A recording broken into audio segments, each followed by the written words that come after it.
You made it. The shift is behind you now, all of it, and this rest is yours.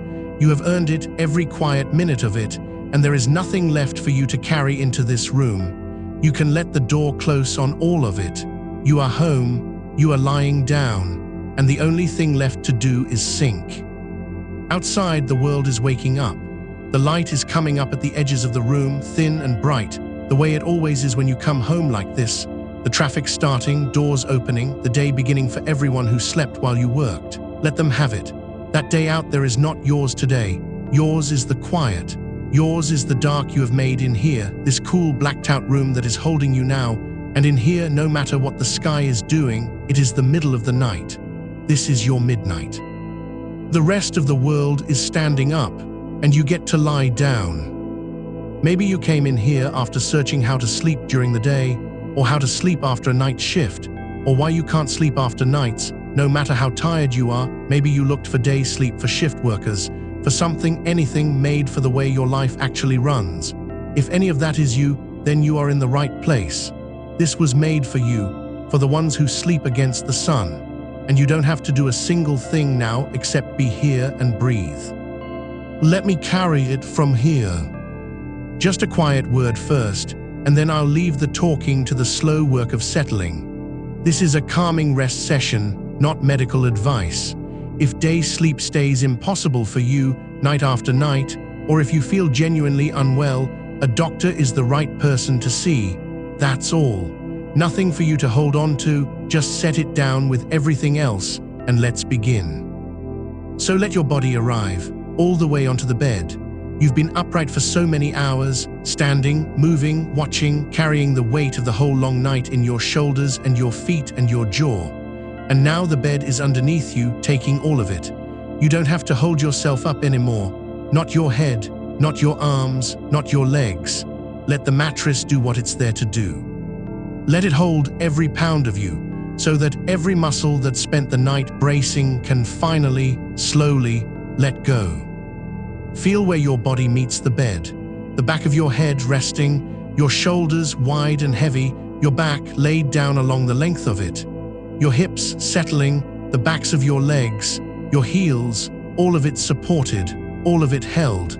There is nowhere you need to go and nothing you need to do, and the ground of the bed is not going anywhere. And now a first long breath out. Let it be slow. In through the nose, gently, and then out, long, slow, all the way to the end, like a quiet sigh let go at the end of a shift. That out breath is the beginning. That's the body's own signal to power down. The long exhale, longer than the breath in, telling everything inside you that it is safe now, that the work is over, that it can stand down. Let's take another. In softly, no effort, and out, slow, longer than you took it in, feeling the shoulders drop just a little further as the air leaves. And again, breathe in, easy, and let it go, slow and long, your body sinking a fraction deeper into the bed each time the breath runs out. There's no counting to do, no perfect rhythm to hit. Just make the out-breath the longest, gentlest part, let it empty all the way down, and let the in-breath take care of itself, arriving quietly whenever it's ready. Out slow. And again, in, and a long, soft way down. I know your body may not believe it's night yet. That's all right. That's honest. You've come home wired more times than you can count, the shift still running under your skin, the hands not quite still, the mind replaying the last hours even while the body begs to stop. There is nothing wrong with you when that happens. Your body was built to be awake in daylight, and here you are asking it to sleep in it. Of course, there's a part of it still up on its feet. We're not going to fight that part. We're just going to breathe it down, slowly, one long exhale at a time, until it believes you. So keep letting the breath go long, out slower than feels necessary, all the way to empty, and wait there, just a moment, in the quiet at the bottom, before the next breath drifts in on its own. Here's the thing worth knowing, and then I'll let it rest. Your body clock is not broken. It isn't damaged, and it isn't failing you. It's simply inverted, turned around, running its night during the day, doing everything a healthy clock does, just out of step with the sun outside. Daylight makes this harder. That's all. Bright light tells the brain to hold off on the sleep signal, and you've often come home still carrying the adrenaline of the work. So day sleep asks more of you than ordinary sleep ever would. That's not weakness. That's you doing something genuinely hard, and doing it anyway, night after night. Your body is doing its best in a world that runs on a schedule that isn't yours. And in this dark, cool room, with these long, slow breaths, you're giving it exactly the conditions it needs to let go. So let's keep giving it those conditions. Let the breath stay slow, out and long and easy. And with the next few breaths, let your face soften. So much of the night lives in the face, the watchfulness, the holding, the small effort of being alert for hours. Let your forehead go smooth. Let the space between your eyebrows unclench. Let your eyes rest heavy in their sockets. No need to hold them anywhere, just resting closed in the dark. Let your jaw come loose. Let the teeth part slightly. Let the tongue rest soft in the floor of the mouth. When the jaw lets go, a great deal of the night lets go with it. Out slow and softer still. Let the softness spill down from your face into your neck. Your neck carried your head through the whole shift. Let it lengthen now. Let it lie easy, no angle to hold, the pillow taking the full weight of your skull. And let it flow out across your shoulders, those shoulders that live up around the ears through a hard night. Let them slide down, away from the ears, wide and low and heavy against the bed. Feel how each breath out lets them drop just a fraction more. Out and down, out and down. There's no floor to how relaxed they can get. Each exhale finds a little more room. And I want you to notice something quietly, without effort. The room around you is going still. Not just the room, the world is beginning to go still for you. Picture the street outside settling, the way a street settles late at night. The sounds thinning out. The brightness at the edges of the room softening, dimming, the way a city dims when the hour gets deep. It doesn't matter what the clock on the wall says or what the sun is doing. In here, the day is folding itself down into night. The light is going out of the world, slowly, room by room, street by street, and a deep, calm dark is coming up in its place. Your dark, the dark you sleep in. Let it come up around you now. That deep quiet that belongs to you. The world out there is emptying, the streets going quiet, the noise draining away, everyone else folding down into the distance until it's only you here in the still center of your own private night. Out long and slow, and let yourself go down into it. Now let this warm heaviness begin to move down through the body, slow as anything, unhurried, because you have hours ahead, a whole long stretch of dark to sleep through and nowhere at all to be. We are going to move through you piece by piece and let each part grow heavy and still, and there is no rush in any of it. Start with your arms. Let your attention go to your upper arms, resting against your sides or across the bed. Let them get heavy, really heavy, the kind of heavy where lifting them would feel like too much trouble, so you simply don't. Let that heaviness pour down through your elbows, into your forearms, down to your wrists. Your forearms did so much of the night's work, the reaching, the holding, the gripping. Let them be done now. Let them lie there, weighted, warm, finished. And into your hands. Let your hands go slack. All through the shift, the hands are working, holding, checking, carrying, gripping the wheel, the rail, the tools, the tray. Let them open now, even a little. Let the fingers uncurl. Let each finger be heavy and loose against the sheet. Feel the faint warmth coming back into your palms as they finally, completely stop. Nothing to hold, nothing to reach for. Your hands can rest for hours now. Out slow, and the arms sink another inch into the bed. Let the heaviness pool in your chest now and soften it. Feel your breathing slowing on its own. You don't have to steer it anymore. It's finding its own slow rhythm, deeper and further apart, the way breathing goes when sleep is coming close. Each breath in, quiet and small. Each breath out, long and complete. Let your chest be loose. Let the ribs move easy, nothing gripping in there. Just the slow, steady tide of the breath going out and settling. And your belly, Let your belly be soft. We hold so much there without knowing it, the tension of the night, the coffee, the strain, the adrenaline that came home with you. Let it all go loose.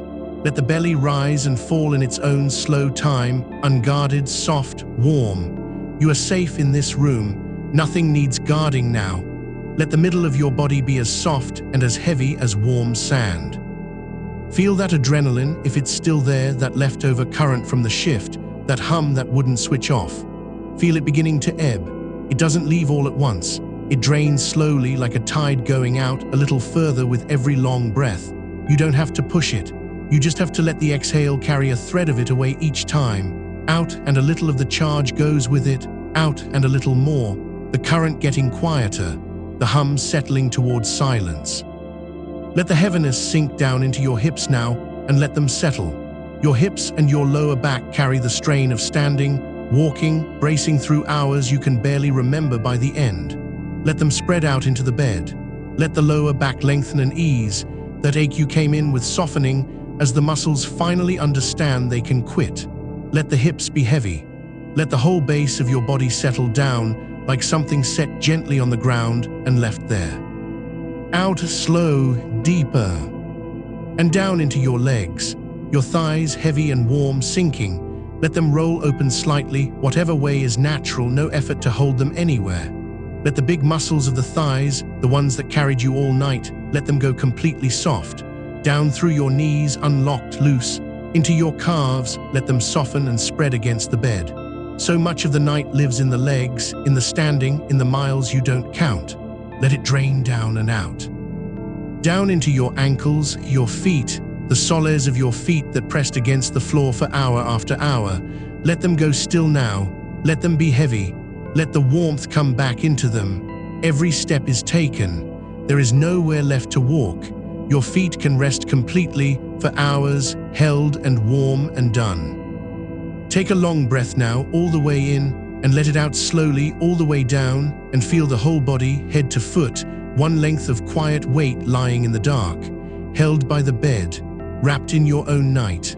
Nothing to carry, nothing to hold up. The shift set down at last, out of your hands entirely, somewhere far behind you. And we'll go through it all again, softer this time, because settling isn't something you do once. It's a tide you let come in, again and again, each pass a little deeper than the last, until the sleep just closes over you on its own. So there's nothing to keep track of and nothing to achieve. You only have to keep lying here and let my voice move through you like slow water, finding every place that's still holding and loosening it. Come back to the breath, out long, slow, let it be even quieter than before, even further apart, and let your face go soft again, because the face gathers it back a little without asking. Smooth the forehead, let the eyes rest heavy, let the jaw hang loose, let the whole face be as unguarded as a sleeping face, because that's what it's becoming. Let your shoulders drop again. They may have crept up a fraction, that's all right. Let them melt back down wide and low. Let the arms grow heavy all over again, heavier now, warmer, sinking further into the mattress than they could before. Let the hands lie open and slack, the whole of both arms, dead weight and warm, resting on the bed like they belong to it now. Outside, the world has gone further away. If you listen, the sounds out there are not yours. They're happening on the far side of a thick, dark, quiet, muffled and distant, the day carrying on somewhere you no longer are. Let each one that reaches you be proof of how safe you are in here, out there, awake, in here, going down. The morning out there is only making your dark feel deeper. The brightness at the edges only makes the middle of the room, where you lie, feel more like the bottom of the night. Let this next breath take you further down into that bottom, out in slow, all the way, and rest in the stillness underneath it. And down here, at the bottom of the night you've made, the air feels different, cooler, slower, like the deepest part of a house at its quietest hour, when even the walls seem to be sleeping. Let the coolness of this room settle over you like a second, thinner blanket. The body sleeps best a little cool, and you've made it cool in here, dim and cool and still, the exact climate your resting body has been asking for. Feel that faint coolness at your cheeks, at your forehead, wherever the air touches skin, and feel the warmth held underneath, where the blanket keeps you, where your own body keeps you. Cool above, warm below, and you resting on the line between them, exactly comfortable, with nothing to adjust and nothing to fix. There is a slowness that comes into a body when the day is finally done with it. You know the feeling from the other side, from ordinary nights before all this, when sleep came easy because the world agreed with you. That same slowness is here now. It doesn't care what the clock says. It doesn't care that the sun is up. Your body carries its own night inside it, and it is nightfall in there now, whatever the hour reads. The tide is turning. The long, slow chemistry of rest is beginning to move through you, patient and old and sure, the same as it does for everyone, only on your own schedule, in your own dark. And if some part of you came home still running, still moving fast, still braced, still half expecting the next thing to happen, notice how it's easing now without you having to make it. That braced feeling was never a flaw.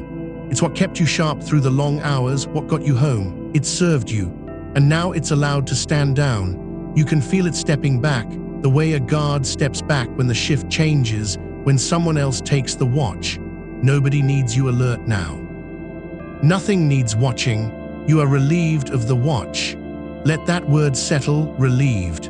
The weight of readiness lifting off your chest, off your jaw, off the backs of your eyes, setting itself down somewhere outside the room, where you don't have to think about it until you choose to. Let's let the quiet find your throat now. So much passes through the throat in a working night. The words, the calls, the answers given quickly, the swallowed tiredness. Let it soften. Let the small muscles there loosen. Let the tongue rest low and easy in the mouth. Let there be a little space open at the back of the throat where the breath comes and goes without a sound. There's nothing to say for hours. No one to answer. No name being called. Just the breath moving through an open, resting throat, quiet as air moving through an empty room. And down into the chest again, but gently, not steering it now, only watching. Watch how the breath has slowed on its own, how it's grown shallow and unhurried, the way breath does at the edge of sleep. You don't have to deepen it. You don't have to do anything with it. The body knows this rhythm. It has done it every night of your life on both sides of the clock. Let it breathe you. Let the breath rise and fall like something the tide is doing, not something you are doing, each one a little smaller, a little further apart, drifting down toward that slow, flat calm where breath and sleep are the same thing. Now bring a soft attention to the place between your shoulder blades, that wide, flat part of the back that presses into the bed. Feel how completely it's supported. Feel the mattress meeting it, holding all of that weight so you don't have to hold any of it.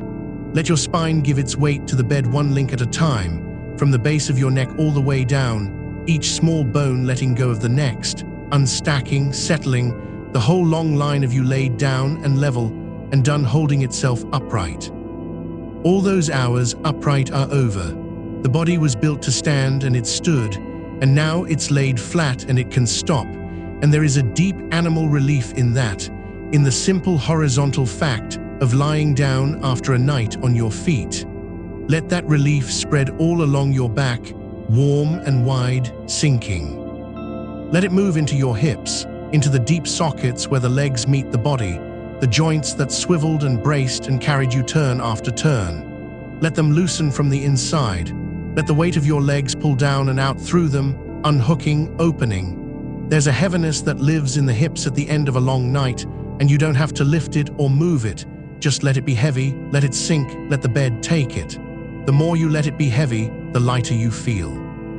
That's the strange gift of it. You let go of holding, and the holding was the weight. Let it go. Somewhere out there, the day is climbing toward its middle. People are pouring coffee, starting engines, opening the shutters of shops, saying the first things they'll say all day. And none of it is yours. You've stepped out of that river. You did your part of the world's work while they slept, and now they do theirs while you sleep. And the whole thing keeps turning, and your rest is not stolen from it. Your rest is part of it. The city needs someone in the dark. It needed you. And now the city, in its bright fussing daylight, will keep itself running so that you don't have to, so that you can lie here and disappear into your own quiet for as long as your body wants it.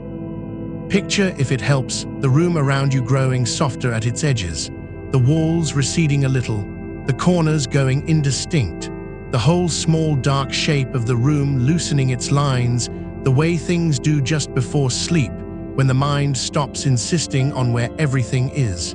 You don't need to know where the walls are. You don't need to keep the map of the room. Let it blur. Let it drift out past the reach of your knowing. So there's only the warmth of the bed and the weight of your body and the slow tide of the breath, floating in a dark that has no measured edges anymore. Let the mind go the same way. If there are still thoughts moving through it, pieces of the shift, something someone said, something left undone, the small unfinished business the night always leaves behind, let them keep moving, but let them move through, not stay. You don't have to chase them and you don't have to push them away. Both of those are work, and you're off the clock now. Just let each thought drift across like a slow cloud with nothing underneath it, arriving from nowhere, going nowhere, thinning as it crosses, gone before it reaches the other side. The mind quiets the same way the body does, not by force, but by being allowed to. Let it be allowed to. Let it run down like everything else, slower and slower, the thoughts spacing further apart, the gaps between them widening into a soft gray nothing that feels better than any thought. And in those widening gaps, notice how good the nothing feels, how restful it is to not be thinking. All night the mind was on, tracking, deciding, holding a dozen things at once. Now it gets to be empty, and empty is exactly what it needs. You don't owe anyone your alertness now. You don't have to be sharp for hours and hours. You can be blunt and soft and half here, and then not here at all, and that is not failing at anything. That is succeeding at the only thing this hour asks of you, which is to let go and sink. Let's warm the body through once more, slow and simple, like drawing a hand over still water. Start at the crown of your head and feel a soft heaviness sitting there, a gentle weight, as though sleep itself were resting a palm on the top of your skull. Feel it press down, feather-light, and everything under it going loose. Down over the brow, smoothing it. Down over the closed eyes, weighting the lids, so they feel too heavy to open even if you wanted to, and you don't want to. Down over the cheeks, letting them slacken. Down along the jaw, letting it drop and hang. The whole face heavy, warm, expressionless, a sleeping face, given up entirely to the dark. Down the sides of the neck, that same warm heaviness pouring slow, loosening the last held threads there. Out across the shoulders, spreading them wide and low against the bed, pressing them down. Down the upper arms, warm and dense and sinking. Through the elbows, down the forearms. Into the wrists, the hands, the fingers, every finger going soft and slightly curled and completely still, so heavy they seem to be melting into whatever they rest on. The hands that did so much are doing nothing now, and doing nothing perfectly. Feel the warmth pool in your chest, rising and falling so gently now you can barely tell. Feel it spread across the belly, which softens with each breath out, going round and slack and easy, no holding in the middle of you at all.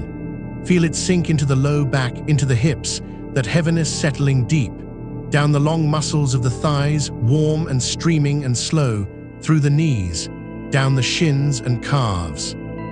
Into the ankles, the feet, all the way to the tips of the toes, the last far edge of you, going warm, going heavy, going still. The whole body from crown to toes, one warm continuous weight, lying in the dark, breathing slow, and letting go a little more with every breath that leaves. There's a stillness that settles over a body when nothing in it is bracing anymore, a kind of pooled quiet like a lake at first light before any wind. Let yourself become that still, not frozen, soft, the stillness of something that has stopped needing to move. Feel how little you have to do to keep it.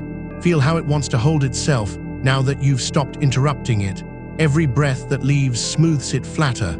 Every moment that passes settles it deeper, and you're not making it happen. You're just present for it, You're just here, lying in your own dark, being carried down by a tide you finally trust.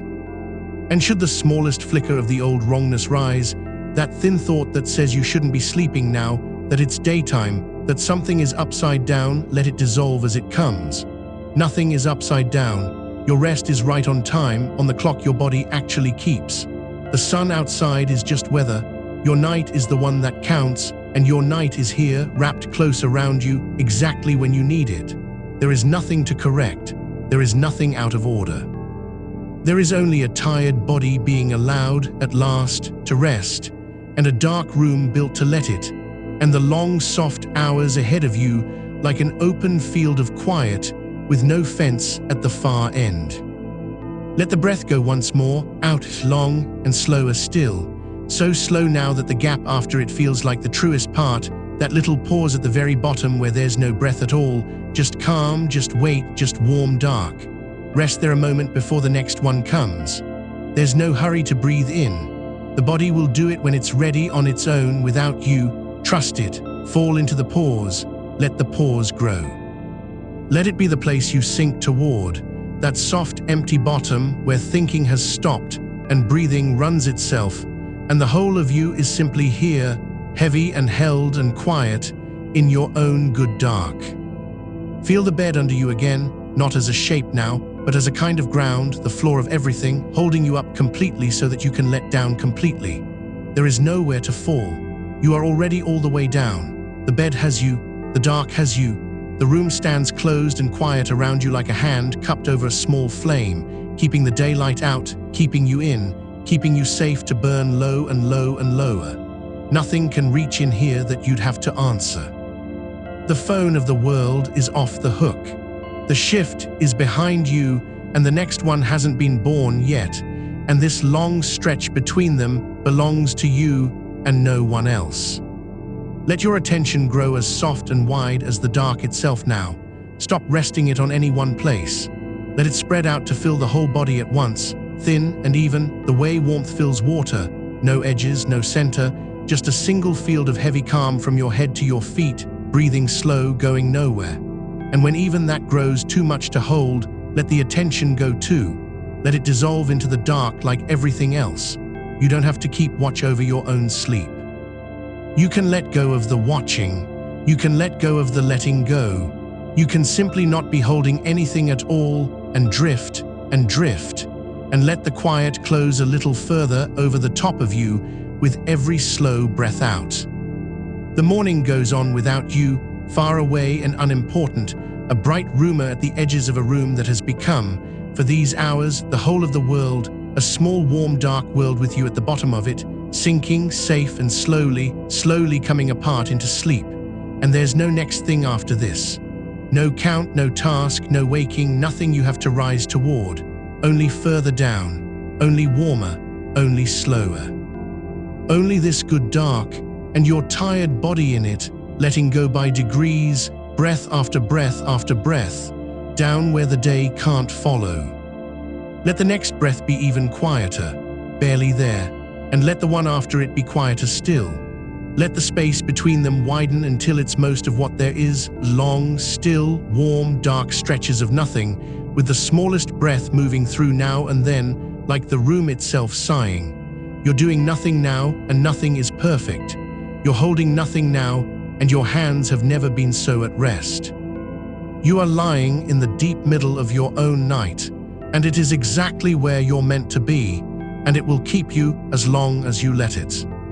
So let it keep you. Let the weight have you. Let the warmth have you. Let the dark have you.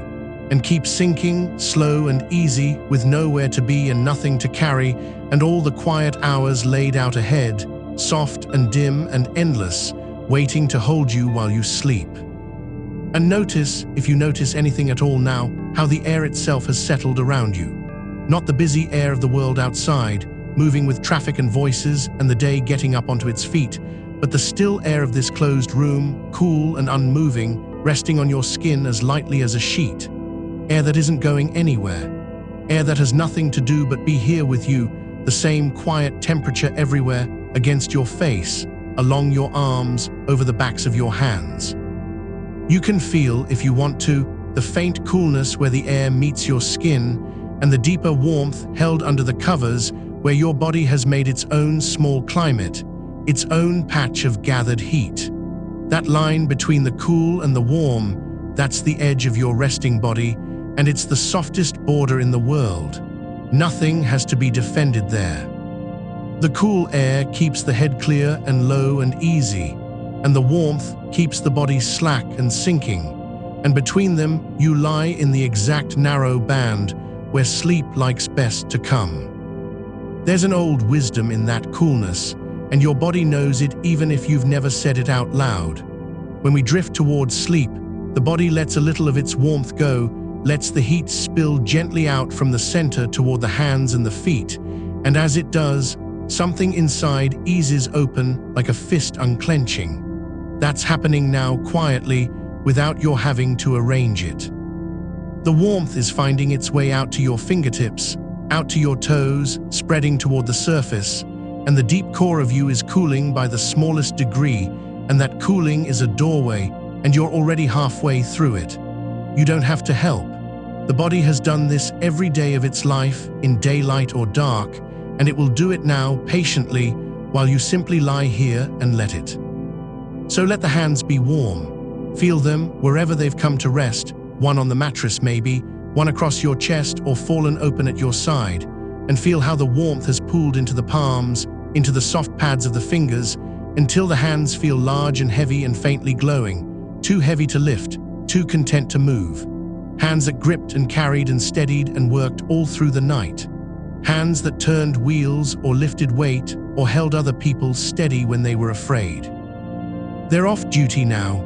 Nothing is asked of them. Let them be warm and vast and useless in the best way, resting the way a tool rests when the work is done and it's set down at last on the bench and left there in the dark of a locked shed, cooling, quiet, waiting for a use that won't come till long after you've slept. And let that same ease travel up the arms, unhurried, the way warmth spreads through a room from a single low source. Up through the wrists, loosening, through the forearms, heavy against the bed. Past the elbows, which don't need to bend now, don't need to hold any angle, can simply lie there at whatever soft crook they've found. Up through the upper arms and into the shoulders, those shoulders that carry so much, that ride up around the ears through a long shift without your ever telling them to, braced against noise and cold and the endless small alarms of the work. Let them come down now, not by force. Just let them remember what down feels like. Let them slide a half-inch further from the ears, and then, when they're ready, a half-inch further still, melting back and down into the bed until there's a clear, soft distance between your shoulders and your neck. Room to breathe, room for the throat to be long and open and easy. Outside, the day is climbing toward its full brightness, and it can. Let it. Somewhere out there the light is getting hard and high and white, glinting off windshields, warming the pavement, pouring into kitchens where other people are pouring coffee and squinting at the morning. That's their weather. You're under different skies now. In here it's the deep hour, the still hour, the hour with no clock in it. The brightness presses at the edges of the room and gets no further, turned away at the seams, held off past the dark, kept out there where it belongs while you keep your own night in here where it belongs.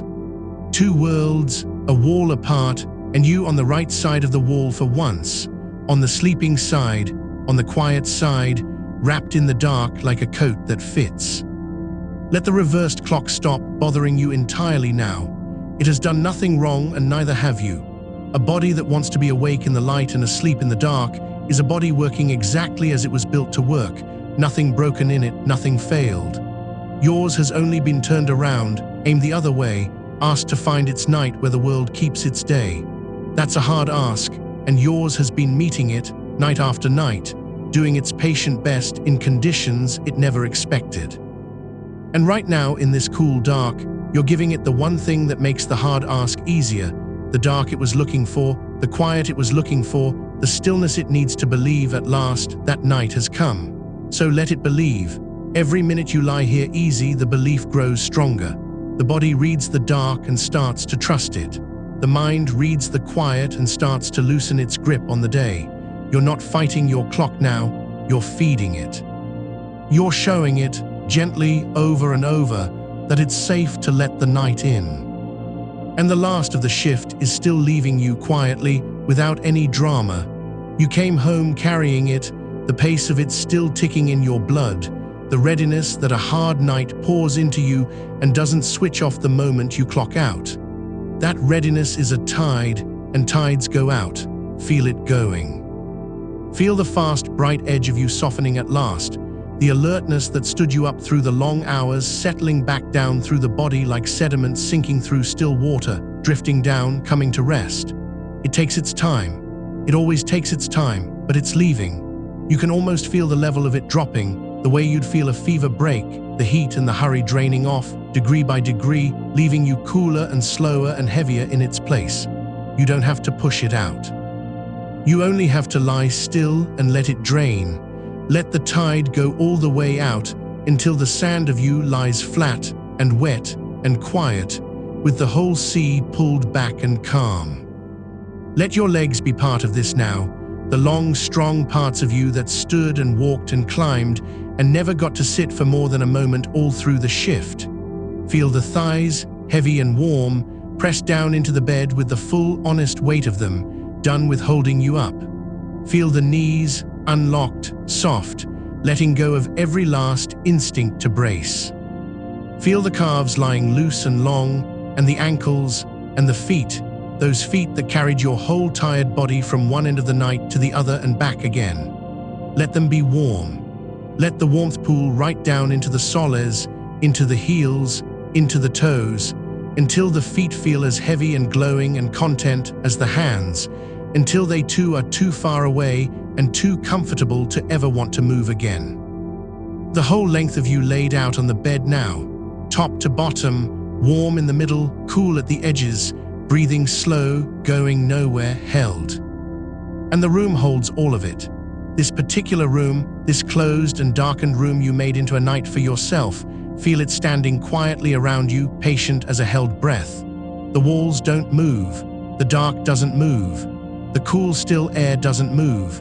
Everything in here has agreed to be still, so that you can be still, so that nothing pulls at you, nothing flickers at the edge of your attention, nothing asks to be watched. It's a rare thing, a room like this, a room with the day locked out of it, a room set aside for nothing but your rest. Most of the sleeping world never has to make one. You made yours on purpose, against the grain of the light, and now you get to lie in the middle of it and let it do its slow, good work. Let it. Let the room be the night around you, and let yourself be the sleeper at the heart of the night, and let the two of you keep each other quiet and dark and unhurried for as long as the hours last. Notice how the sounds of the world have thinned out and moved off. Whatever's out there, a car somewhere, a door, a bird, the far low murmur of the day getting on with itself. It's all happening at a distance now, on the other side of the dark, muffled and small and none of your concern. You don't have to track it. You don't have to name it. Each sound can arrive at the edge of your quiet and simply pass on through without ever touching the stillness at the center. Let the sounds be like weather seen through a thick window there, but sealed away, unable to reach the warm, dark room where you lie. If anything, let each far-off sound press you a little deeper into your own quiet, the way a single soft noise in a still house only makes the stillness more complete. The world can be busy. You can be still.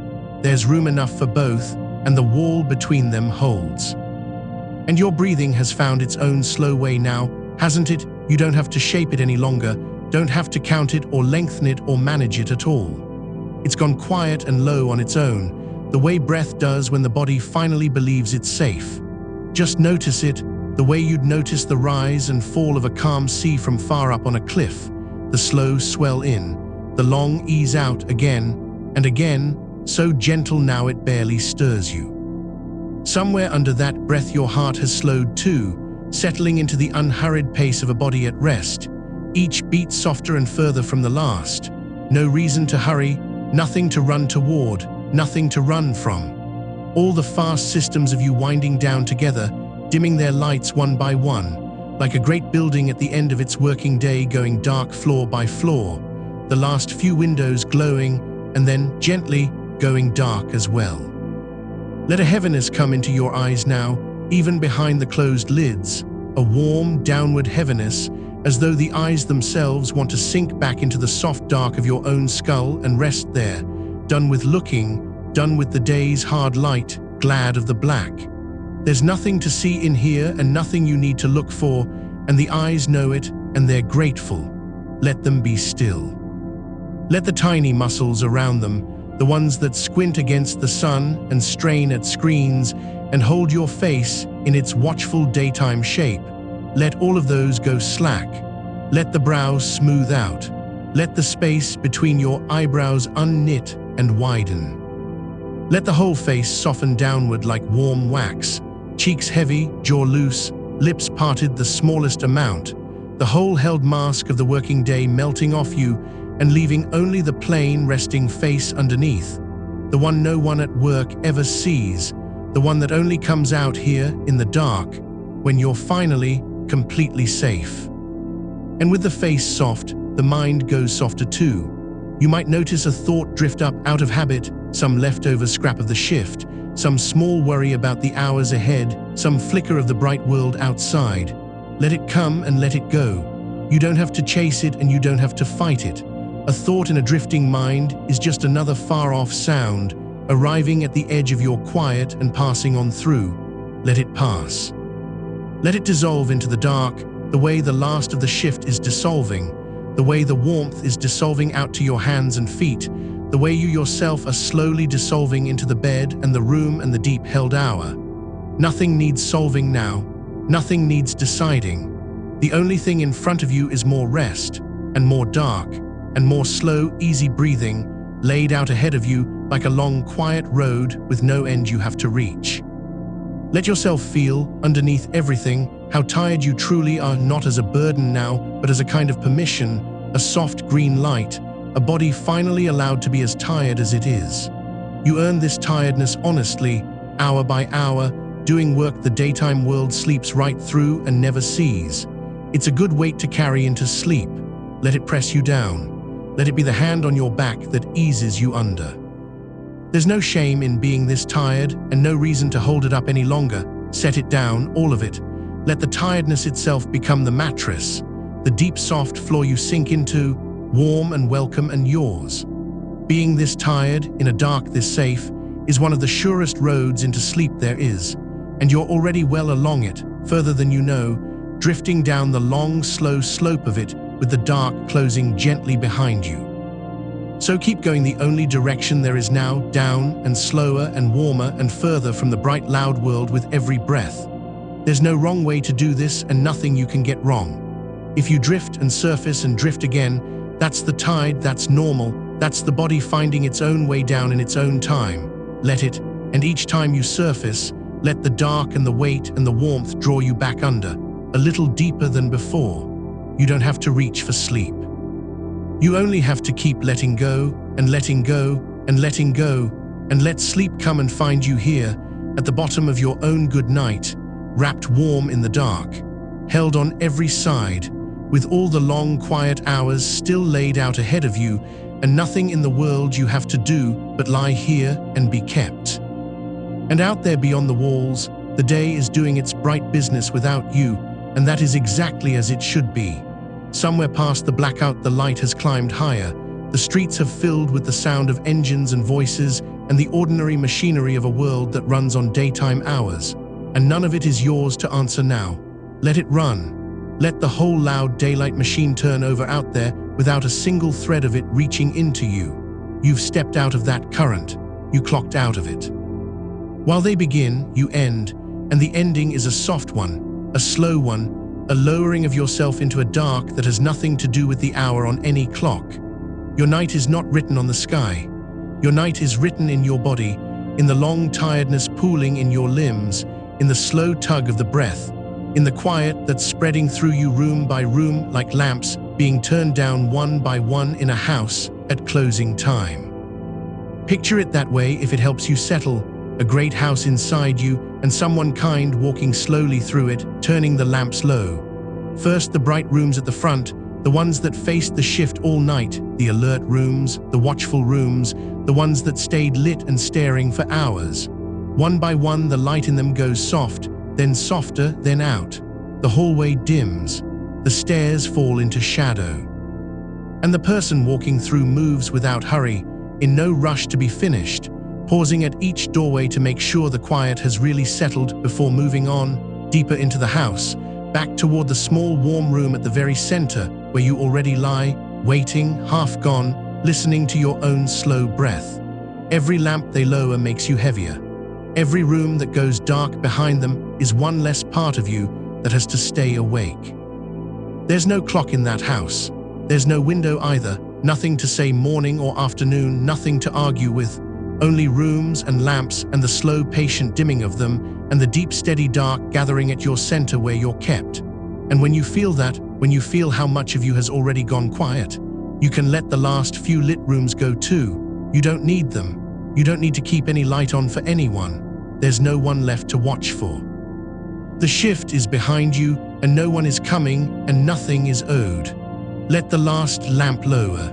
Let the whole house go dark and warm around the one small room where you rest, and rest there, kept in the middle of your own good dark. Notice now how the bed holds you from underneath, the whole long line of you from the back of your head to your heels, met and supported by something that asks nothing back. You don't have to grip it. You don't have to arrange yourself against it. It simply holds the way the ground holds a stone that's been set down and left, and you are that set down stone now, that thing at rest, that weight the earth has taken up and will keep for as long as you need keeping. Feel the mattress take the shape of you. Feel it give just slightly, exactly where you press, so that there's no edge, no hard place, nothing to hold yourself away from, only a long, soft acceptance running the whole length of your body, cradling the tired parts, taking the load out of the muscles that carried you all night. And under the weight, a coolness, the good clean coolness of a dark room in a warm lit world. The air over your face is cool and still, drawn down over you like the thinnest sheet, and the breath moving through it is cool going in and warm coming out, cool going in and warm coming out, a slow exchange at the edge of your quiet that you don't have to manage at all. The room does its part. Your body does its part. All you do is lie here in the middle of it and let the two of them go on without you, the cool air and the slow breath, keeping their easy rhythm while you sink further under it, further beneath it, down where even the breathing turns to something you only half notice, a slow tide far above your head. This is the part your body has been waiting for all day, this lowering, this letting go of the daylight vigilance it never wanted to hold in the first place. Because here is the plain truth of it, said softly, just once, so you can set it down for good. There is nothing wrong with you. The trouble you've had sleeping when the sun is up is not a fault in you and not a weakness in you and not a thing you've done to yourself. It's only that you're asking your body to rest against its oldest habit, the habit of 10,000 generations that learned to be awake in the light and asleep in the dark. Your inner clock still keeps that old time. Daylight still whispers up to be alert. That's not brokenness. That's a clock in perfect working order, only turned around, running its faithful cycle out of step with the sun outside your walls. And the dark room, the cool room, the steady hour you come back to, those are how you gently teach the clock that here, in this room, the night is now. It takes time. It takes patience. Your body is doing its best, and its best is enough. And tonight, in this dark, it is already beginning to believe you. So let it. Let the old whisper of daylight go unanswered, and let the dark room win, room by darkened room, breath by slowing breath. Enough said. Words can go quiet now too. Let them thin out and drift the way the light has drifted, until there's more silence between them than sound, until you're following not the meaning of them, but only the low, steady warmth of the voice, a rope laid loose across the dark that you don't even have to hold. It's just there, running alongside you, keeping you company down the slow slope, asking nothing. Bring your attention, gently, with no effort at all, to the small weight of the blanket over you. However much of it covers you now, feel where it lies. Feel it along your chest, rising and falling the smallest amount with the breath. Feel it draped across your hips, its own quiet weight pressing you a little deeper into the bed. Feel it over your legs, warm where your body has warmed it, a long, low blanket of your own heat held close against you. There's a particular safety in that weight, older than words, the simple animal comfort of being covered, of having something over you in the dark, of being tucked and kept and hidden away. Your body knows that comfort in its bones. It reads the weight of the blanket as a hand that says you're safe now, you can stop, nothing can reach you here. And it's right, nothing can. You are covered and hidden and warm, and the day cannot find you under here. Let that safety soak all the way down. Let it reach the places that stayed on guard through the shift, the set of the shoulders, the low hum in the belly, the faint readiness that lived behind your eyes for hours, waiting for the next thing, the next call, the next task that needed you. There's no next thing now.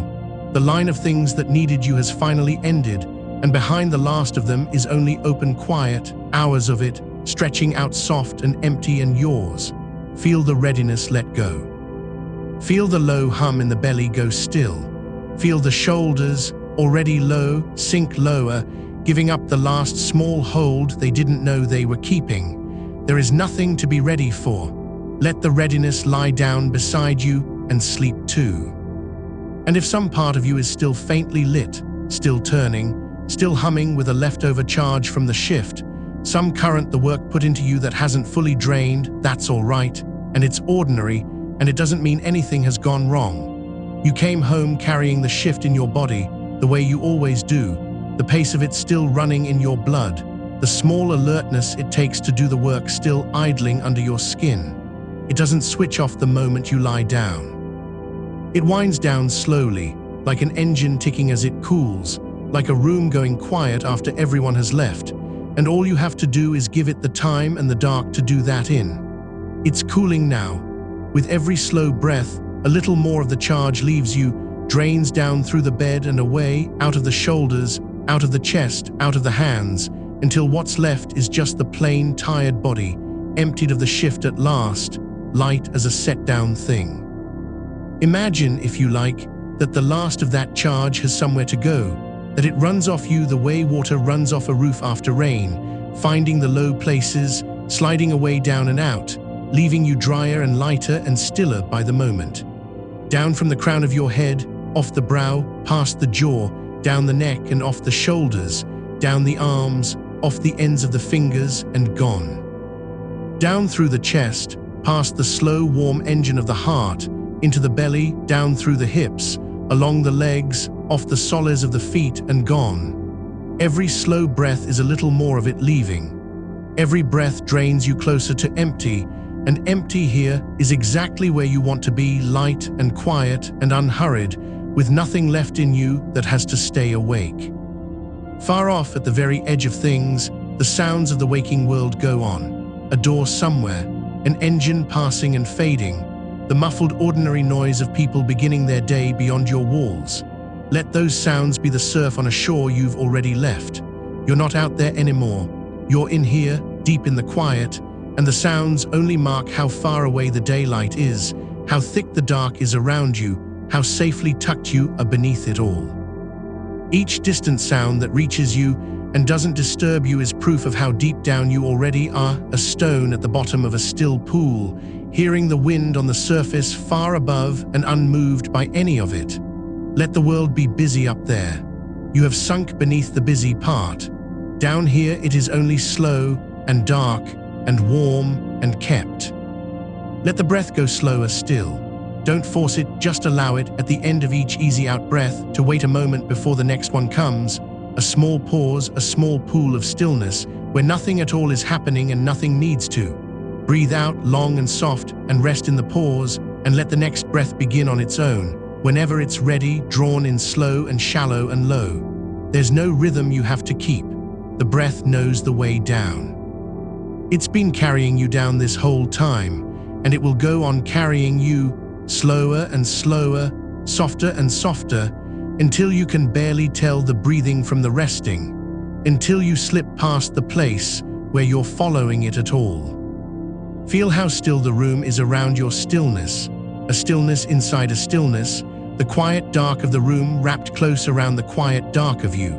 The walls hold the day out, the dark holds you in, and between them, nothing moves but the slow rise and fall of your breath and the slow settling of your weight, deeper by the minute, into the bed that's taken you up. You are a small, warm, still thing at the center of a large, calm dark, and the dark is on your side, and the quiet is on your side, and the hour, whatever the sky says it is, belongs to you and to your sleep and to nothing else. Let the thoughts, if any are left, grow further apart the way the breaths have. Let there be more and more dark between them until a thought is a rare thing, a slow single bird crossing a wide empty sky, there and then gone, leaving the sky wider and emptier than before. You don't have to empty your mind. You couldn't if you tried, and trying would only wake you. Just let the space between the thoughts grow, all on its own, the way it always does at the edge of sleep, the way it's growing now, wider and softer and darker, until the thoughts thin to almost nothing, and the almost nothing is the sweetest, most restful place there is. You're nearly there. You're already most of the way there. Let the last thoughts drift apart and float off and leave you to the dark. And in that widening dark, let yourself be simply held, not doing, not deciding, not carrying, just held by the bed underneath, by the blanket over, by the cool still air, by the dark walls and the darker quiet and the long empty hours laid ahead like a calm sea you're drifting out onto with no shore in sight and no need of one. You've done the hard part.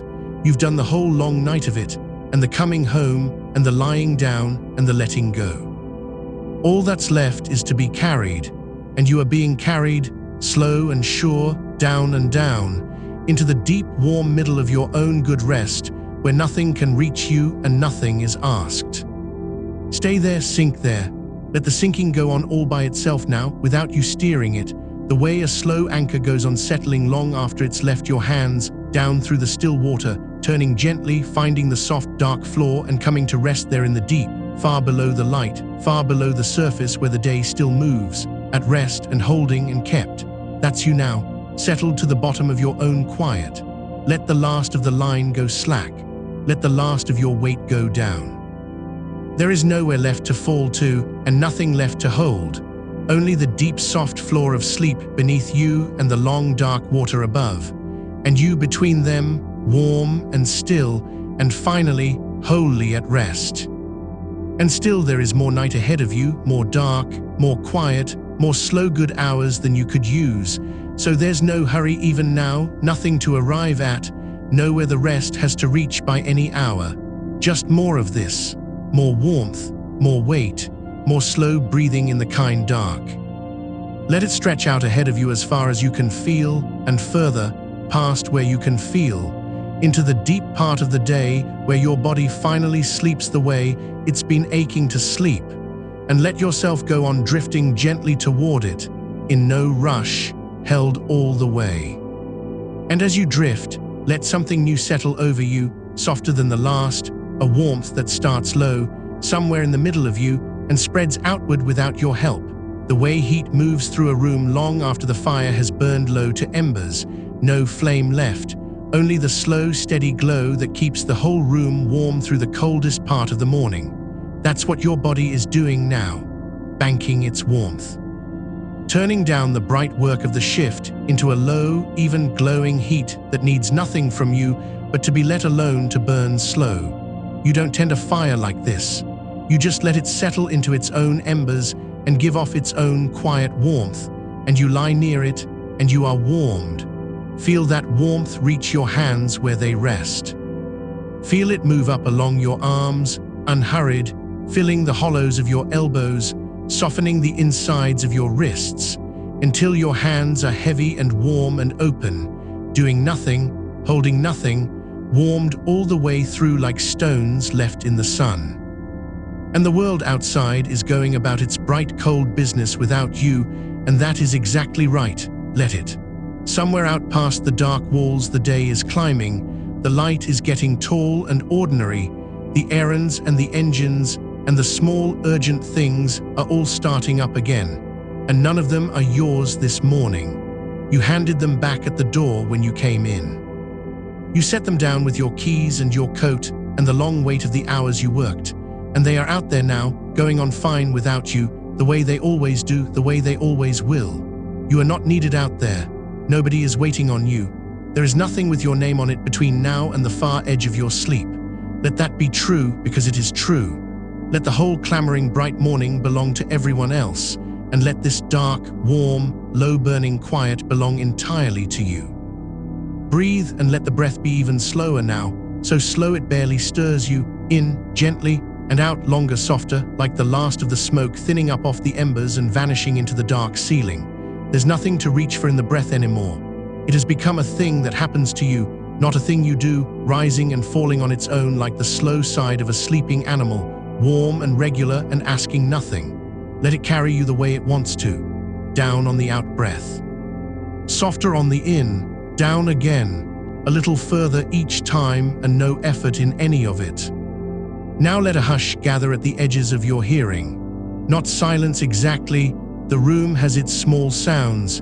It always does, the tick of something cooling, the faint low hum of the building being a building, the muffled far-off life of the street pressed thin and harmless by the dark walls between you and it. Let those sounds stay exactly where they are, out at the rim of things, and let them turn from things you notice into things that hold the quiet in place.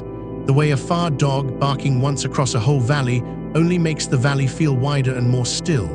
Every small sound out there is another wall between you and waking. Every hum and tick and distant engine is one more soft brick in the dark room you've built around your sleep.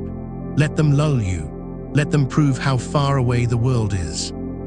You are deep inside the quiet now, in the middle of it, and all the noise of the morning is happening to somebody else, a long way off, on the other side of the dark. Let your face be the next thing to let go, because the face holds so much and so quietly. All night it has been working, reading the room, meeting the eyes, holding the calm you had to hold, keeping its shape through whatever the shift asked of it. It can stop now. Let the muscle across your forehead grow smooth and wide and heavy, all the small held lines in it easing out flat like a sheet pulled straight. Let your eyebrows go loose and give up their weight.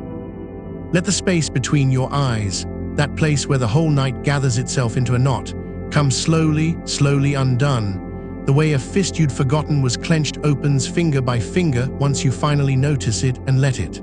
Let your eyes rest heavy and still behind their lids, no longer looking at anything, not even the dark, just resting, the way two smooth stones rest at the bottom of a still pool. Let your cheeks fall. Let your jaw come unhinged and drop just a little, the teeth apart, the tongue soft and low in your mouth. When the jaw lets go, so much lets go with it, the throat, the base of the skull, the long muscles down the sides of the neck that have been holding your head up against the whole world for hours and hours.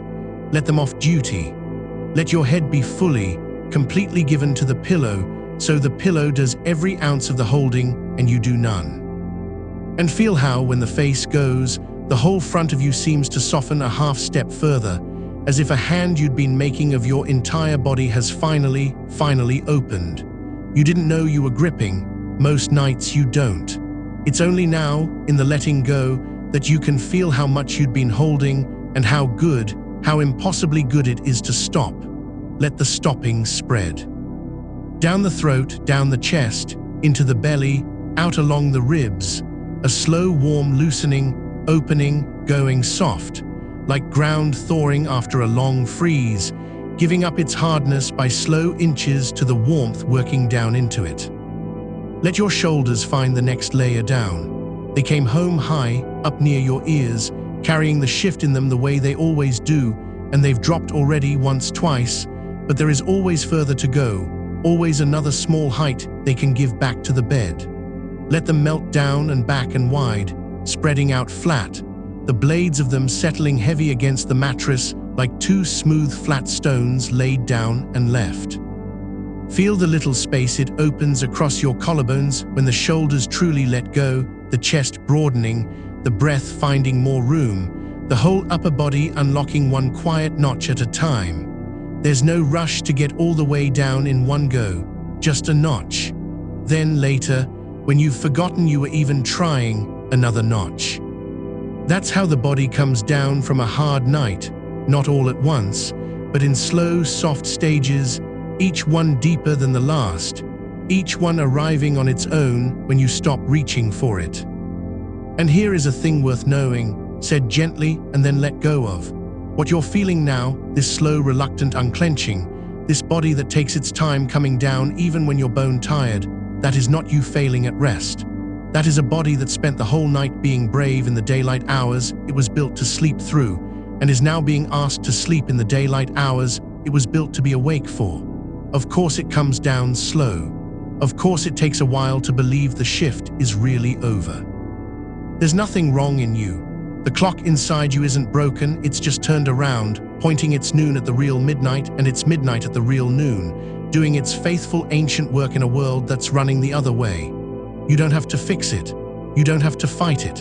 You only have to lie here in the dark you've made and give it slowly the signals of night, the cool, the quiet, the wait, the long even breath, and let it find its way down in its own good time. And it is finding its way down. You can feel it. Slower than the world's sleepers, maybe, but no less deep and no less yours. Let that reassurance settle in and then let it go too, the way you're letting everything go, nothing to hold, not even a kind thought. Just the dark and the warmth and the weight and the slow tide of the breaths. Now let the letting go move down through the middle of you. Let your chest be heavy and still, rising only a little, the heart underneath it slowing itself the way the heart does when the body finally trusts the quiet, not because you tell it to, but because everything around it has gone calm, and a calm body makes a calm heart, in its own time, without a word from you. Let your belly be soft.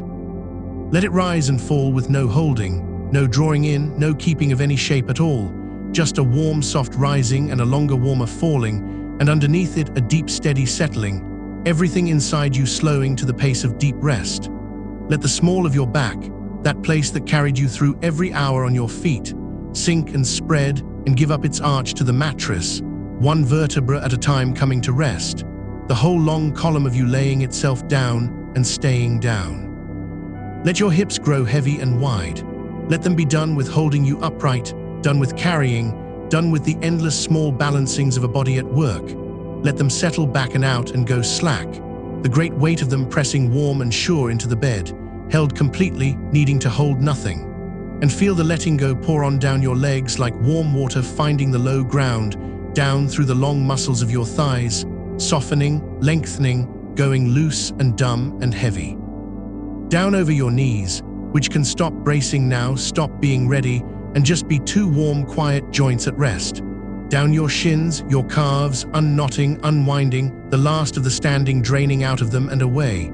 Down into your ankles and your feet, your poor good feet that walked the whole night, that stood when they wanted to sit and moved when they wanted to stop. Let them be still now, utterly still. Warm and heavy and finished, resting at the very end of you like two stones at the bottom of the warm water, and above them the whole long weight of your legs, and above that the great settled weight of your body, all of it going down together, all of it held, all of it done. And now feel yourself as one whole heavy thing, top to bottom, all of a piece, not a collection of parts to be tended but a single warm mass lying in the dark, sinking slow into the soft that holds it. There's a particular sweetness in that, to stop being a manager of yourself, a mover of arms and turner of thoughts, and to become, just for these hours, a warm still weight in a dark quiet room, wanting nothing, doing nothing, going nowhere. Let yourself be that, a slow warm weight. A body full of low even heat, settling by the inch into the dark.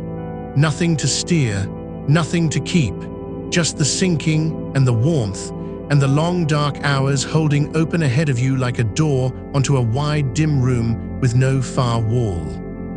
Let a heaviness come now that's almost like snowfall, not cold, But that same slow settling, that same soft accumulating weight, layer on quiet layer, each breath laying another thin blanket of stillness over you, and another, until you're covered deep, weighed gently down under the soft heaped quiet of it, the way a field goes silent and white, and still under a snow that fell all night while everyone slept. Let it pile softly over your feet and your legs. Let it gather warm and heavy across your chest and your open hands. Let it rest light and thick over your face and your loosened shoulders, muffling everything, hushing everything, until there's no sound left in the world but the slow, deep sound of your own breathing under the quiet, and even that grows faint and far and soft as the snow itself. And under all that gentle weight, feel how safe you are. This is the safe part now. The door is shut and the dark is drawn and the walls are around you, and inside them nothing can reach you and nothing is asked and nothing has to be watched for. You spent the whole night watching, reading the situation, staying ready, keeping some part of yourself switched on and scanning because the shift needed it. That part can switch off now. There is nothing here to guard against. No call is coming. No one needs you to be alert. The room is exactly as safe as it feels, and it feels very safe, and it is. Let the watchman in you finally sit down. Let him lay his tools by. Let him rest his back against the wall and close his own tired eyes, because his shift is over too, and the long, dark house of your sleep can be trusted, tonight and this morning and always, to hold itself without him. Sink into that safety like sinking into deep, warm sand. Feel it take your shape and rise up warm around you and hold you there, a warmth from below and a weight from above and a dark all around, and you in the middle of it, cradled, kept, given up entirely to the good deep pull of your own rest. There's no edge to fall off. There's no bottom to worry about reaching. There's only more warmth the further down you go, more quiet, more soft dark holding, so let yourself go on down as far as the down will take you, and further, past the last place you can feel yourself sinking, into the part of the rest that happens without you, in the dark, where the true sleep lives. And out beyond the walls, let the bright world go on climbing toward its noon without you, small and far, and none of your concern, the light getting tall, the day getting loud, the whole waking hum of it pressed thin against the outside of your quiet, unable to reach in. Let it be their morning. Let it belong wholly to the ones who slept in the night. This is your night now, drawn dark around you in the middle of their day, and it's a good long night, a whole deep night's worth of dark held ready for you here, more hours than you'll need, more quiet than you can use. So there's no watching the time. There's no counting what's left. There's only more of this, stretching on and on ahead of you into the deep still middle of the day, more warmth, more weight, more slow, snow-quiet dark, more of the long even breathing that carries you down. Let it stretch. Let it be endless as far as you're concerned, because for now it is. And let yourself keep drifting out into it, unhurried, unafraid, held from below and covered from above, going slowly, softly, all the way down into the warm, dark heart of your own good sleep. And as you settle there, let something new come over you now, quiet and slow, like a change in the weather far off. Notice how your breathing has found its own rhythm without you asking it to, how it no longer needs your hand on it, no longer needs guiding, the way a boat let loose on a still harbor doesn't need rowing, only lets the water carry it. That's your body taking the wheel back from you. All night your mind had to steer, every hour, every task, every small decision laid end to end until you'd forgotten you were even doing it. But the steering is done now. Your body knows the way down from here better than any words could show it. It has done this thousands of times, in the dark before you were old enough to remember, and it will do it now without instruction if you'll only let your hands fall open and stop trying to help. So let your hands fall open. Let the helping stop. Let the one who ran the shift step back, and let the older, quieter thing underneath take you the rest of the way. Picture, if it comes easily, a wide, slow river in the last of the dark, not rushing anywhere, just moving the way deep water moves, so smooth on top it looks almost still, But underneath, there is a great unhurried weight of it all bound in one direction, patient and sure. That's the pull carrying you now. You don't swim it, you don't fight it. You lie back on the broad, warm back of it and let it take you, and the banks slide by slow and dark on either side, and there's nowhere it's hurrying to get you, and nowhere you'd rather be than exactly here, floating, held up by something far bigger and far more patient than your own tired effort. Feel the water hold you the way the bed holds you from underneath, along your whole length, asking nothing, letting you be as heavy as you are, and let the current have you. Let it turn you slow and easy toward the deep part where the water goes quiet and dark, and the far bank disappears, and there's only the moving and the warmth and the down. If a thought drifts by out here, and one might, some small leftover piece of the night still turning over, let it be a leaf on that water. You don't have to pick it up. You don't have to follow where it goes. It came loose from a tree somewhere upstream, some moment from the shift that hasn't quite let go yet, and now it's just floating past you on the surface, spinning slow, drifting on, getting smaller, going around the bend and gone. You can watch it go without reaching for it. That's the whole trick of it, not chasing the thoughts away, not wrestling them, just letting the river carry them off the way it carries everything off, gently, in its own time, downstream and away from you into the dark, where you don't have to think about them anymore. More leaves may come. Let them all go by. The water takes them. The water always takes them. And you stay floating, easy, at the still warm center, while the whole tired night unloads itself leaf by leaf into the current and drifts away behind you. And here is the kind and simple truth of what's happening in you, if it helps to hear it once, softly, and then set it down. Your body is not failing at this. It was never failing. All those daylight hours when sleep wouldn't come and you lay there wired and blinking at the ceiling, listening to the world get loud outside, that wasn't a broken thing in you. That was a working thing, doing its job at the wrong hour. Your body carries a clock, old as the species, tuned by the sun to expect light and pour wakefulness into you when the light is bright. So when you ask it to sleep in the morning, it hesitates, not out of spite, not out of some flaw in you, only out of long, deep habit older than you are, and it can learn. Given a dark, cool room and a steady window of rest, given a little patience, many who sleep against the day find their bodies come over time to expect this dark, to soften into it, to treat this drawn quiet as their true night. You are teaching it that right now just by lying here. Every morning you give it this same dark, this same wind down, you're telling the old clock inside you where your night lives now. It listens. It's slow, but it listens. So there's nothing to fix and nothing to force. There's only this, done gently again and again until the body believes you, and it's starting to believe you. And this is a calming rest and not a doctor's counsel. If the day sleep stays out of reach for you or you feel unwell, let a doctor be the one you take that to. But for now here, there is nothing wrong with you at all. There is only a body learning a new night. And it's learning it beautifully right now in the dark while you rest. So set that down too.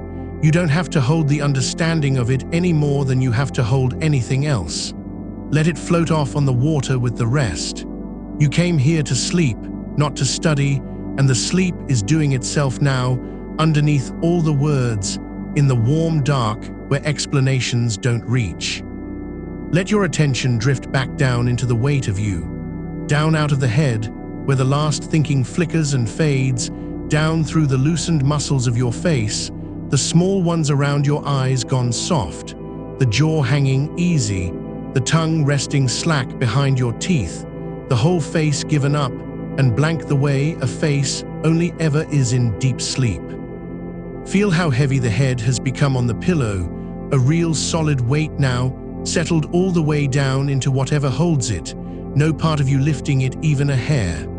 And down the neck, where so much of the night's readiness like to gather, feel it long and slack and warm, the cords of it unstrung, nothing bracing, nothing held. And out across the shoulders, those two broad shelves that carried the whole shift, that stayed hitched up toward your ears for hours without you ever noticing, Feel them melting down and back and wide, spreading out flat and heavy, sliding down away from the neck the way warm wax slides, letting go of a height they'd forgotten they were holding. That's it, lower and lower still. There's always a little more give in them than you think, another quarter-inch of drop waiting under the last one, and then another under that, all the way down until they're just resting, just wait, just two tired things finally laid down flat. And feel that dropping travel outward and downward through the whole frame of you like warmth spreading through cloths. Down the long bones of the arms, the elbows heavy, the forearms heavy, all the way to the hands, and let the hands be the heaviest of all, those hands that did so much tonight, that gripped and carried and steadied and never got a moment to be still. Let them lie open now, palms soft, fingers curled loose and half open the way a sleeping child's hand curls, holding nothing, needing to hold nothing, every last bit of grip drained out of them and gone. Feel the fingers give up their last small tension one by one, and how much heavier the hands get the moment they truly stop holding. Let them sink into the bed. Let them be done. Down through the broad, warm center of you, the chest rising and falling slower now, shallower, the breath so quiet it barely stirs you, just enough, just the small easy tide of it, in and slowly out, no work in it at all. Down through the belly, soft and rising gentle with each breath, all the held-in tightness of the night gone out of it. Down through the low back and the hips, that great settling weight of you pressing down into the bed and being met, being held, sinking in a little further each time you breathe out, as though the bed was slowly, kindly taking more and more of you the longer you lie in it. Let it take you. There's nothing you need to keep up off the mattress. Give it the full weight. Give it the hips, the legs, the long heavy bones of the thighs going slack, the knees unlocking, the calves loosening, the ankles falling open, and the feet that stood the whole night, that held you up hour after hour on hard floors. Let them go heaviest of all, warm and thick and done, tipped out to the sides, carrying nothing now, resting at last, so far below you they're almost gone. And now stop moving through the body in pieces and just feel the whole of it at once, all together, one long warm heavy weight laid out in the dark. Not a collection of parts anymore, just you complete, sunk down into the bed as a single settled thing, breathing slow, going nowhere, wanting nothing.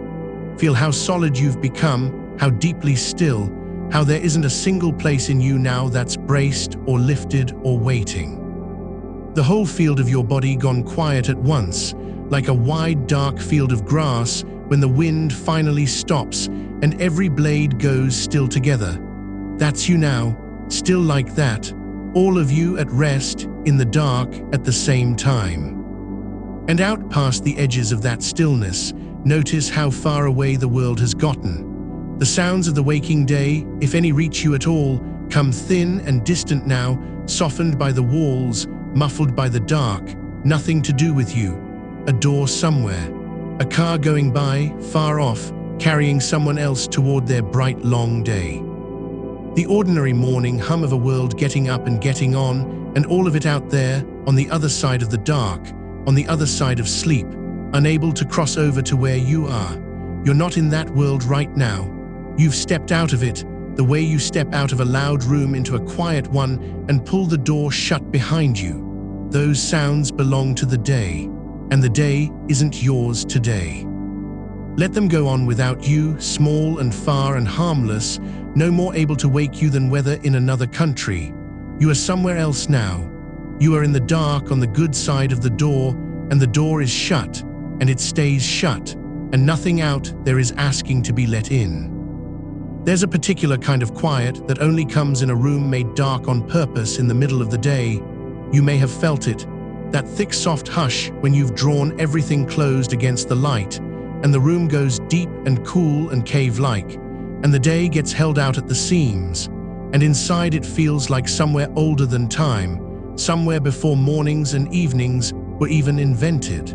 That's the quiet around you now. Not the thin quiet of night, when the whole world is sleeping with you. This is the deeper thing, the quiet you made yourself on purpose by hand, drawing the dark closed like pulling a heavy blanket over the window of the world. And in here it is cool, and it is dim, and it is still, and every one of those is a small kindness your body knows how to use. The coolness tells it the sun is down, though the sun is high. The dark tells it night has come, though outside it's climbing toward noon. You've built your body a night out of a bright day with your own 2 hands, and now you get to lie down in the middle of it and let it work. Let it work. It's working.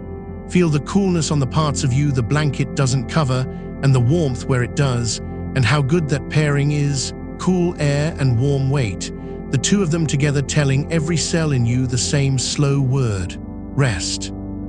Sink a little further into the good dark of it.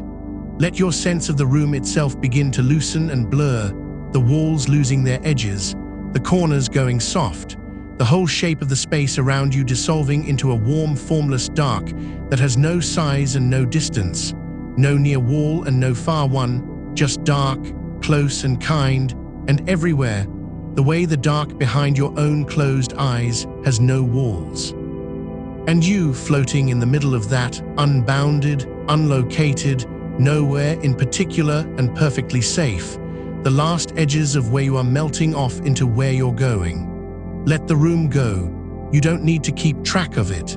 You don't need to know how far the ceiling is or where the walls stand. Let all of that measuring quietly stop, the way it stops every night at the door of sleep, and let there just be dark and warmth and the slow tide of your breath, and no place and no time and nothing to hold in mind at all. And notice if there's still any faint flicker of alertness left in you, any last thin thread of the night's watchfulness still humming somewhere low. Notice how it's thinning now, all on its own, without you having to talk it down. The adrenaline the shift poured into you, the chemical readiness that kept you sharp when you needed to be sharp, that stuff doesn't vanish the moment you lie down. It has to burn off slow, drain out gradual, ebb away on its own clock.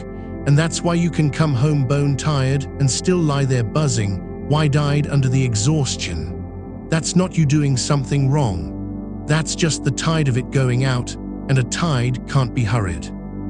But feel it now, feel how much lower it's already run than when you first lay down. The buzz gone quieter, the wired edge gone dull, the last of the shift's chemistry ebbing out of your blood, hour by hour, breath by breath, leaving the beach of you wide and wet and calm behind it. You don't have to do anything to make it happen. It happens because you stopped feeding it, because you lay down in the dark and let the night start pulling out. Let it pull all the way out. Let it take the readiness with it, out past the edge of you, into the dark, gone. And what it leaves behind, smooth and empty and still, is exactly the ground that sleep grows in. So there's nothing left to wait for, nothing left to burn off that isn't already burning off, nothing left to hold that isn't already set down. You've done every part of this that takes doing. The rest, the real sleep, the deep of it, that part isn't yours to do. It comes on its own, from underneath, in the dark, when you finally stop reaching for it. And you're so close to that stopping now. You can feel it, can't you, how little is left between you and gone, how thin the last of the wakefulness has worn, how you keep almost slipping under and then floating back up a moment and slipping under again, each time a little deeper, each time staying a little longer down. That's the beginning of it. That soft coming and going. Just let the going win. Each time you slip down, go with it a little further, and each time you float up, come up a little less, until one of these slow slippings under simply doesn't bring you back, and you don't notice it happen, and you don't need to, because you'll already be where it takes you, down in the warm dark under everything, asleep. Let your mind go loose and wide and slow. Let the pictures come untethered, the river, the snow, the dark room, all of it drifting apart now, no story holding them together anymore, just soft, unconnected drifting things floating up and dissolving, the way the mind starts to dream before it knows it's dreaming. That loosening is sleep coming close. Don't grab after the pictures to make sense of them. Let them come strange and let them come soft, and let them float off half-formed. Because you don't have to understand anything now, you don't have to follow anything. You can let the meaning fall out of it all and just drift among warm shapes in the dark, going down, going quiet, going under. And while you drift there, let me give you something new to rest your attention on, something soft and far away, so light it barely asks anything of you at all. Picture, somewhere out beyond the walls of this dark room, a wide field under a low gray sky. The kind of field that goes on further than you can see, tall grass gone silver at the tips, bending all one way in a wind so slow, it's almost not moving. And there's no one in it, and nothing happens in it, and it doesn't need you to look at it. It's just there, breathing its own slow breath, the grass leaning and settling and leaning again, an ocean that never quite crests. You don't have to walk into it. You don't have to go anywhere near it. Just know it's out there, wide and empty and patient, while you lie here warm and hidden and small, and let the size of it make you feel how little you have to carry. All that open space, holding nothing, asking nothing. Let some of that emptiness come into you. Let there be that much room inside your chest, a wide gray field where the thoughts used to crowd, the grass leaning slowly all one way, nothing happening, nothing needing to happen. And the quiet out there is a deep quiet, not the sharp silence of a room where you're straining to hear, but the soft, full quiet of open country, where the only sounds are so gentle they make the stillness bigger. A far-off wind moving through the grass, a sound like breath, like something the world does in its sleep. And under that, nothing, a nothing that goes down for miles. You are lying at the bottom of a great bowl of quiet, and it's tilted so that all the noise of the day runs off the edges and away, leaving you at the low, still center where nothing can reach. The traffic that's building out there in the waking streets, it runs off the rim. The voices, the doors, the bright hurry of everyone starting their morning, off the rim and gone. Only the low center holds you, and it holds you gently, and it holds you all the way down. Let your jaw come loose again while you rest in that field. It creeps back, the holding, even now, the jaw likes to clench a little, likes to keep a small readiness even here. So let it go one more time, let the back teeth drift apart, let the whole hinge of the jaw hang slack and heavy the way it does in the deepest part of sleep, when the mouth softens and the face forgets its shape. Let your tongue lie soft in the floor of your mouth, resting, weightless, not shaping anything, not about to say anything. And let the softness spread up from there through the cheeks, around the eyes, until the whole face is just resting, a face with nothing to arrange. No one watching it, no expression to keep, just skin and warmth and the slow give of everything letting go. There's a particular piece in a face that has stopped performing, and you can feel it now, the way your own face has gone quiet and plain and easy, the way it only does when you're truly alone in the dark or truly asleep. Notice how the breath has changed all on its own. You're not steering it anymore. Somewhere back there you handed it over, and it's been going along fine without you, slower than you'd have made it, shallower, softer, the breath of a body that's more than halfway gone. That's the breath sleep breathes. It doesn't need the deep pulls anymore. It's found its own small rhythm, way down low, barely stirring your chest, and every one of those little breaths is another inch of settling, another loosened notch, another quiet confirmation that the body knows the way from here and doesn't need you to show it. So keep letting it have the wheel. It's a better driver than you in the dark. It knows exactly how slow to go. Somewhere in the walls of the building, the small daytime sounds have started, the way they do, a pipe ticking as the water warms, a floor settling, the muffled far-off machinery of a world that's up and moving. And I want you to notice how those sounds don't have hooks in them anymore. Early on they'd have snagged you, pulled you up, set the mind running after them. What's that? Who's that? Should I? But listen now. A sound arrives and it just passes through. It touches the edge of your hearing and it keeps going, out the other side, and it takes nothing with it, and it leaves nothing behind. You've stopped reaching out to meet the sounds. You've let them come all the way to you instead, and most of them don't even make it. They dissolve on the way, soft and far and meaningless, no more than weather happening in another room. Let every sound be like that. Let the whole waking building murmur and tick and settle around you, and let all of it be the sound of the world staying out there, on its side of the dark, while you stay in here on yours, sinking. Because that's the thing about this room now, this hour, this dark you've made, it has a kind of thickness to it, a softness in the air, the way a heavy snowfall changes the sound of a whole street, muffles it, pads it, makes even the loud things gentle. The dark around you is doing that. It's packed in soft all around the bed, thick as wool, thick as deep water, and it's taken all the sharp edges off everything that reaches you. The light that wants in at the seams of the blackout, it can't get through the thickness. The noise of the morning, it goes soft and shapeless before it finds you.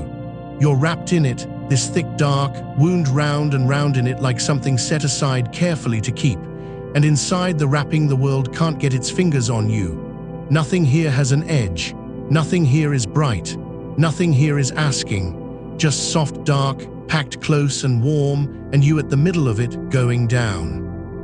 Feel the mattress take a little more of you. It's strange and good, the way the body keeps finding more to give up. You'd think you'd have handed it all over by now, all the weight there is, but there's always a little more, a last held ounce in the small of the back, a last bit of lift in the shoulders you didn't know you were still doing. And as you notice each one it lets go too, and you sink that fraction deeper, and the bed rises that fraction closer around you. It's like settling into snow, into a deep soft drift of it, where the longer you lie the more it molds to you, the more it comes up around your sides and cradles you, until you can't quite tell where the edge of you stops and the softness begins. Let that line blur, let the boundary go. Let the warmth of the bed and the warmth of you become one warmth, so there's no seam to hold, no shape to keep separate, just a warm heaviness settling deeper into a warm dark, all of it sinking slowly together. And you have earned every ounce of this sinking. I want you to feel that plainly, without any fight in it. The night you worked was real work. The hours you held yourself upright and alert when everything in you wanted to lie down, those hours were real. They cost you something real, and this, right here, this warm downward drift, is what they were the price of. You paid it. The rest is bought and paid for, and it's yours, and no part of you needs to feel it should be doing something else. There is nothing else. There is nowhere to be. The whole rest of the world can run its bright morning without you for once, and it will, and it'll manage, and you can lie here in the paid-for dark and take back what the night took, hour by hour, breath by breath, while it all runs on without you out there beyond the wool-thick dark. Let a warmth come up through the middle of you now, not a heat, just a low, even warmth, the kind that gathers in a body that's finally still. It pools in the belly first, that soft, warm heaviness of deep rest, and it spreads out slow from there, down into the hips, down the long bones of the legs, warm and thick and slow like something poured, down past the knees, loose and open now. Down through the shins, the ankles, all that far country of the body you stand and walk and work on all night, gone warm and heavy and still. And out to the feet, the poor tired feet that carried you through the shift, letting go last of all, the warmth reaching all the way down into the toes and settling there. Nothing below the waist has anywhere to be. It's all just warm weight now, sinking, held. And up the other way, the warmth climbing soft into the chest, easing the last tightness out from between the ribs, that place where the shift likes to sit and clench, gone loose now, gone open, rising and falling so gently you can barely track it. Up into the shoulders, those two heavy hills of muscle that hold so much, that come home from every shift knotted and high, feel them melting down away from the ears, spreading wide and flat and heavy across the bed, giving it all up. Down the arms, warm and loose and useless in the best way, the elbows soft, the wrists soft, the hands lying open and empty, every finger uncurled. There's nothing in your hands anymore, nothing to grip, nothing to hold on to or hold up, just open warm hands, resting, done. Feel the whole body now as one warm settled field, all of it at the same low temperature of rest, all of it the same weight, all of it going the same slow way down. Not a collection of parts anymore, you've stopped feeling the seams between them, just one long continuous warmth lying in the dark, breathing its small slow breath, sinking a fraction further with every one. There's a rightness to it that the daylight can't argue with. Out there the sun says up, the sun says go, the sun says everyone's awake and moving and so should you, but in here there's no sun, there's only this, only warmth and weight, and the slow true pull of a body taking the sleep it's owed. And that pull is older and deeper than any daylight, and right now it's winning, and you can let it win all the way. Down here, this far down, even the thoughts have changed their nature. Notice them, or notice how you can barely notice them now. Earlier they came in words, in sentences, in worries with sharp corners, things to solve and turn over. But down here they've gone soft and wordless.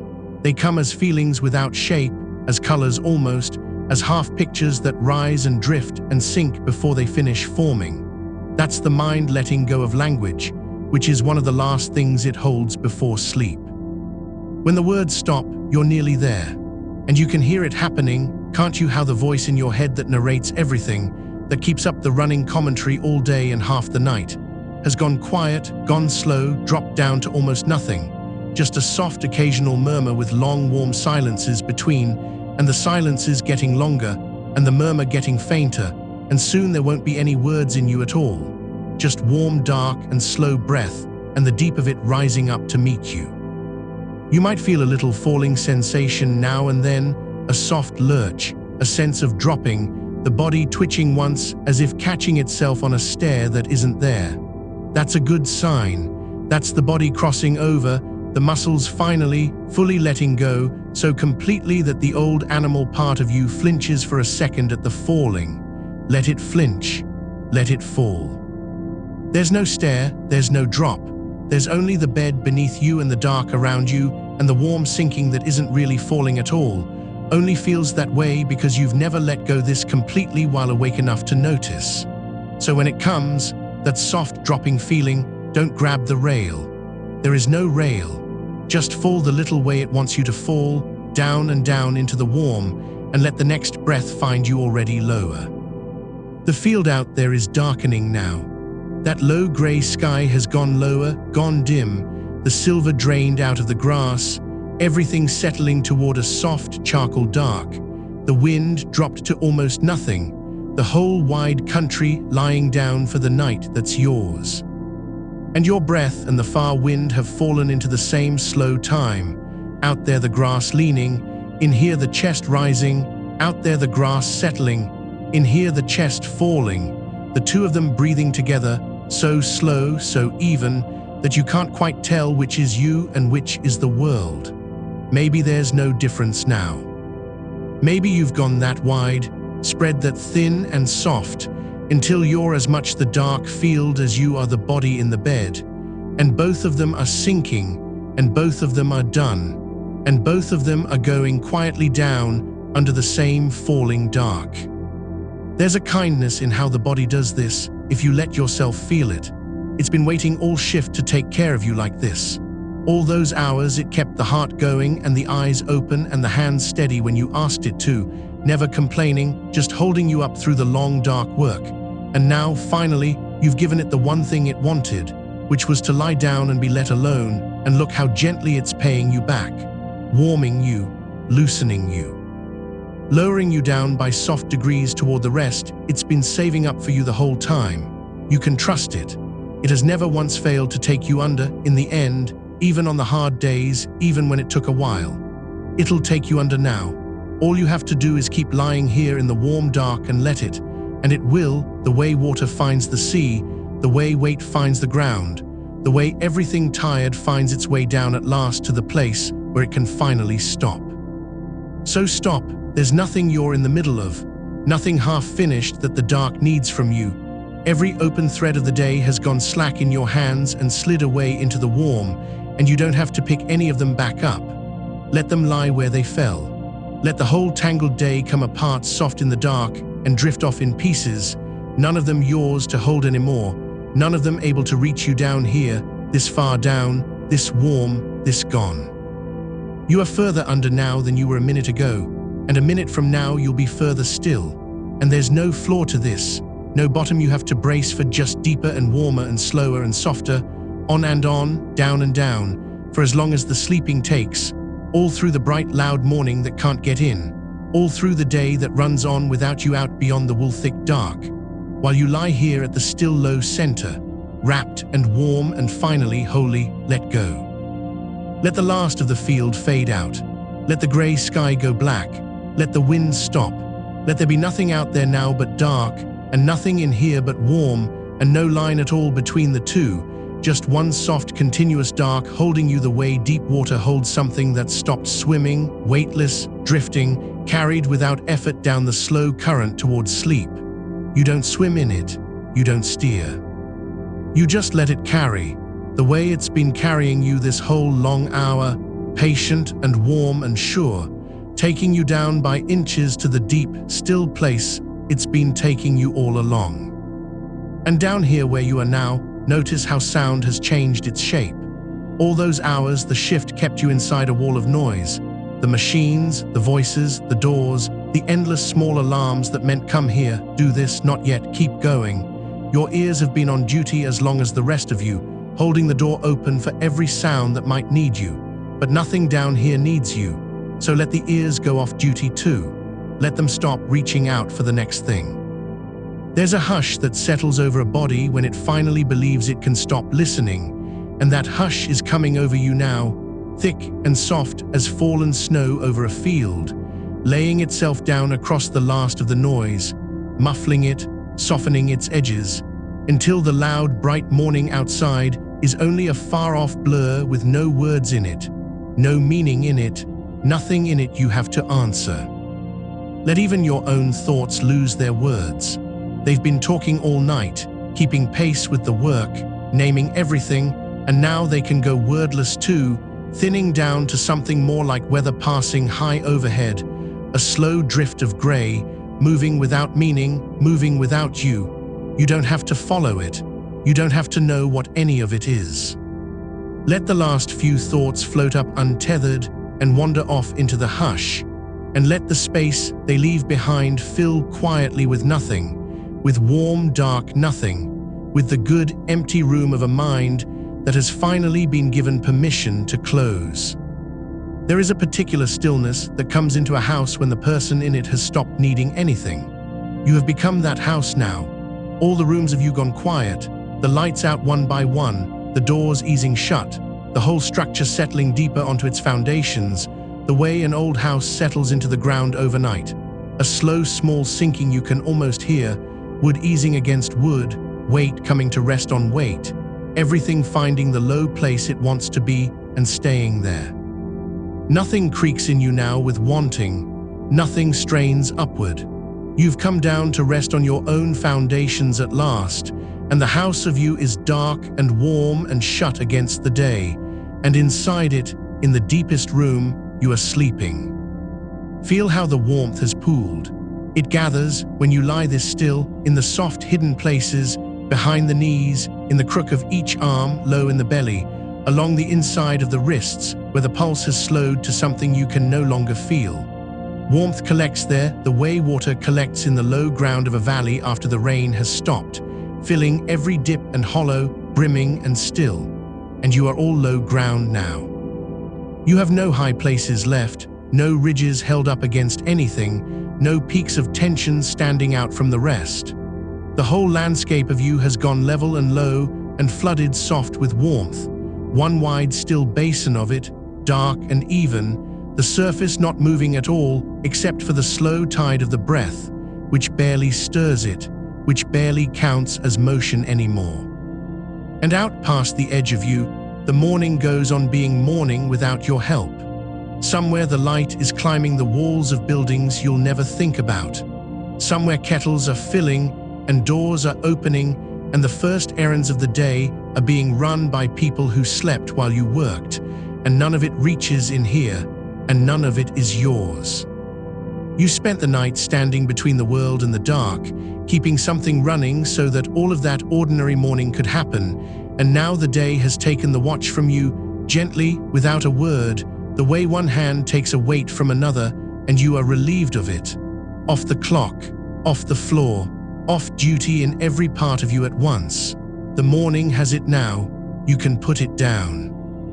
Let me tell you what your body is doing while you rest, so the last watchful part of you can hear it and be satisfied and let go. It's mending, quietly in the dark, with no need of your attention. It's going room to room, repairing the small wear of the shift, smoothing what got frayed, settling what got stirred, carrying off the tiredness by slow degrees the way a tide carries off what's been left on the sand, a little each time it draws back, until the shore is clean again.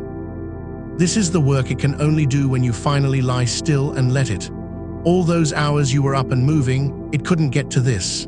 Now it can. Now, in the warm dark, with you gone soft and unresisting beneath it, it's doing the deep, slow work of putting you back together, and it does not need you awake to do it. It never did. It only needed you to stop, and you've stopped, so it's begun. Your body clock is doing its part too down in the quiet, and it isn't broken, whatever the daylight tries to tell it. It's only turned around, living by a different noon, keeping a different midnight, running true to its own inner time, even while the sun outside insists on another. That's a harder thing to do, and it's doing it patiently, the way it does everything, without asking you for anything. The leftover charge from the shift, the wired feeling you carried in through the door, that's been ebbing this whole hour, draining out of you into the dark, quieter now than it was, quieter than you'd have believed possible when you first lay down. This is a resting session, and nothing more, no cure, no promise, just an hour of company while your own good body finds its way down. If the day sleep ever turns cruel on you, if it stays out of reach night after night, or you wake feeling wrong, a doctor is the one to bring that to. But not now. Now there's nothing to solve. Now there's only the warm dark and the slow mending and the long way down, and you're already well along it. Feel the weight of the blankets, if there are blankets, that even downward press laid over the length of you, holding you to the bed like a hand held gently on the back of something that's ready to sleep. There's an old animal comfort in being covered, in feeling something settle over you and stay, telling the oldest part of you that you're hidden now, tucked away, safe from the open. The dark room and the weight together, they speak the same simple word to the deep-down animal of you, and the word is safe, and the animal believes it, and lets its guard fall, and lies down inside you and sleeps. Let it. Let the watchful creature that got you through the night curl down at last in the warm and close its eyes.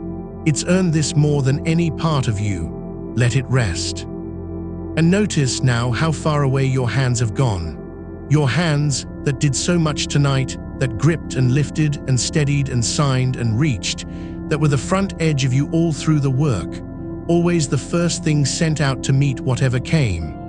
They've gone quiet at the ends of your arms, palms open, fingers loosely curled, holding nothing, needing to hold nothing. All night they were closed around one thing after another, and now they've let the last of it go, and they lie there empty and warm and still, so far from the center of you that they might belong to someone else, someone who's also sleeping somewhere warm. Let them stay that far away. Let them stay empty. There's nothing more for them to carry until long after the day is over. The same has happened to your feet, down at the other far end of you, carried you through miles of the shift without being thanked once, and now set down at last, turned loose, heavy and warm and still, all the standing and the walking and the bracing gone out of them, nothing left in them but the good ache of a thing that's finished and can rest. Let that ache go warm and dissolve. Let the ground you stood on all night let go of your feet the way you've let go of it. You're not standing on anything now. You're lying down, held from below by the whole broad patient bed, and there's nowhere you need to carry yourself, no distance left to cross, no floor to cover. The feet can sleep. They're allowed. Everything below your knees has already gone under, and it's pulling the rest of you down after it, slow and sure, into the same warm dark. Somewhere in you, if you go looking, there might still be a faint bright thread of the shift, a moment that's stuck, a thing said, a task that runs itself over and over trying to be finished. That's the mind doing what it does when the body outpaces it into rest. It's normal, it's tired too, and slower to believe the night is over. So don't fight the thread, don't pull on it. Just let it lie there glowing faintly in the dark, and let the warmth come up around it the way dusk comes up around a single lit window, softening it, dimming it, folding it into the larger dark until you can't quite tell anymore where the bright thing was. It doesn't need finishing. It only felt like it did because you were still holding it. Set it down among all the other things you've set down tonight and let the warmth close over it and let it go dim and let it go out. There is so much room down here once the day is out of it. All that space the noise was taking up, all that room the wanting filled, empty now and warm and yours. A great dark quiet hall of a place with you lying at the low still heart of it and nothing else in it at all. You could let yourself spread into that space the way warmth spreads into a cold room, slow and even, reaching softly into every far corner until there's no edge left between you and the dark. No wall you're pressed against, no boundary you have to keep, just you, gone wide and warm and formless, filling the whole quiet hall of the dark and sinking, all of it sinking gently together further down. Let the breath keep doing what it's learned to do without you, that long soft fall of the out-breath, sighing you a little deeper each time it goes, asking nothing of the in-breath, but that it come when it comes. You don't have to count it now, you don't have to shape it. It has the rhythm, it has had it for a while, and it will keep it long after you've stopped listening, rocking you the way a slow tide rocks a boat left tied at a dock in the dark. The smallest lift, the smallest fall, over and over, going nowhere, meaning nothing, just the quiet motion of a thing at rest on something larger and calmer than itself.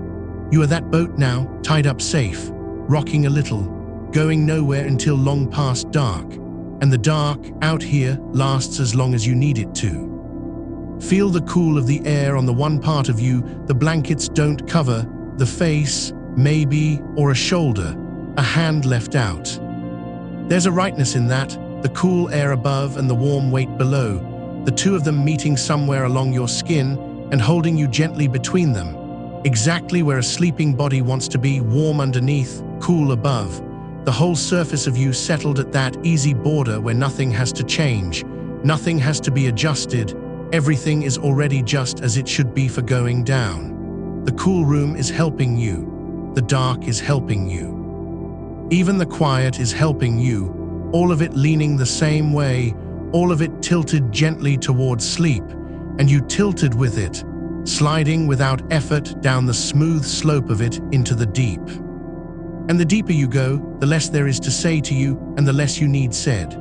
Words are for the surface, for the shallow, bright water up near the day, and you've gone well below that now, down where sound comes soft and blurred, and mostly you feel it more than hear it. A low, warm hum with no edges, a voice gone gentle and far and half dissolved into the dark it's speaking through. You don't have to catch the words anymore. You don't have to hold onto the sense of them. Let them wash over you the way warm water washes over something at the bottom of a still pool, smoothing it, rounding it, asking nothing of it, and let them carry you a little further down each time they come, slow and warm, and without any meaning you have to keep. There's a whole day out there running its bright course, and it does not miss you, and that's the mercy of it. It doesn't need you awake to be a day. It'll do all its light and noise and hurry without asking your permission, and it'll wear itself down toward evening while you sleep, and none of it, not one bright hour of it, can find its way through the dark you've drawn around yourself and into this deep warm room where you've gone to rest. You are past the reach of the morning. You are further down than the morning goes.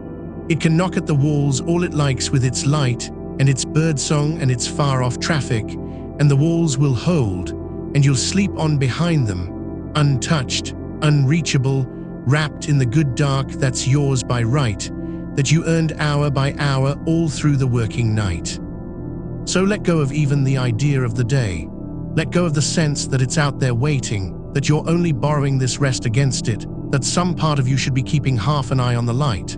You don't owe the day any of your attention right now. You gave the night everything you had. This dark, this warmth, this long, slow falling, this is the part that's only for you, and there's nothing you have to trade for it, and know what you have to keep over it. Give it all your weight. Give it the whole of you.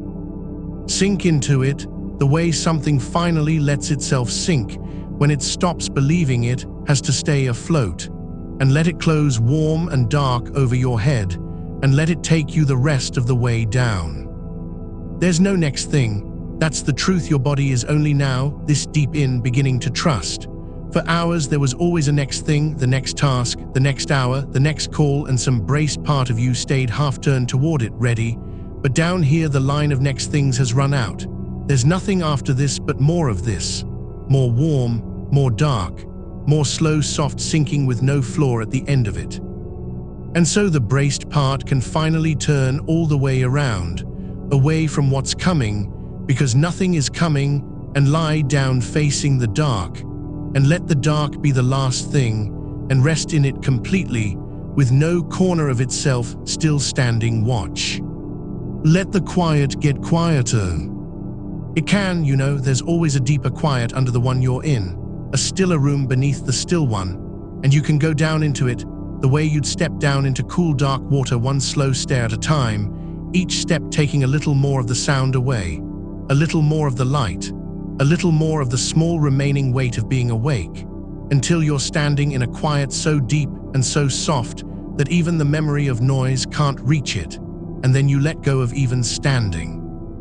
And sink from there, down past the last of the quiet into the warm dark below all quiet, where there's nothing left to hear, and nothing left to hold, and nothing left to be but heavy, and warm, and gone. And still there's further to go, and all the time in the world to go it.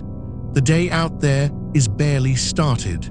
The dark in here has hardly begun to give you all it has. So there's no hurry in any of this, no edge you're moving toward, nothing to reach, just the long, slow settling of a body that's been given the whole bright day to rest, sinking by soft degrees through warmth it can't find the bottom of, carried gently down and down by something patient and sure that has done this for you every day of your life and will do it now, and asks nothing back, and never tires, and never lets you fall too fast, and never, ever lets you go until the resting's done. And while you rest there, let something new settle over you, softly, the way warmth settles into a room that's been left to itself all morning. Think, if only for a moment, and then not even that, of how the air in a closed, dark room grows still and even and kind, how it loses its edges, how it forgets there was ever a draft, ever a door, and just holds the temperature of the body it surrounds, so that after a while you can't tell where your skin ends and the air begins. The two of them the same warmth, the same stillness, folded into each other with no seam between. That's what's happening around you now, whether you notice it or not. The room has stopped being a room and become a kind of held breath, and you're inside it, wrapped in air that has taken your own warmth and given it back to you gentler, and there's nothing in it that wants anything from you, nothing that expects you to move. Let your face be part of that stillness. So much of the long night lived in your face, in the small muscles around the eyes that stayed ready to read the next thing, in the set of the jaw that held through the hard hours, in the brow that carried the low, steady weight of paying attention when paying attention was the whole job. Let all of that go soft now, quietly, without your having to do it, the way a field lets go of its footprints overnight, the little tightness at the outer corners of the eyes loosening. The jaw unclenching by a hair and then another hair, until the back teeth are no longer quite touching and the whole lower face hangs easy and slack and heavy. The forehead going smooth and wide and unbothered, the skin of it cool, the thoughts behind it slowing to the pace of something drifting. Your face, which worked all night, can stop working now. It can go blank and calm and open the way a face only goes when no one is watching it, and it has nothing left to show anyone. That's a rest of its own, and you've earned it, and it's yours. And under the face, the throat. The throat that talked, that answered, that stayed clear and ready to speak the whole shift through. Let it soften too. Let it grow loose and warm and unhurried. The breath moving through it now without a single word riding on it. Just air, just the slow, easy passage of air, in and gently out, asking nothing, saying nothing, the throat finally off duty. There's a particular ease that comes into the throat when it knows it won't be called on. A kind of melting, and you can feel it now if you let yourself. The way it lets down and rests, the way the whole column of it goes quiet and warm from the base of the jaw to the top of the chest. One long, soft, unstrung line.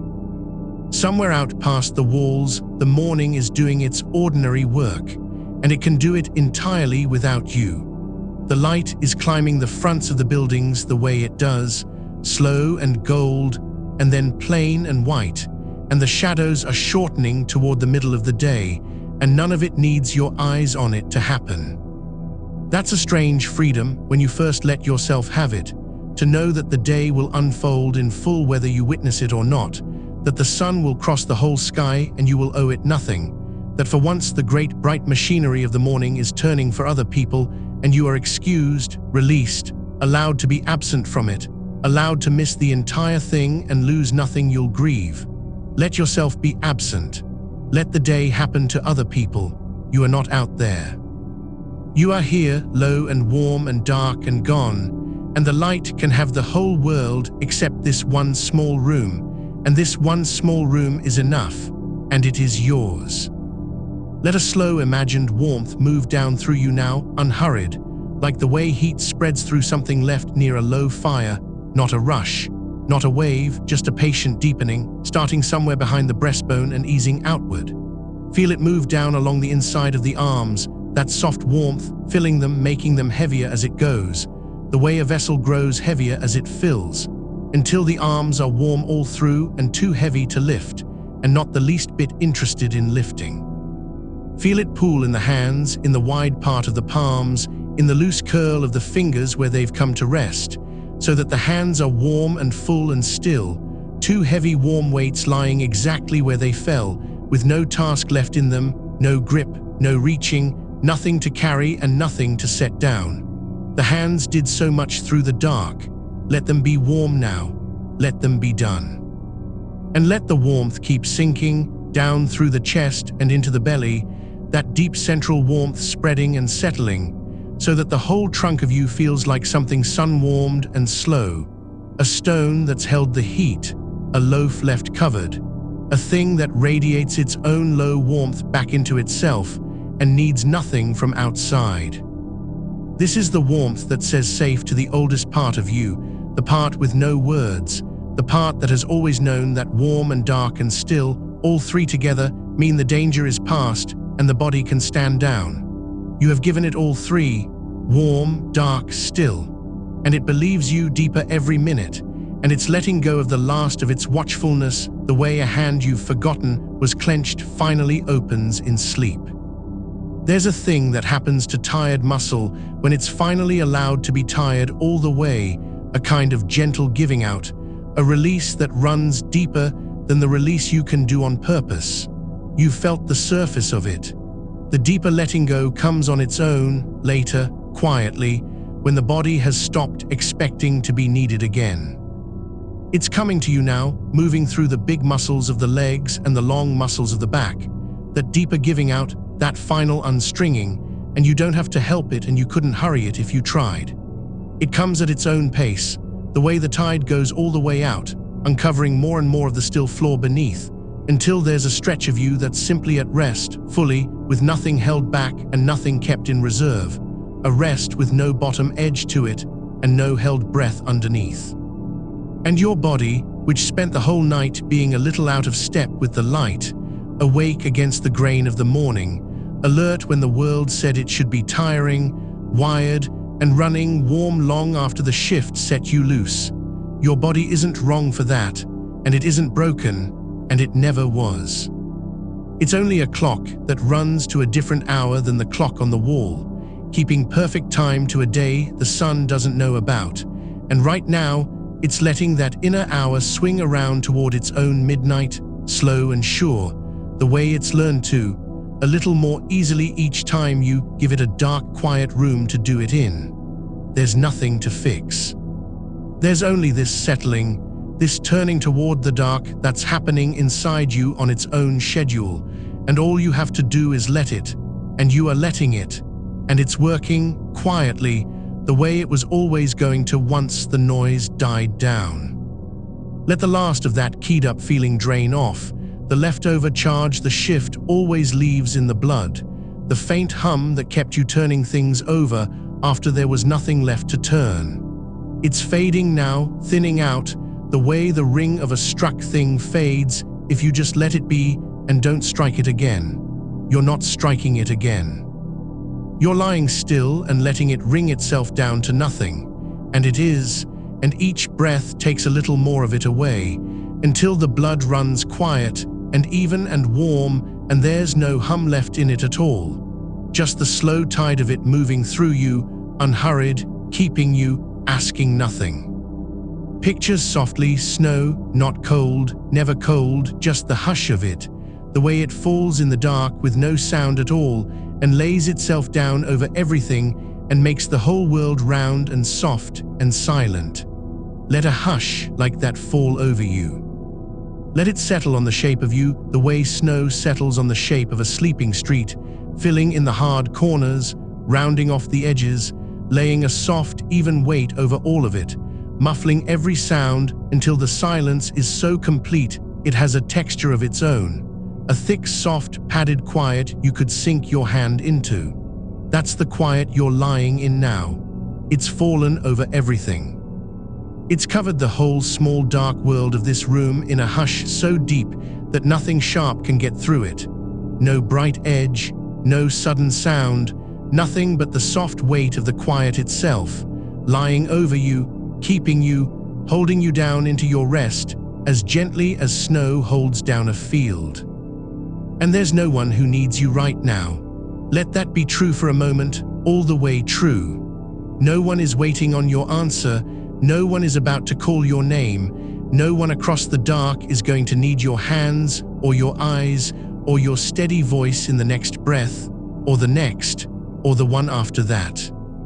For hours you were reachable, findable, on call, some part of you always listening for the sound of being needed. And now that part can be off, truly off, because the need has ended and the reaching has stopped, and there is nothing out there with a claim on you until this rest is fully done. You are unreachable in the best way.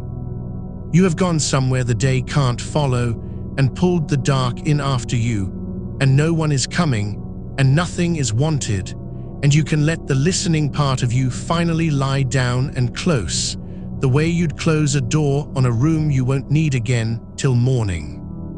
Feel how the bed takes all of it, not just your weight, but the weight under the weight, the tiredness that has its own heaviness, the long night that still lives in the body as a kind of density, a fullness, a settledness that presses you down into the mattress deeper than mere weight would. Let the bed have that too. It can hold it. It has held it every time.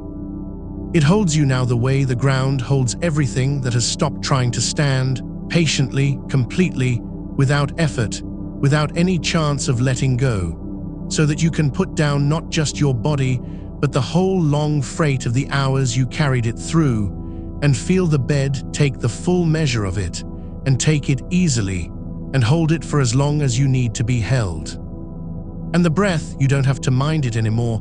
You never really did, has found its own slow floor, low and even and far apart, each one arriving on its own like something washing gently in and gently back.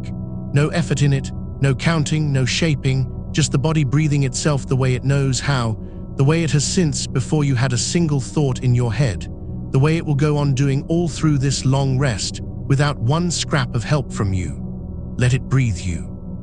Let it be the one steady thing that keeps on while everything else grows still, the slow tide at the center of the stillness, rocking you by the smallest amount, down and down, and a little further down. There's a kind of dark that isn't the absence of anything, not the dark of something missing, Not the dark that's just the light gone out, but a dark that's full, a dark with its own soft body to it, thick and warm and close, the dark inside a covered thing, the dark under deep water, the dark of the innermost room where the world's noise has never once reached.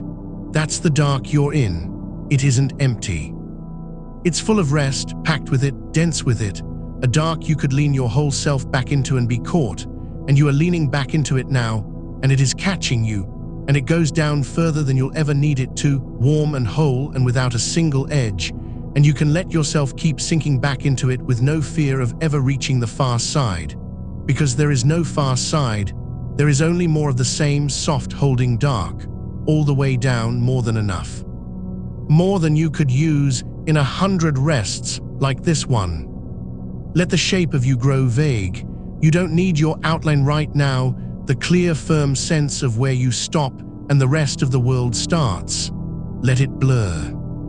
Let the edges of you go soft and uncertain in the warm dark, the way the edges of everything go soft when the light is low and the mind is loosening its grip, until you're less a body with a boundary and more a warm, heavy region of the dark, a place where the stillness is a little denser, a spot where the rest has pooled, with no sharp line anywhere around you saying here is where you end. It's an easy way to be. It asks nothing. There's nothing to hold in shape, nothing to keep separate, no border to defend, just warmth shading off gently into more warmth and dark, shading off into more dark and you somewhere in the soft middle of it, dissolving by slow degrees into the general quiet, spreading out thin and warm and untroubled across the whole still floor of the rest. And time out there keeps doing the thing it does, moving the light slowly across the day, but in here it has come nearly to a stop, thinned out to almost nothing, so that there's no sense of it passing, no sense of anything being spent or used or running short. You have hours. You have more hours than you'll need. The rest stretches out ahead of you long and level and unbroken, and there's no place in it where you have to be, no point you're working toward, no moment coming that you have to be ready for. It's all just this, going on and on at the same low warm pitch, the same slow breath, the same soft dark, the same heavy stillness, for as long as the body wants it, and the body wants it for a long, long while yet, and there's no reason on earth to stir before it's ready, and every reason to lie here and let the still hours pool around you and keep you and carry you gently on. So stay down, stay warm, stay heavy and vague and gone in the full soft dark, with the hush lying over you and the bed holding all of it and the breath rocking you by the smallest slow degree, and let the next while be nothing at all but more of this, nothing asked, nothing owed, nothing coming, nothing to keep watch for, just a body that gave the whole night everything, resting now in the deep warm middle of its own kept dark, sinking a little further every time the breath goes out, held the whole way down, and the whole way passed down. By something patient and warm and endlessly sure that is in no hurry at all, and will not leave, and will not let you fall too far, and will keep you like this, softly, for hours, until the resting is entirely done. And somewhere at the far edge of hearing, if you listen for it, the day goes on making its small sounds without you, and none of them are yours to answer now. A car passing somewhere down the street, the low steady note of it rising and fading and gone. A door somewhere, a voice, a bird settling into the long, ordinary morning of the waking world. And all of it reaches you softened, muffled, coming through the dark and the walls and the deep of the rest like sound coming through water, blunted and far and belonging to someone else's hours. You don't have to sort it. You don't have to know what any of it is. Let each small sound arrive already forgiven, already fading, a thing happening a long way off, on the other side of a thick, warm distance you have no need to cross. The world can keep its noises. You've handed them back. There is nothing out there for you to catch or carry or hold, and every sound that drifts in is only one more thing that isn't yours anymore, one more small proof that the work is set down and the watching is over, and it's someone else's turn now to mind the bright, loud middle of the day. And down where you are, under all of that, it stays quiet.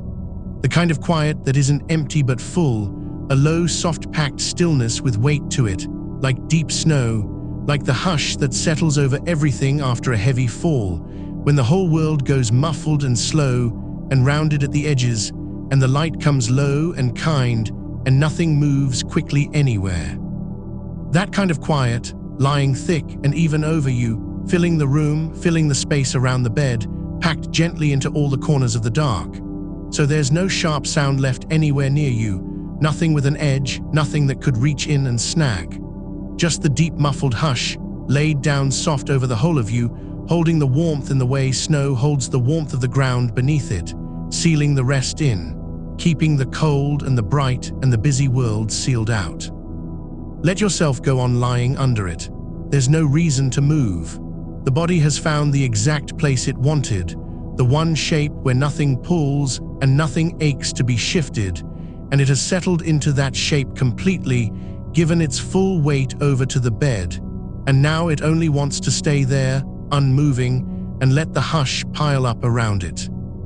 Every small readiness that was still left in the muscles, every last faint sense of being poised to rise, has drained away, and the body has forgotten, gently, how to be anything but still. It isn't waiting to get up. It isn't half listening for the thing that comes next. It has laid all of that down along with everything else, and it lies here now with no plan in it at all, no next, no soon, just the slow warm now of the breath going out, and the weight going down, and the hush lying over. And your body clock, the deep old timekeeper down in you that the bright morning tried to argue with when you first came home, it has stopped arguing. It isn't broken, it never was. It was only doing faithfully the one thing it knows, keeping its own steady count against a sun that runs the wrong way for the life you laid. And now, in the dark you've made, in the cool and the quiet and the sealed-off hush, it has begun at last to let its count go loose, to soften its insistence, to trust the dark you've given it, and let the alertness ebb the way water ebbs off a long, flat shore, slow and unhurried, and taking with it, grain by grain. The last of the wired brightness the shift poured into you, you don't have to help it.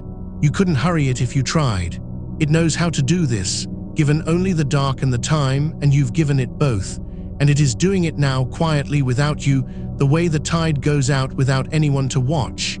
The readiness draining, the alertness thinning, the deep count slackening toward rest, all of its own accord, all in its own good time. So there's nothing for you to manage down here. That's the ease of it. You've done the only thing that was ever yours to do. You came home, you set the shift down, you made the room dark and cool and quiet, you lay your weight on the bed, and everything after that happens on its own. The body knows how to grow heavy, the breath knows how to slow, the old clock knows how to loosen its grip when the dark stays long enough for it to believe. None of it needs your hand on it. You get to lie here empty of tasks, with not one thing left to see to, while all the quiet machinery of rest runs itself gently down towards sleep beneath you, needing nothing from you but your stillness. And your stillness is the one thing you have in endless supply now, lying here this heavy, this warm, this far down. Let a slow breath go, and feel how the letting go of it costs you nothing, how the out-breath simply falls, the way a thing falls that has finally been set down. No push behind it, no effort in it, just the warm air leaving on its own, and the chest settling a fraction low as it goes, and the whole of you sinking that same small fraction deeper into the hold of the bed. And then the long, unhurried pause where nothing needs to happen at all. And then the next breath arriving by itself, unasked, drawn in soft and shallow and slow, only as much as the body wants and no more. And out again, longer, slower, warmer, carrying a little more of the weight down with it. You don't have to run this.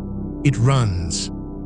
It has been running the whole while you drifted, faithful and slow, and it will keep running long after the last of your attention has let go of it and slipped away into the dark, breathing you gently through the deep of the rest the way it breathed you gently through every night of your life, needing no watching, asking no help, just going on, soft and slow and sure, beneath everything.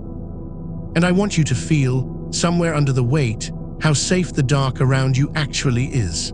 Not the empty dark, Not the thin dark of a room the light can get into, but the deep good dark you made on purpose, the blacked-out dark that holds the morning off at the edges and keeps the whole bright, arguing day on the far side of the wall. That dark is on your side. It's doing work for you while you lie here. Every scrap of light it holds back is a scrap of wakefulness it keeps from reaching in and prodding the old clock awake, so that the dark itself becomes a kind of shelter, a low, cool cave of your own making, where the body is finally free to believe that it's night, free to pour out the melatonin the daylight would have burned away, free to sink and slow and forget the sun entirely. You're not fighting the light in here. You've shut it out, all of it, and what's left is this, a soft sealed dark, cool and complete, wrapped close around the bed, holding the rest in like warmth under snow, keeping you. And you can trust it to keep on keeping you. It doesn't tire, it doesn't slip. It will hold the dark just as steady in the third hour and the fourth and the fifth as it holds it now, steady and even and unbroken, no matter how high and bright the day climbs outside, no matter how loud the waking world gets about its business, none of which is yours, none of which can reach you here. So you can let the last of your guard down. You can stop holding even the smallest corner of yourself ready. The dark has the watch now. The dark is minding the door. You are free, entirely free, to be nothing but a warm, heavy sleeping weight in the middle of it, with no part of you left over to stand sentry, because the standing sentry is done, the long night of it is over, and something patient and dark and sure has taken the watch from your hands and will not give it back until the resting is through. Down here the warmth keeps gathering.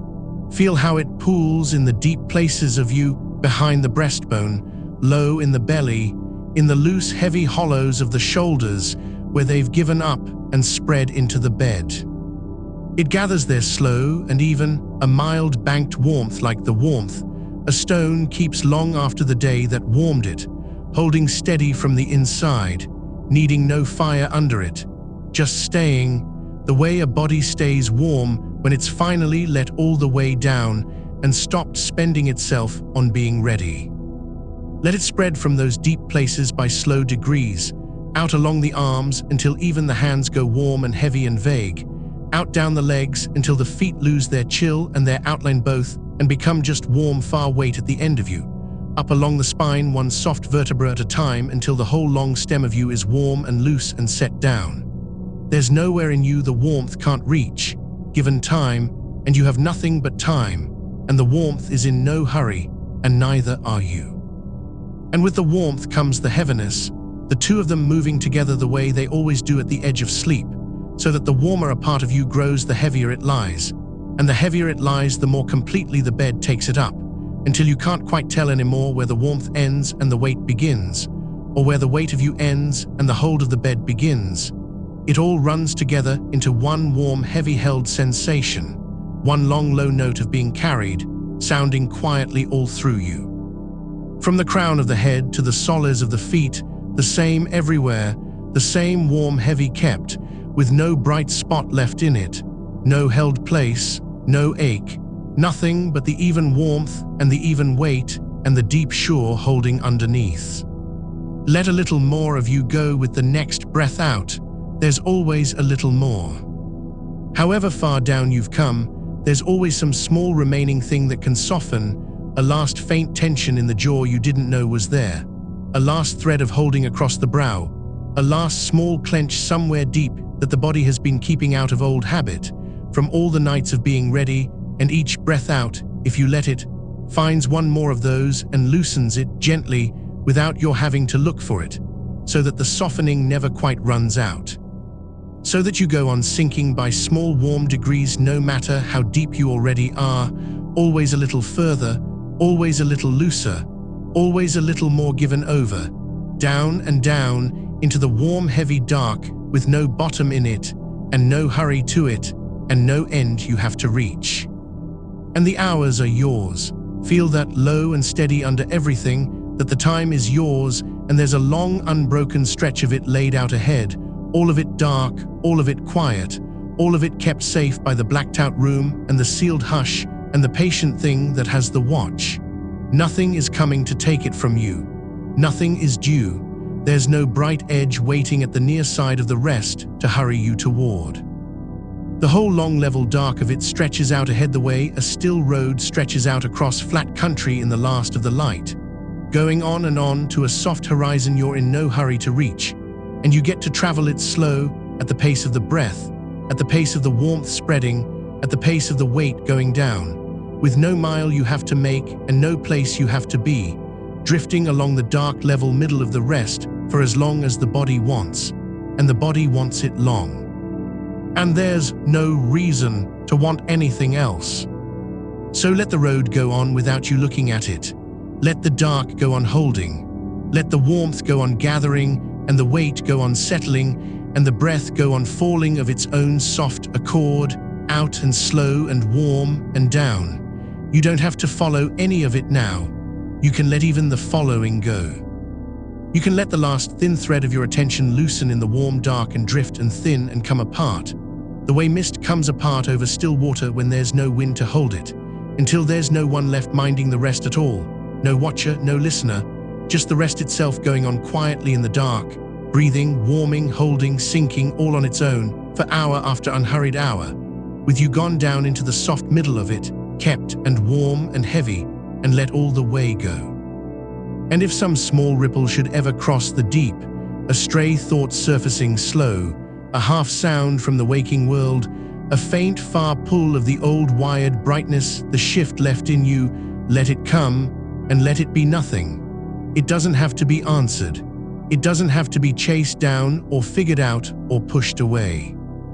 It can rise up out of the quiet and hang there a moment and sink back down again all on its own, the way a thing dropped into deep still water sends up one slow ring and then lets the surface close smooth over it again, and the deep goes on unbothered underneath, dark and heavy and undisturbed, no matter what small thing troubled the top of it for a moment.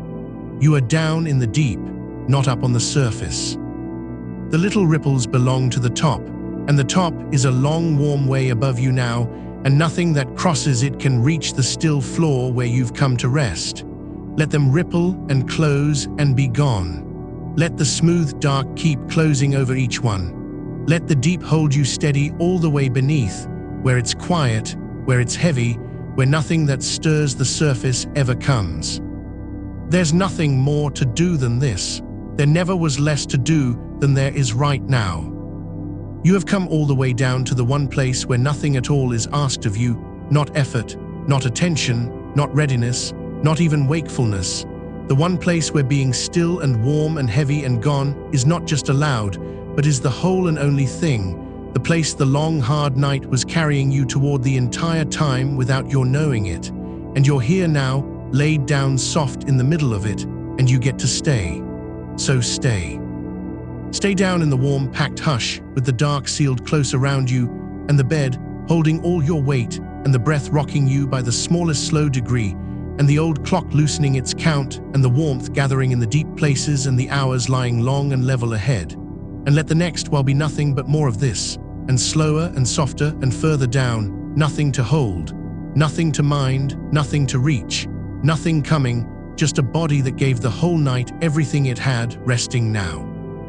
Deep in its own kept dark, sinking a little further every time the breath falls away, and held the whole slow way down by something warm and patient and endlessly sure that will not hurry and will not leave and will keep you here exactly like this for hours yet.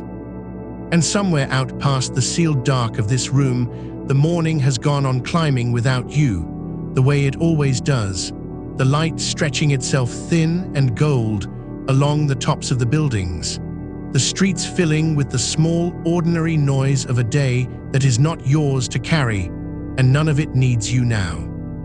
That is the strange mercy of it, that the whole bright machine of the daytime world runs perfectly well without one more pair of hands, without your watching, without your worry, that it will keep the appointments and answer the phones and move the traffic along and set the shops opening one shutter at a time, all of it, without asking you for a single thing. You spent the night being needed. You spent the night as the one who was awake so that others could sleep, the one holding the post, watching the road, minding the ward, keeping the machine fed and running through the hours when the rest of them had gone down soft into their own beds. And now the count has turned all the way over, and it is your turn to be the one who is held, the one who sleeps while the others keep the world. Let them keep it. Let them have the bright hours and the noise and the standing up business of the day. You have earned the other thing. You have earned the going downs. So let the daylight belong to them, and let this dark belong to you, and let the two of them stay apart, the way they have to, with the heavy cloth at the window keeping the one from the other, keeping the bright edge of the morning off your rest, so that in here, where you are, it can go on being the deep middle of the night for as long as your body needs it to be. And in that deep middle of your own made night, let something new begin to settle over you, soft and slow and warm as wool. Think, if a thought is still moving in you at all, of the way an old house eases itself down into the quiet after everyone in it has finally gone to bed. The way the timbers give up the last of the day's warmth, one small tick at a time, settling, easing, letting go of a held shape they've carried since morning. There is no one to hear it and nothing that needs doing, and the house simply loosens, board by board, joint by joint, sinking a fraction deeper onto its own foundations, sighing out the long day through its walls. That is your body now, a warm and well-made thing, easing itself down onto what holds it, letting go of the shape it held all night, one small tick at a time, with no one needing anything of it, and nothing left to do but settle and go on settling into the dark. Feel it in the long bones of you first, the great bones of the thighs, the heavy bones of the arms, those long, strong beams that carried you upright through every hour of the shift, that stood you at the bedside and the wheel and the door, that took the whole weight of you all night without once being thanked. Let them be thanked now in the only way they'd want, which is to be laid down and left entirely alone. Feel them go long and slack and heavy against the bed, all their standing work done, all their bracing finished, the strength in them turning quiet, turning to warmth, turning to weight, pouring itself slowly down and out through the ends of you and into the mattress, into the dark, into the deep patient hold of the thing beneath you that asks nothing and takes all of it gladly. And then the smaller bones, the ones that did the finer work, the many small bones of the hands that opened and closed and gripped and steadied 10,000 times through the night, that turned the keys and held the pens and carried the trays and did the careful things your hands know how to do without your ever telling them. Feel each small joint of them loosen and lie open now, the fingers slightly curled and gone soft, the palms unclenched, the whole clever hard-working machinery of the hands finally wholly at rest. Nothing to hold, nothing to reach for, nothing to steady or carry or turn. Just warmth pooling slow into the hollow of each palm, and the fingers gone heavy as something set down and forgotten, and the wrists loose, and the whole of the hands sinking, quiet, into the soft. The warmth is moving through you the way heat moves through a house in the slow hours before dawn, unhurried, finding its own level, gathering low and staying. It settles into the deep places, the small of the backs of the knees, the hollow of the throat, the soft, warm floor of the belly where the breath keeps up its low and endless rocking. And everywhere it gathers, the holding lets go.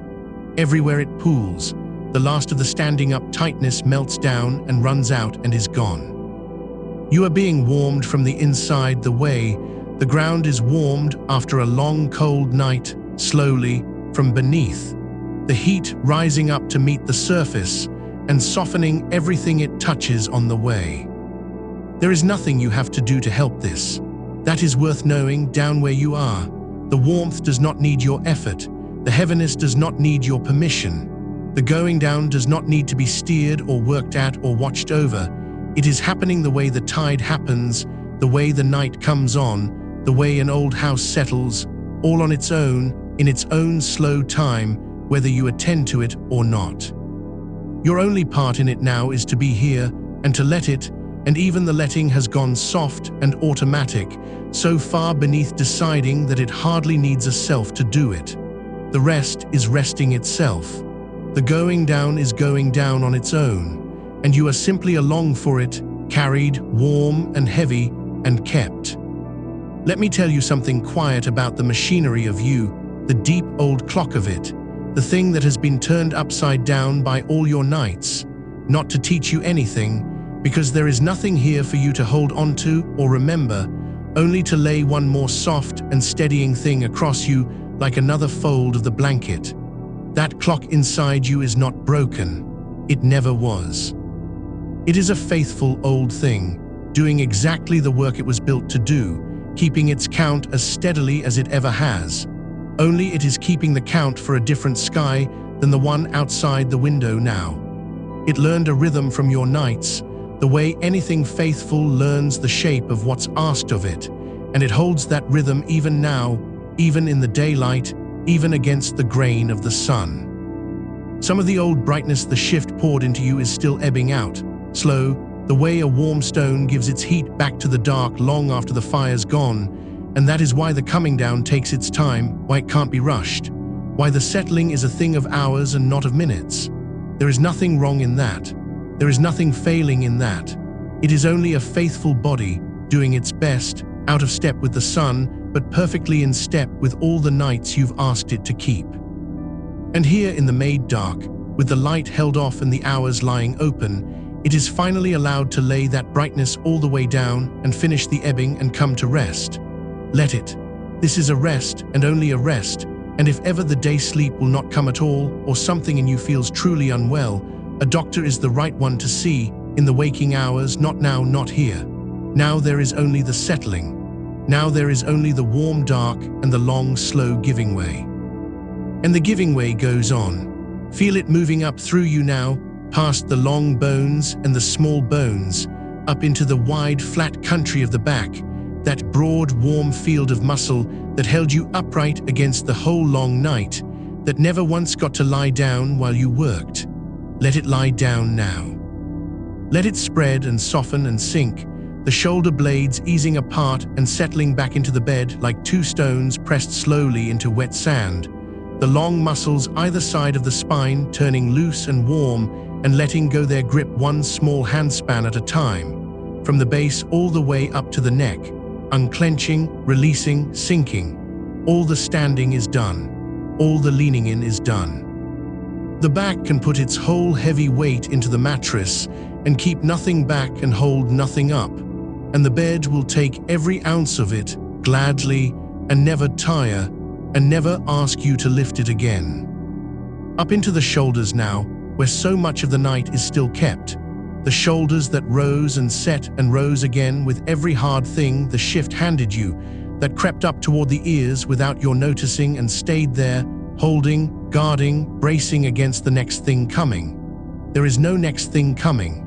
Feel them understand that slowly and believe it slowly and come down. Feel them slide down and back and away from the ears, settling low, settling wide, the whole ridge of them going soft and heavy and dropping into the warmth, the last held brace melting out of them and running away down the arms and out through the loose forgotten hands and gone. The shoulders coming down is the night itself coming down. It is the whole load of it, set on the ground at last and left there and walked away from into the warm. And the neck lengthening out of the loosened shoulders, soft and long, the head heavy in its cradle, turned however it wants to be turned, the small muscles that held it up all night finally off duty and gone quiet, so that the head simply rests its full weight down into what holds it and does not lift, and does not turn, and does not need to be held at any angle for any reason ever again in this whole long stretch of dark that's yours. Let the warmth pool up into the jaw and loosen it. Night workers carry so much there and never know, the jaw set against the cold, against the tiredness, against the hours, the teeth quietly holding a line all shift long. Let it come unset now. Let the back teeth part the smallest space, the jaw hanging loose and low and heavy, the whole hard hinge of it going soft. Let the tongue lie slack and easy in the floor of the mouth. Let the lips fall the way they fall when no one is watching and nothing needs saying, gone soft, gone slightly apart, gone still. And up around the eyes, the many small tired muscles that stared into the dark and the glare all night, that held the lids open against the pull of sleep hour after hour when sleep was not allowed. Let them, now that it is allowed, let them at last let the lids lie shut without any effort holding them there, the eyes gone still and heavy in their sockets, sunk soft and deep, all their watching finished, all their straining done. Resting in the warm dark behind the closed lids, like two stones sunk warm into the bed of a slow river, no longer looking at anything, no longer keeping any watch, done and heavy and still. And the brows smoothing out above them, the deep-worn line between the eyebrows easing open, the forehead going wide and cool and smooth and quiet, all the small furrows of the long night flattening slowly out, like the last rings smoothing off the top of water gone finally, completely calm. Your whole face is resting now, the whole worked-hard front of you that met the night head-on for all those hours, softened and set down and quiet. And with the face gone, the last of the century has gone with it, the last small part of you that was still turned outward, still facing the world, still ready, all of it turned inward now, turned down, turned toward the warm dark middle where the rest is happening on its own. Let the quiet in the room deepen around all of this. There is a kind of hush that only a blacked-out room in the daytime has, a hush that is thicker than ordinary night quiet, because it is a quiet you made, a dark you drew closed with your own hands against a bright and busy world, a small kept country of night in the middle of everyone else's noon. And that made quiet holds you the way a snowfall holds a valley, laying its soft weight over every hard edge, muffling every far sound down to nothing, filling all the room's corners with a still and even dark. Nothing sharp can reach you through it. The day's noise comes to the window and finds the heavy cloth and goes no further, breaks apart against it, thins away to a distant nothing that has nothing to do with you. In here it is deep and even and dark and hushed and warm and yours. And you are lying at the very bottom of that hush like something the snow has covered over, kept warm not in spite of the deep quiet but by it, buried soft and safe beneath fold on fold of dark, breathing slow in the warm hollow you've made, while the whole loud bright world goes on far up above the snow, small and far, and no concern of yours at all. Let the breath keep up its low, slow rocking down at the bottom of all that hush. You do not have to make it. It has been going on the whole time, all on its own, minding itself, rising and falling and rising and falling, the one small motion left in a body gone otherwise perfectly still, the slow tide at the floor of the dark, lifting you the smallest degree on the in-breath and setting you down a little deeper on the out again, and again, so slow now, so soft, so far beneath any effort of yours, that it is less like breathing and more like being breathed. Like being rocked by something patient and endless that has been rocking sleeping bodies down into the dark since long before there was ever a shift to work or a clock to fight. Let it rock you. Let each falling away of the breath set you down one soft degree deeper into the warm. There is nowhere the rocking is trying to get you. It is not carrying you toward anything. It is only doing what it does, slow and even and sure, for as long as you lie here, and you will lie here a long, long while yet, hour on hour of made dark still ahead, nothing waiting at the end of them, nothing to wake for, nothing to rise to, only more of this, and slower and deeper and warmer, the whole long way down. So let the last of your minding go loose now. Let the part of you that was still faintly keeping track of the time, of the light beyond the cloth, of the noise of the waking world, of whether the sleep was coming or not, let even that grow too heavy to hold and set itself down and stop. There is no need to check anymore whether you are sleeping. There is no need to listen for it or wait for it or wonder how far off it is. It is not a place you have to find. It is only this, going on getting softer, going on getting deeper, going on getting further from the surface, until at some point you will not have noticed crossing over and it will not have mattered, because down here the crossing has no edge to it. The waking quiet and the sleeping quiet are the same warm dark, the same slow rocking, the same heavy-held stillness, flowing one into the other with nothing between them to step across. So don't wait for it, don't reach for it. Just keep sinking the small, slow amount you're already sinking, breath by falling breath, into the warm, into the dark, into the deep-made night that has closed its snow quiet all the way over you and holds you soft at the bottom of itself, kept and covered, and let entirely go, while somewhere far above, small and bright and no longer yours to carry, the morning keeps its noise and climbs its light, and goes on about its day without you, exactly as it should. And down here, where the rocking has grown so slow, it is hardly a motion at all. Something new begins to gather around you, quiet as fog settling into a low field before anyone is awake to see it. A warmth that does not come from any one place, that is not the warmth of a blanket or a room, but a warmth that seems to rise up out of the deep itself, the way the ground far under a house stays the same mild temperature all year long, no matter the season turning over it, no matter the snow or the heat above. A steady held warmth with no source and no edge, that was here before you lay down into it and will be here long after, and simply takes you in now, the way still water takes in a stone let quietly go.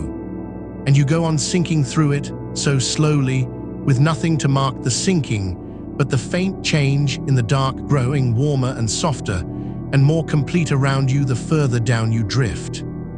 There is no flaw to this. You may have been waiting, somewhere far back in the last thread of your minding, for the bottom, for the moment you would land and settle and it would be done. But there is no landing here.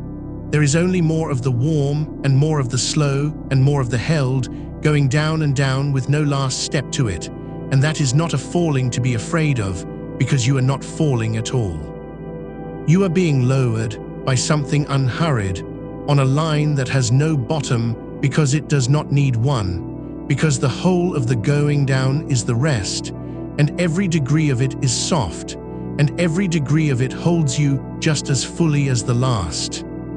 Let the warmth come up into the backs of your hands, where they lie forgotten and open somewhere off at the far edges of you. Let it fill the loose curl of your fingers, the way slow water fills the spaces between stones, without pressing, without hurry, just seeping in until there is no cool left anywhere in them, and no line to say where your hand ends and the warm dark begins.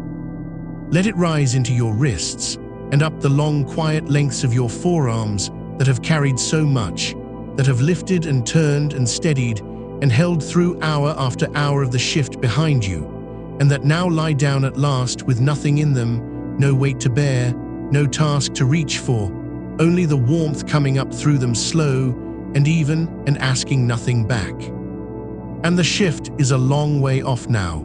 You may notice that in some dim, offhand way, the way you might notice from deep in sleep, that a sound you had been hearing has stopped. All those hours of standing, of moving, of being needed and being watched and being on, all of it that you carried in through the door still humming in your chest, it has drained down and away without your having to do anything to send it, the way the heat leaves a room through the long, slow reaches of the morning, unnoticed, until you realize it has gone cool and still and quiet all around you, and you cannot say the moment it happened. The keyed-up feeling has no fuel down here. There is nothing to keep it lit, and so it thins and settles and goes out, the last small ember of it, and the dark closes soft over the place where it was. This is only what a tired body does when it is finally allowed to. It is not remarkable, and it is not fragile, and it does not need your watching to keep it going.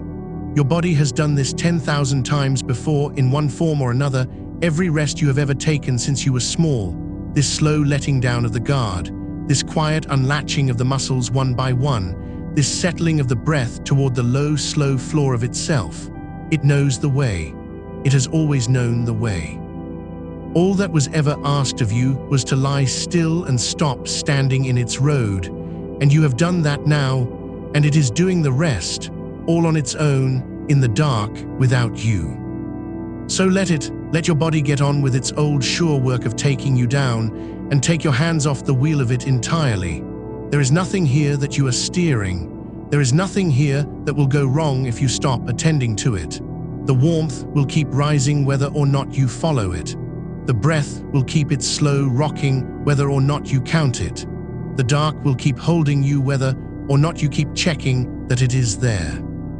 You are held by things that do not tire and do not lapse and do not need to be reminded, and you may hand yourself over to them wholly now, the way you'd let a slow, deep current carry a small boat you have stopped rowing out and out across still black water, under no sky, toward no shore, in no hurry, forever.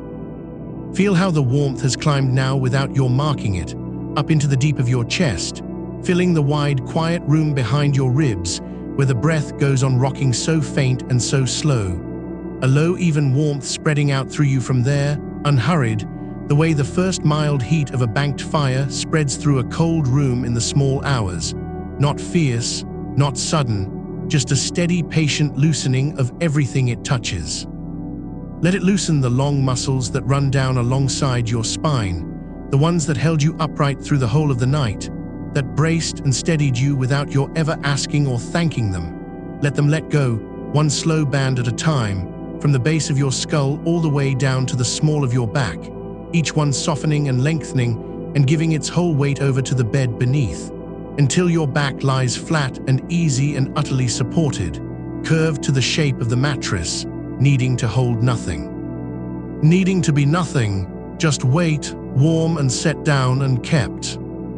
And your legs, so far off now, so heavy and so far, let the warmth pour slowly down into them too, down the long bones of your thighs, into the soft hollows behind your knees, down through your calves and into your ankles and out at last into your feet, filling them the way warm water fills a deep vessel from the bottom up, slow and complete, and leaving no cool corner untouched. Your legs have gone past heaviness now into something quieter still, a kind of pleasant nothing, a warm blank absence where the effort used to live, so that you could hardly say where they lie or how they are turned or whether they are yours at all, and it does not matter in the least, because there is nowhere they need to take you, not for hours, not for a long, long spread of made dark, and they know it, and they have laid themselves down into the warm to wait it out with the rest of you, and gone still. Outside, past the cloth, past the wall, the day has climbed on higher without you. The light out there has gone from the thin gold of the early hour to the flat plain white of the middle of the morning, that hard, bright, ordinary light that fills the waking world and calls everyone in it up and out and into motion, and none of it reaches you. None of it has anything to say to you. You have stepped down out of that light and out of that hour and into a made night of your own keeping, and the border of it holds, all the way around, dark and cool and sealed, so that the brightness beats against the far side of the cloth and gets no further, and the whole climbing glare of the day breaks over your dark like water over a stone that lies too deep to be moved by any of it. Let the bright world have its hours. It does not need you in them. All the errands and the traffic and the ringing phones and the opening doors, all the business of the daylight that you once might have felt you ought to be awake inside of, let it run on without you, up there, small and far and none of it yours, while you keep to the deep. You are not missing it. You are not falling behind in it. You are exactly where a body that worked the night is meant to be when the morning comes, down and dark and resting. And every hour the world spends climbing its light is an hour you spend sinking further into your kept and covered quiet, the two of you turning in perfect opposite time. Its rising, you're falling, its brightening, you're deepening, its noise, the very hush that folds you down. And your face, let the warmth find that too, last of all, the part that held its shape through the whole shift, that watched and answered and stayed composed hour after hour. Let it come up soft into your jaw, and let the jaw hang loose and slightly parted, no longer set, no longer holding. Let it ease across your cheeks and around your mouth and up over the fine tired muscles around your eyes that have looked at so much bright light and so many hours, and let them go smooth and heavy and still, sunk deep and dark under their own soft weight, with nothing left to look at and no reason left to open. Let your brow go wide and unlined and cool. Let the whole face you carry through the world, the face you arrange and manage and hold, lie down at last into the warm dark and forget its own shape entirely, gone slack and easy and untended, the way a face only ever goes when no one is watching it and it has finally, fully let go. There is such a quiet in you now, not the thin-held quiet of a body waiting to sleep, but the thick, deep quiet of a body already far down inside it, a quiet that has weight and warmth to it, a quiet you are lying at the bottom of the way, a stone lies at the bottom of a deep, still pond, with fathom on fathom of dark, calm water stacked soft above it, holding it down, holding it safe, muffling every sound of the far surface into nothing.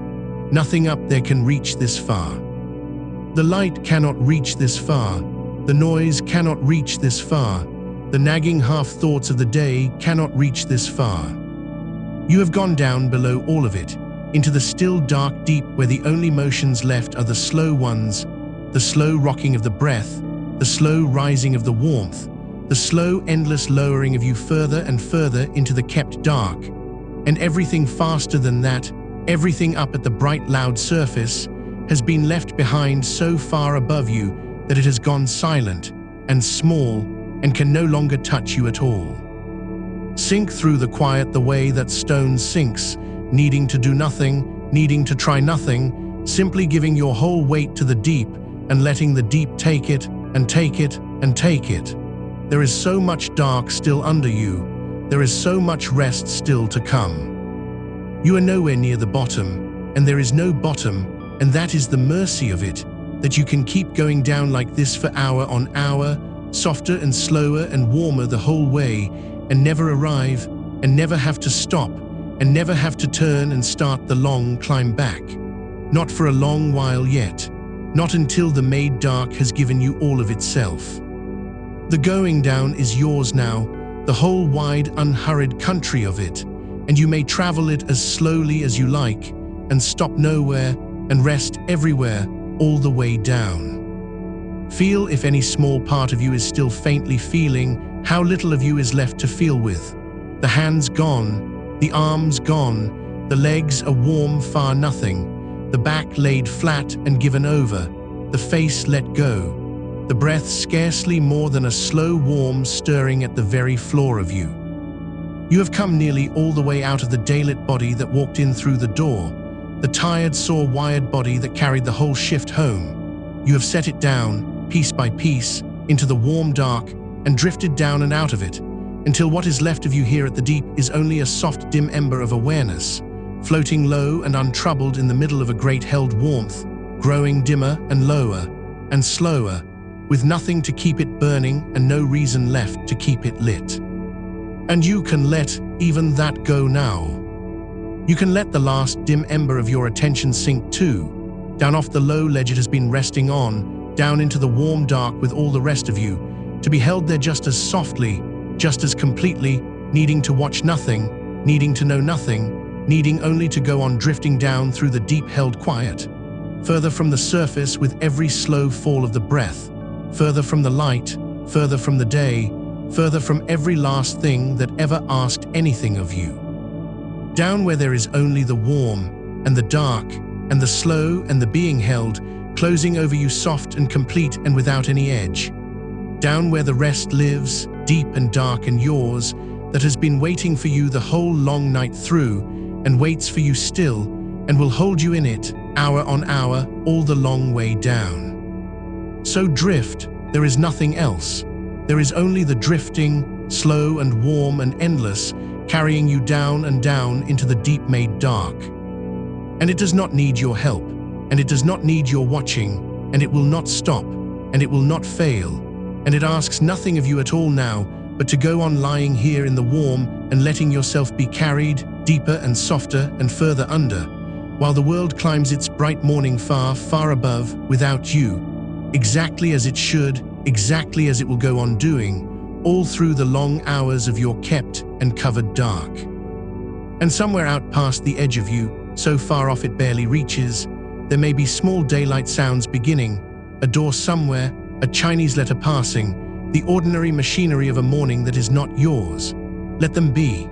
They are on the far side of a thick soft wall now, muffled and small and harmless, arriving to you the way sound arrives to someone already deep under warm water, rounded, slowed, robbed of all its edges, no longer able to reach in and touch you. You do not have to shut them out.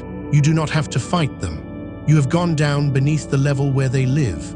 They pass over the surface far above, little ripples on a skin of water you left long ago, and down here, where you are, nothing of them arrives but the faintest blunted hum. And even that is fading, even that is being taken softly away into the wider quiet, until the sounds of the waking world are only weather happening to a country you have already left.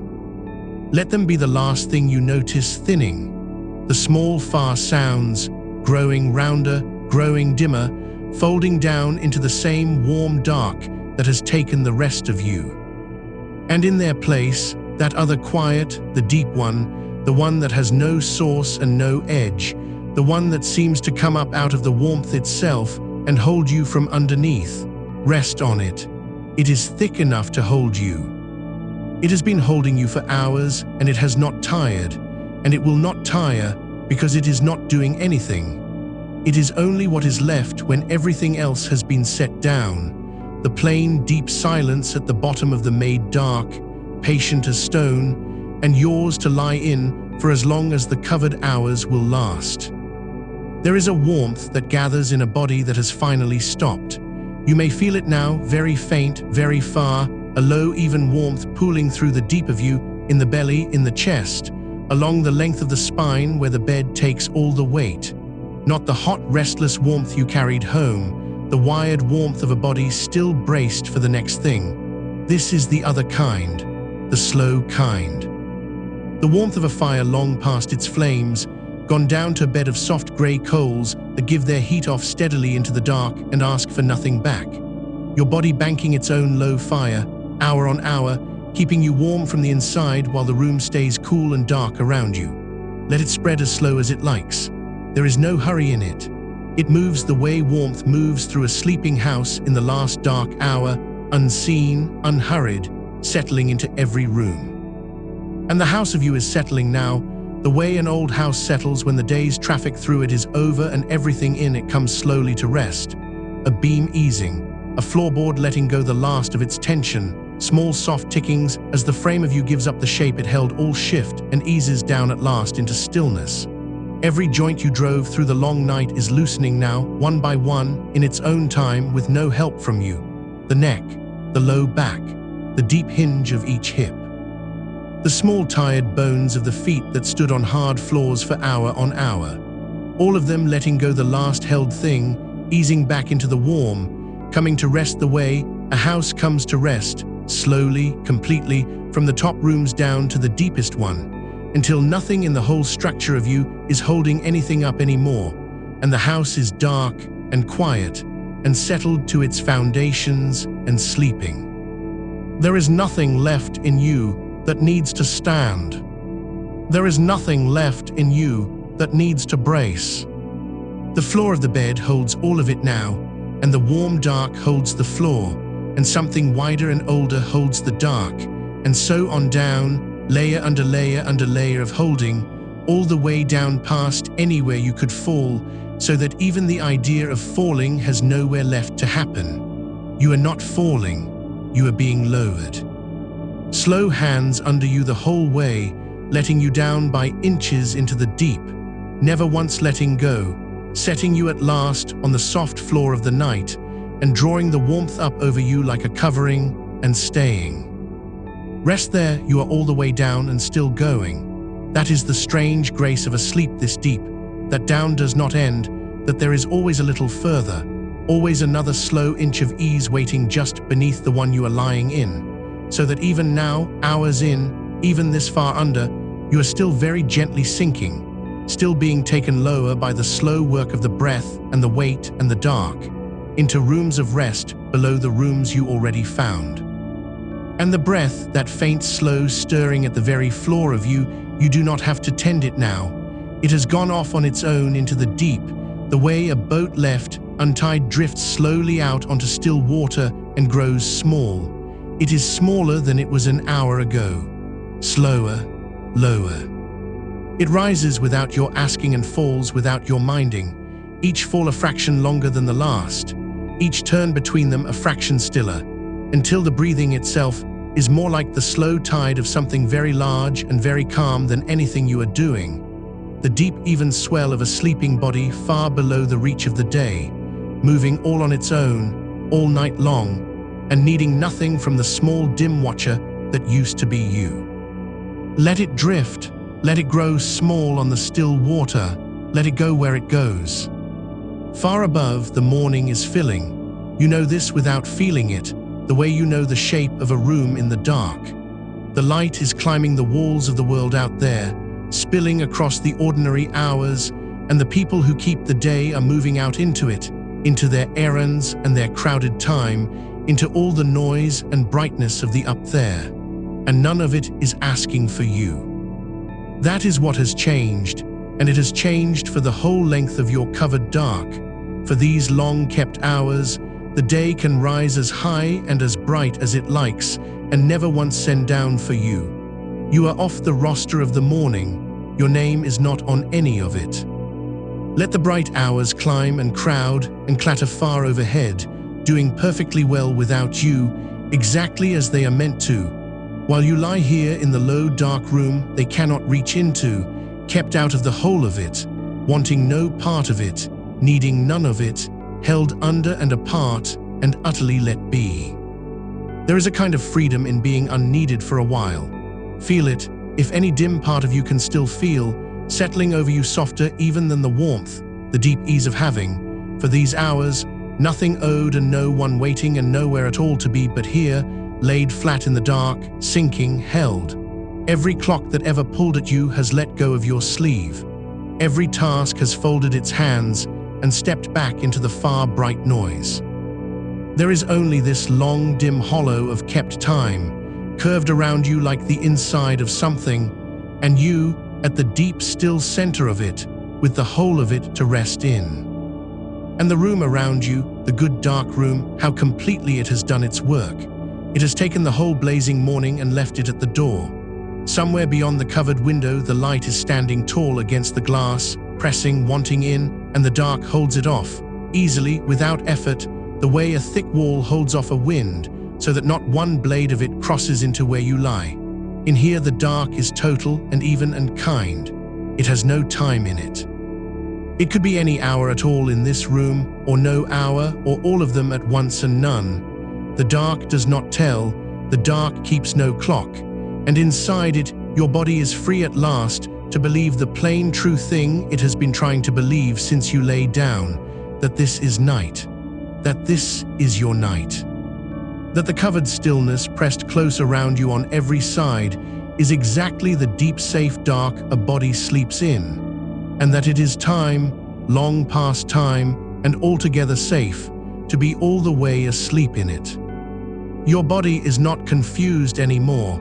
It has stopped arguing with the sun. Down here under the covering dark, with the light shut out and the warmth banked low and the sounds of the world rounded down to nothing, it has finally been given what it was always asking for, a dark to match its tiredness, a night to lay its long day sleep down in, and it has taken it and gone under, and it is doing now exactly what it knows how to do, exactly what it has done 10,000 nights before, the oldest and surest work there is. There is nothing to correct in you, nothing to fix. Nothing gone wrong that your lying here is not already, slowly, quietly setting right. The clock inside you turns at its own hour, out of step with the sun and perfectly in step with itself, and you have stopped asking it to be anything but what it is, and in that stopping, the last small knot in you has come loose, and there is nothing left anywhere in the whole length of you that is still trying. Not trying to sleep, not trying to stay, not trying to hold on to the watching or let it go, all the trying is over. It went out of you somewhere back in the long descent, quietly without your noticing the moment, the way the light goes out of a room at dusk, not in an instant but by a slow, imperceptible dimming, until you look and it is simply dark and has been for a while and you cannot say when. That is where you are, past the last of the trying. In the plain dark after, where things happen on their own. And so the rest goes on without you needing to make it. The warmth spreads on its own. The breath slows on its own. The weight settles deeper on its own, finding new give in the bed, new inches of down, easing you further under with each long, slow tide of the lungs. The dark holds on its own. The room keeps its silence on its own. The whole of the deep is doing itself now, all around you and all through you, needing no hand on it, no watcher over it, no small dim part of you left awake to see that it keeps going. It keeps going. It will keep going for hours. You may sink entirely out of the seeing of it, and it will not stop, the way a tide does not stop when there is no one on the shore to count it in, the way the dark does not thin when there is no one left awake to watch for the light. So there is nothing to do with the last of your attention now, but let it lie down too. It has been such a faithful thing, this thread of watching. It stayed up through the whole long shift. It drove you home. It kept its dim light burning through hour after hour of the descent, standing its post at the top of the sinking body long after the body itself had gone dark and still below it. It has earned its rest as much as any part of you. More. Let it lie down now on the soft floor of the dark, next to everything else you have laid down tonight. Let it stretch out flat and stop keeping watch. There is nothing left for it to guard. The doors are all shut. The light is all held off. The body is all the way down and warm and safe and going nowhere but deeper. Nothing is coming. Nothing is wanted. The watch is over and it may be set down and slept. And once it is down, once even the watching has laid itself flat in the dark and closed, there is only the deep, going on by itself, warm and slow and endless, hour into hour into hour. The tide of the breath, far below, rising and falling to no clock. The low-banked warmth, spreading and holding. The dark, complete, keeping its long, kind silence over all of it. And somewhere in the middle of all that, no longer separate from it, no longer watching it, no longer anything you could point to and name, you. Simply held, simply carried, simply resting, as deep as a body can rest, in a dark you made and a quiet you earned, while the bright unneeding morning goes on climbing its far high sky without you. Let it climb, let it go on without you, easily wanting nothing, the way it has every reason to. You are not up there in it. You are down here, under in the kept dark, in the long, slow trough of your own true night, and it will hold you for hours, yet hour after unhurried hour of warm and dark and slow and safe, laid out ahead of you soft and endless as still water, all of it yours, all of it for sleeping, all of it already begun. So sink, just sink, slow and warm, with nothing to hold and no one to watch for and nowhere at all to be but here in the deep of it. The rest is doing itself. The dark is keeping its watch for you. The morning is managing without you, far and bright and gone. And you are down where the long sleep lives, deep and dark and covered over, and being carried, hour on hour, further and softer and slower under, all the long way down. And how quiet it has become in here now, in the long middle of it, quieter than a room usually gets, quieter than the day ever lets a room be. There is a kind of hush that only ever gathers around a sleeping body, a stillness that pools and deepens the longer it is left undisturbed, the way dust settles slowly out of the air in a room no one has walked through, the way a pond goes glass flat when the last ripple has finally run out to its edges and died.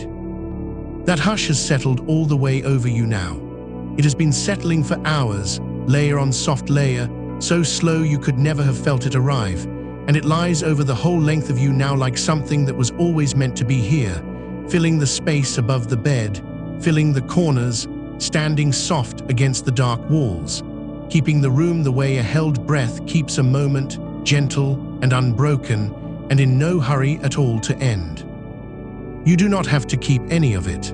That is the thing the sleeping body learns, hour on hour, that the waking one keeps forgetting, that the hush holds itself, that the dark holds itself, that none of this stillness is being maintained by you or waiting on you or needing one thread of your effort to go on. It simply is all around you, the way the cool of deep earth simply is, far down under the reach of any sun, holding its steady dark and its steady cool through noon and through midnight alike, never once asked to and never once stopping. You have gone down into a stillness like that, a stillness with its own keeping, and it will keep and keep long past anything you could do to help it.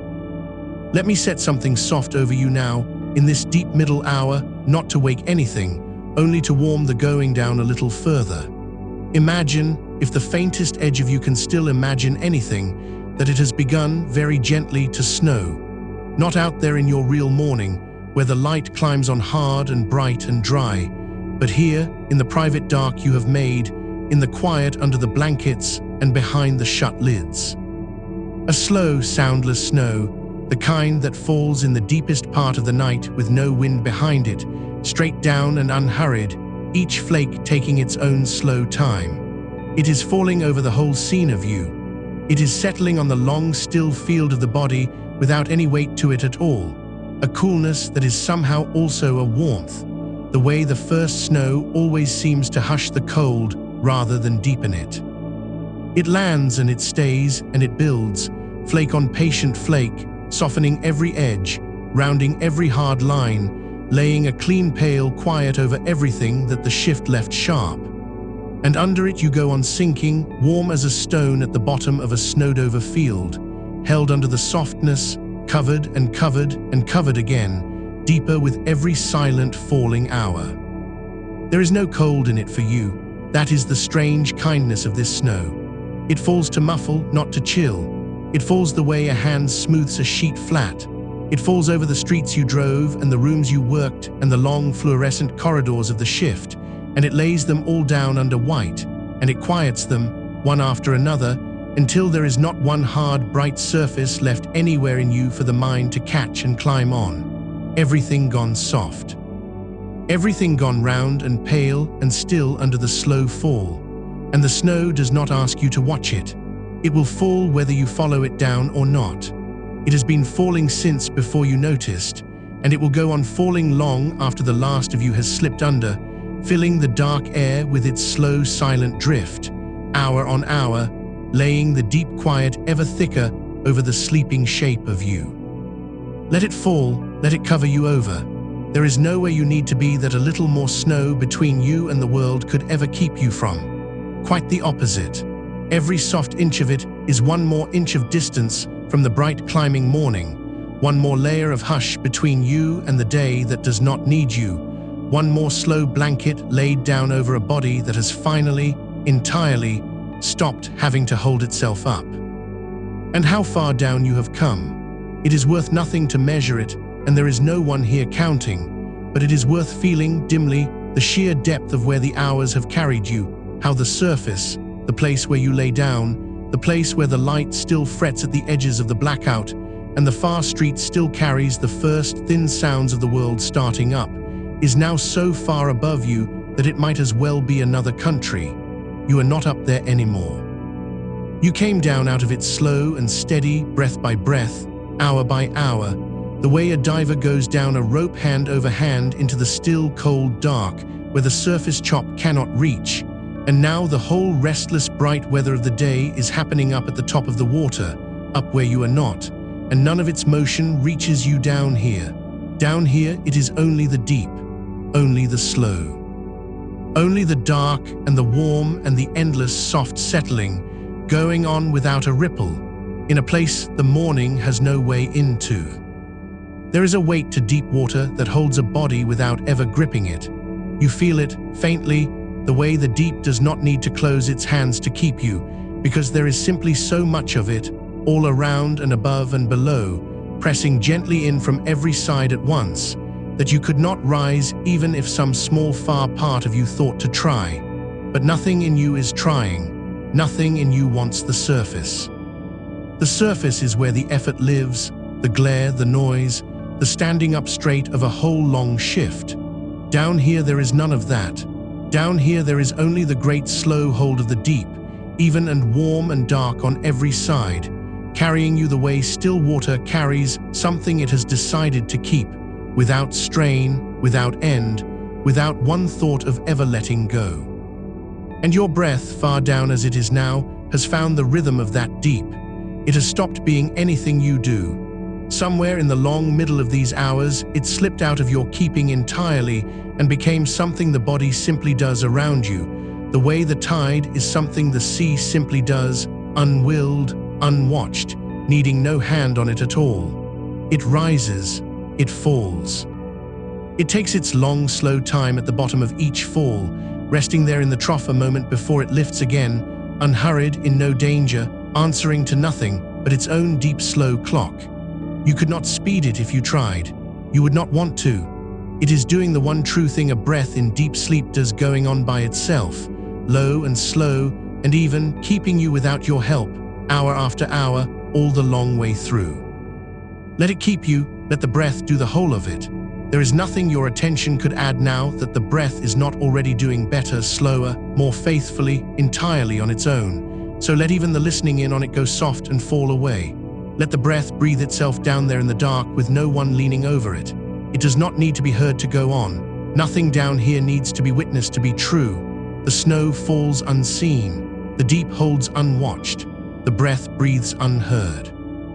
And you, whatever is left of you that these words are drifting down toward, you are simply somewhere inside all of it, held in the middle of the deep and the dark and the slow, soundless falling, carried and covered and kept, with nothing to do and nowhere to rise to, and all the long hours of the day still to sleep through. And the world up there, let a last soft thought of it go by and then let it too lie down. The world is doing all its bright, loud business without one thread of you in it. Somewhere far above the deep you have sunk into, the morning has climbed higher, the streets have filled, the day has thrown itself fully open the way it does, and it is managing. It is managing beautifully, exactly as it always has, with no help from you at all. The buses are running, the kettles are going on. The whole vast machinery of everyone else's waking is turning over smoothly up there in the light, wanting nothing from the one body that has earned the right to be down here in the dark instead. You are not missing from it. You are simply not owed to it, not this hour, not for hours yet. You have paid the day everything it asked of you already, all through the long night, out on the far side of the clock where almost no one goes. And now the day owes you this, and it is paying in dark and in quiet, and in hour after uncounted hour of being left completely, kindly, alone to sink. So there is no listening left to do, not even for the world. Let the far sounds of it go the way you let the snow go, the way you let the breath go, falling somewhere out past you, real enough, but no longer yours to track. Let them thin. Let them blur down into the general hush. Let the whole bright climbing racket of the morning become nothing more than a soft grey distance somewhere far above the deep, a weather happening at the surface, unfelt, unheeded, unable to reach one cool, still inch of where you actually are. You are under all of it now. You are under the snow and under the deep and under the noise of the day, laid all the way down at the bottom of your own true dark. And the only thing still happening down here is the slow going on of a body sleeping exactly as deep as it was built to, exactly when it needs to, exactly as it has every right to. Deeper still, there is always deeper, in a night this long, always another slow fathom of dark below the one you are resting in, another softer layer of the quiet waiting a little further down, and all the hours you have left to sleep are just the slow, unhurried sinking through them, one into the next, no floor to strike, no bottom to fear, only more warm dark opening gently under you the further down you go. You do not have to reach for it. You could not miss it. It comes up to meet the sinking body all on its own, the way deep water rises around a thing that has finally stopped swimming, closing over it soft and complete, taking it down the last of the way with no effort asked and none given. Just the letting, just the long, slow yielding of a weight that has nothing left to hold. Just the going down, warm and dark and slow, into more of the same, hour on quiet hour. And that faint, pale field of view, the last dim shape the mind still half draws of a body on a bed, Feel how the snow has all but covered it over now, how the deep has all but closed above it, how there is less and less edge left anywhere between where you end and where the warm dark begins.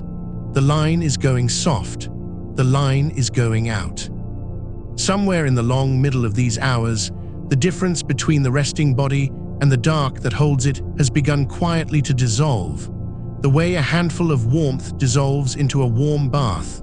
The way the last of a snowflake dissolves into the white it landed on. No seam, no edge, no place you could put a finger and say here is the sleeper and here is the sleep.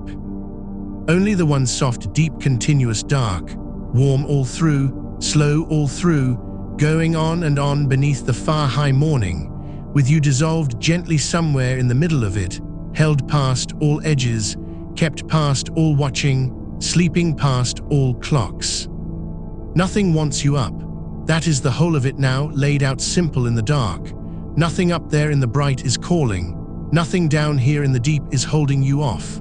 There is only the long permitted sinking, and the snow that keeps falling to cover it, and the deep that keeps rising to meet it, and the breath that keeps breathing to carry it, all of them working together in the dark on your behalf, while you do the one thing left to a body this far down, nothing at all. Nothing at all, hour after warm and covered hour, in the good deep dark you earned, while the snow comes down soundless over the field of you, and the far day climbs its far sky and manages, easily, without you.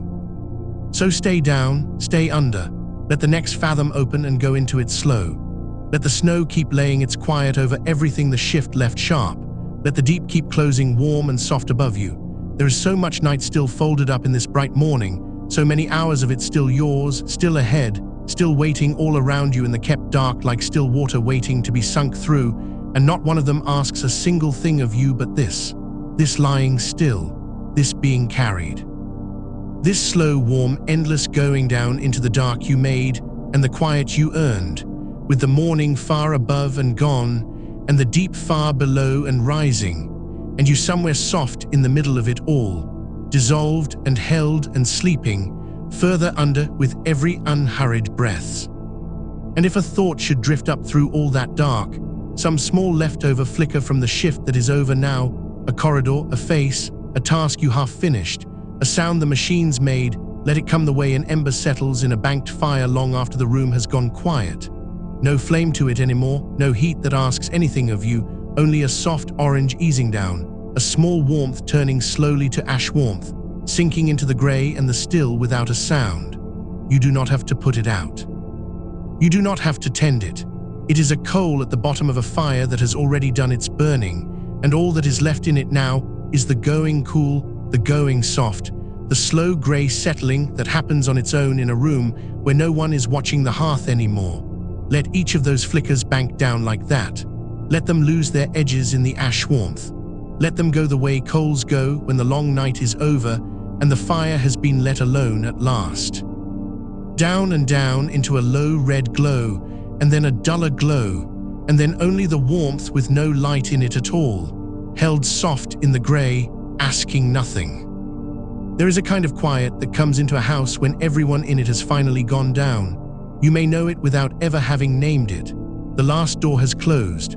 The last footstep has stopped somewhere on the far side of a wall. The pipes tick once as the water stills in them, and then they too go quiet, and the whole structure of the place seems to let its shoulders down, to settle by some small fraction closer to the ground, the way old timber eases in the dark. That quiet is around you now. The house has gone down before you, and it holds you inside its stillness like a stone held in a closed hand. Nothing is moving in the rooms beyond the dark of your eyelids. Nothing is asked of the walls but to stand, and they stand without effort, and inside them you lie in the deepest and stillest room of all, further down than any of it, kept in the middle of the kept house, in the middle of the kept morning, in the middle of the long warm dark that no footstep is going to cross. And out past the walls, the day goes on climbing without you, and does not need you, and does not miss you, and this is exactly as it should be. The light out there is high and thin and busy by now, a whole world of small errands running themselves in the brightness, and every one of them can run without your hands. You spent the dark hours carrying what had to be carried. You held the line while the rest of them slept. And now the accounts are square. Now the ledger is closed. There is nothing owed in either direction, nothing left on the board with your name against it, and the body that did all that carrying is allowed, at last, to be only weight. Only a warm and settling weight let down into the dark, with the debt paid and the hands empty and the long day managing itself far overhead. Let the hands be the emptiest of all. Not the tools they held, not the wheel, not the rail, not the tray or the pen or the door, only two warm shapes gone slack in the dark. The fingers curled the small amount they curl when nothing is asked of them. The palms turned soft and open, holding nothing, wanting to hold nothing, done for the whole of this long morning with the work of gripping. Feel how far away they are now, the hands, how they have drifted to the far edge of the sinking body like two small boats left to rock at the end of their lines. No one aboard, no cargo in them, only the slow lift and settle of a tide that carries them because that is what tides do. You do not have to call them back. You do not have to know quite where they are. They can be miles out on the soft, dark water for all the sleeping body cares, rocking, emptied, kept. Somewhere far under the level where thoughts still form there is a warmth that has been waiting for you all through the shift, banked and low and patient, the body's own held heat, saved up under the surface where the cold work could not spend it. And now it comes up slow through the muscle, and the long bone the way warmth comes up through a stone that has been lying all day in the sun, and gives it back all night into the hand that finds it in the dark. You are that stone now, warmed all the way through. Giving nothing back to anyone, only holding it, only keeping it low in the core of you where the deep dark meets the deep warm, and letting the heat move outward at its own slow pace, into the heavy legs, into the slack open hands, into the long quiet weight of the back laid down and done. A warmth with no hurry in it. A warmth that will still be there in an hour, and the hour after that, saved and slow, keeping the sleeping body soft from the inside, while the covered dark keeps it soft from without. The breath by now needs nothing from you either. It has found its own long low country far beneath the place where you were still shaping it, and it moves through that country the way slow water moves through a flat and reed-bound marsh at the very bottom of the night. No current you could name, no hurry to any part of it, only the wide dark surface easing in, easing out, so slight a rise, so slight a fall, that the reeds standing in it barely bend. In, and the marsh fills by some small amount. Out, and it empties again, unhurried, into the greater dark it drains toward. You could not hurry it now if you tried, and there is no trying left in you to try with. The breath has been let go all the way down to the floor of itself, to that flat, slow marsh water level where it will keep on filling and emptying without a hand on it for as long as the sleep wants to last, carrying you hour into hour, the way the tide carried the empty boats, the way the marsh carries the reeds, needing nothing, minding nothing, going on. You are so far down now that the daylight has become a rumor, only a rumor, a thing you know is true somewhere far above the water, but cannot feel the truth of anymore, the way a fish at the black floor of a deep lake knows nothing of the bright wind-chopped surface 100 fathoms up where the light still plays. All of that brightness, all of that morning glare that used to press at you and keep you up and tell your blood it was time to be awake. It is 100 fathoms up and climbing higher, and down here on the floor of your own long sleep, there is no glare left, no glint, no edge of it at all, only the cool black stillness of the very bottom where the light has never once come and never will. The body's old wiring, the part of it that used to startle at the day and hold you up in it, has gone quiet down here where the day cannot reach. It is not broken, that wiring. It is only far below the light now, in the one place the light does not go. Resting in the dark, it was always allowed to rest in, out of phase with the far bright surface and perfectly at home in the deep. And nothing patrols the deep. Nothing swims down here to check on you or wake you or ask where you are. The whole of the floor of this dark is yours and undisturbed, wide and flat and warm and black in every direction the mind might still faintly turn. And there is no far edge to it that you have to reach, no far shore you are swimming toward, no bottom you still have to fall the rest of the way to. You are already at the bottom, already landed, already come to rest on the soft floor of the deepest hour, and the only thing left is to lie on it and be kept. Feel the whole length of the settled body pressed gentle to that floor, held up by it as much as laid down on it, so that there is no telling any more which way is falling and which way is resting, the two of them gone into one long horizontal ease that needs no direction at all. Time down here has stopped being a line. It was a line all through the shift, wasn't it? A thin hard rail you had to run along, 1 hour clocking over into the next, the minutes counted out and spent. Down here the line has loosened and spread and gone soft, the way ice at the edge of spring loses its hard grip and turns to slow dark water, and there is no rail left to run, no next minute pressing up against this one, no count anywhere in the dark keeping its tally of you. An hour down here is not a length, it is a depth. It is a wide, warm room you sink slowly through the middle of, and there are more of these rooms below it, and more below those, each one darker and softer and slower than the last, and you have all of them, one under the other, opening down and down into the morning you are sleeping clean through. You do not have to enter them on purpose. You only have to keep sinking at the pace the breath sets, and the floor of one dissolves as you reach it into the open air of the next, and you go through and down and are received. Let the face go last and go furthest. All through the working dark it did so much, held its readiness, kept its watch, arranged itself again and again for whoever needed reading, so much small ceaseless work at the front of the head that you never once got to set down. Set it down now. Feel the brow give up the last of its faint holding and go smooth and heavy and cool. Feel the small muscles around the eyes stop their long habit of being ready and simply lie there, weightless, aimed at nothing, seeing nothing, wanting to see nothing. Feel the jaw come loose at its deep hinge and hang the way a heavy door hangs when the latch is finally off it, easy on the frame, meaning to open no further, meaning to close no further, just hanging, just still. And the whole face behind all of that going soft and downward and unwatched, the way a still pond goes when the last ripple has crossed it and the surface remembers, slowly, how to be perfectly flat. No expression left to hold, no one to hold it for, nothing to arrange, the front of you at last as blank and calm and unbothered as the dark it lies in. There is so much dark left to lie in. That is the gift of the strange clock you keep, though it rarely feels like a gift when the world is bright and loud around you trying to sleep. But here, now deep in it, feel how much of the good dark is still stacked up ahead of you, hour on warm hour of it, more sleep still to come than has yet gone by, a long unspent depth of rest still folded down beneath you waiting to be sunk through slow. You are not near the end of it.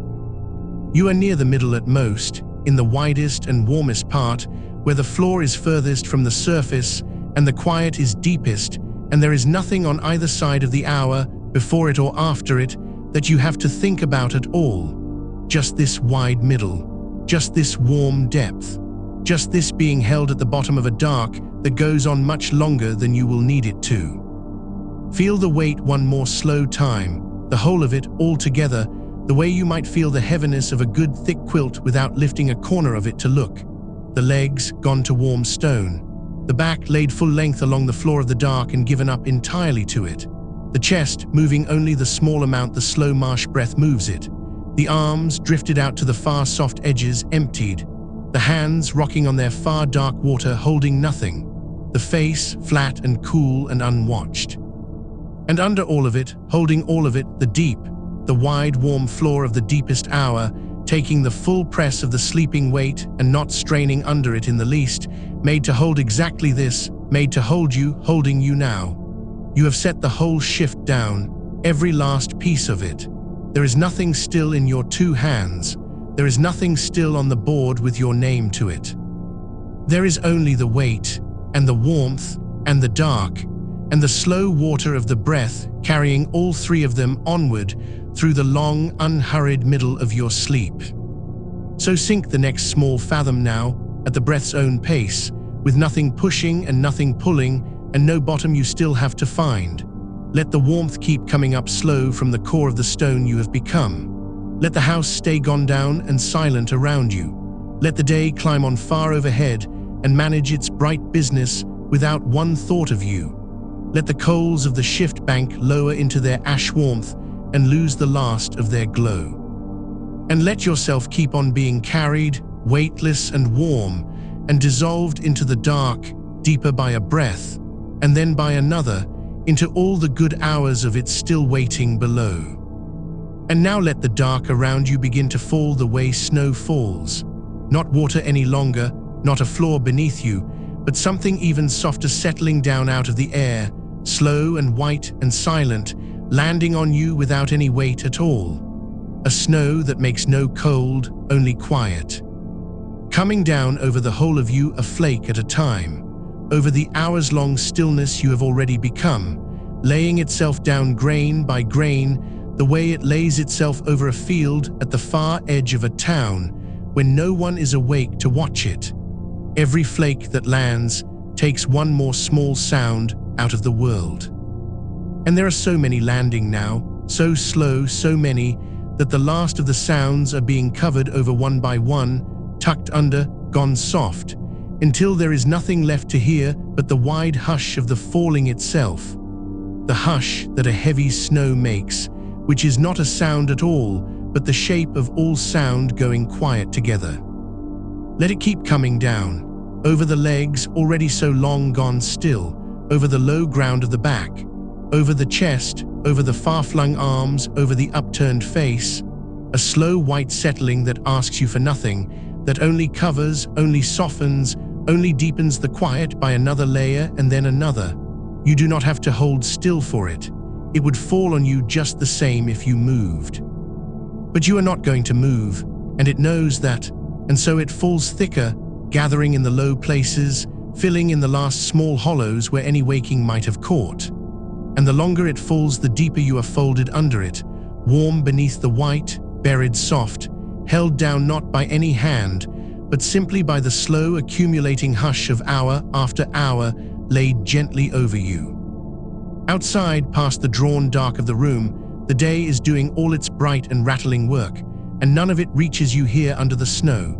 The doors that open and close somewhere far off, the engines that start and pull away, the voices pitched for a world that is awake, the snow takes them all and lays them down flat and far, until they are no closer to you than whether on the other side of a mountain. You are the field no one crosses. You are the far quiet place the snow keeps for itself.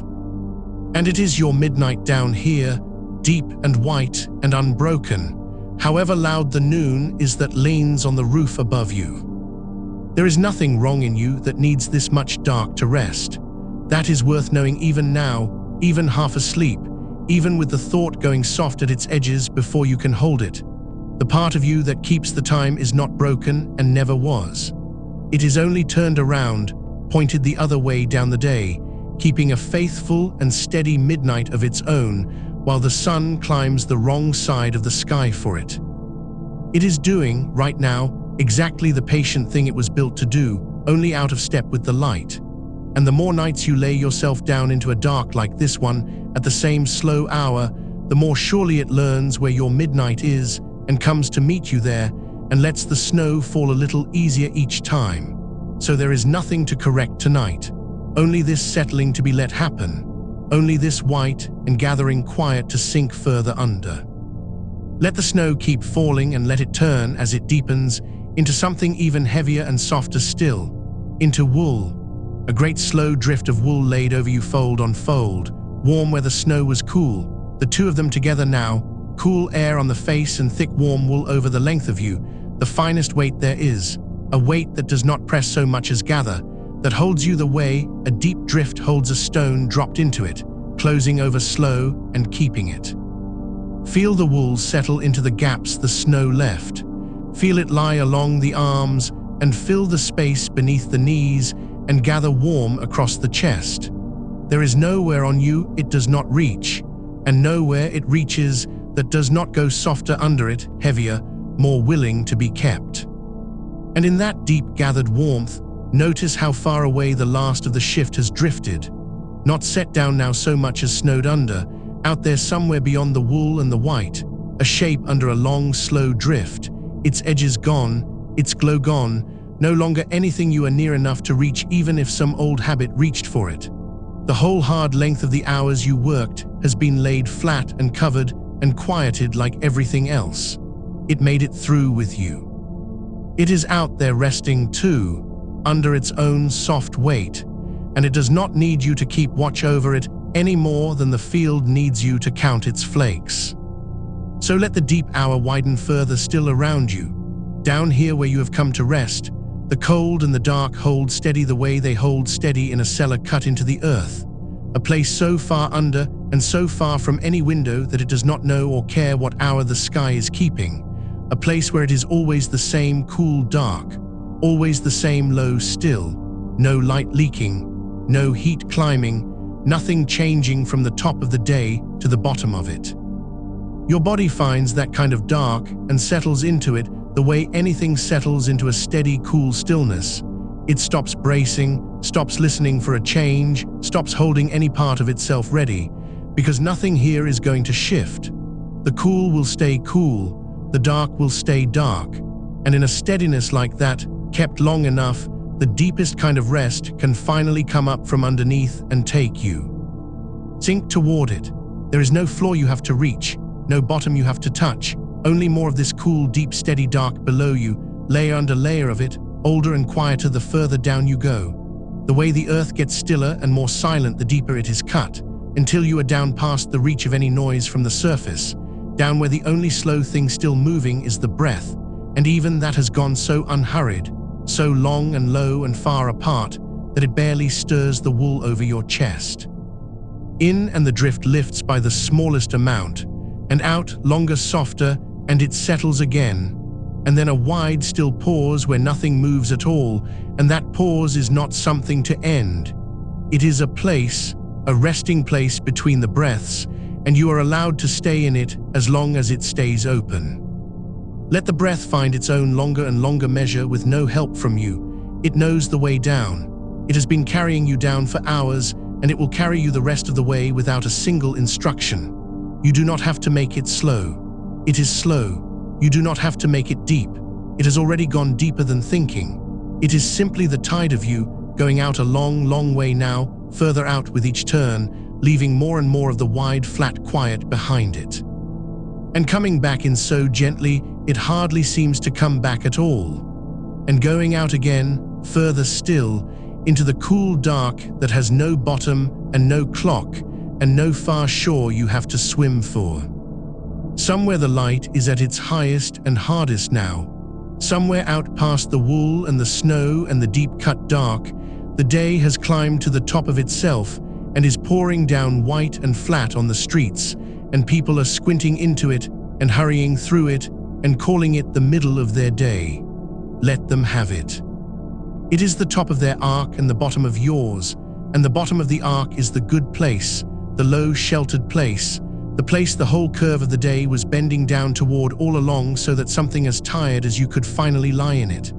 You are exactly where the day meant to leave you. You are in the trough of it, the cool hollow of it, the part the light does not reach. And you are going to stay down here in the sheltered low of it while the bright wheel turns on overhead, unbothered, unhurried, unfound. Let even the shape of yourself go a little uncertain now, the way a thing goes uncertain under enough snow, under enough wool, under enough dark. The edges of you no longer quite where you left them, the line between the warm weight of you and the warm weight over you gone soft and hard to find, until it hardly matters which is the body and which is the drift that covers it, both of them warm, both of them still, both of them sinking at the same slow rate into the same deep cool. You do not have to keep track of where you stop. Let that go too. Let the outline blur and the weight spread, and the whole warm mass of you settle wider and lower like snow does when it has lain long enough to begin to pack, losing its separate flakes, becoming one deep field, one unbroken white weight with no seams left in it anywhere. And still it falls, and still the wool gathers, and still the cool dark holds steady all around, keeping its one long midnight for you no matter what the sky above the roof is doing. There is nothing you must do down here. There is nothing you have left undone. Every task that had your name on it has been snowed under and gone quiet. Every worry that walked home with you from the shift has lain down somewhere out past the drifts and stopped moving. Even the small tiredness of being tired, that low background ache of a body kept up too long against its own clock, even that is being covered now, flake by flake, wool fold by wool fold, softened and buried and let go of, until it is just one more shape gone smooth beneath the deep white quiet. Let the next breath out slower than the last, and the next slower still. Let the pause between them grow wider, until the breathing is less a thing you do and more a thing that happens to you far away, at the bottom of the drift, a slow far tide going out and out. Feel how little is left of the effort of anything. Feel how nearly everything has already been handed over, to the wool, to the snow, to the deep cool steady dark, to the long low breath, to the sheltered bottom of the turning day.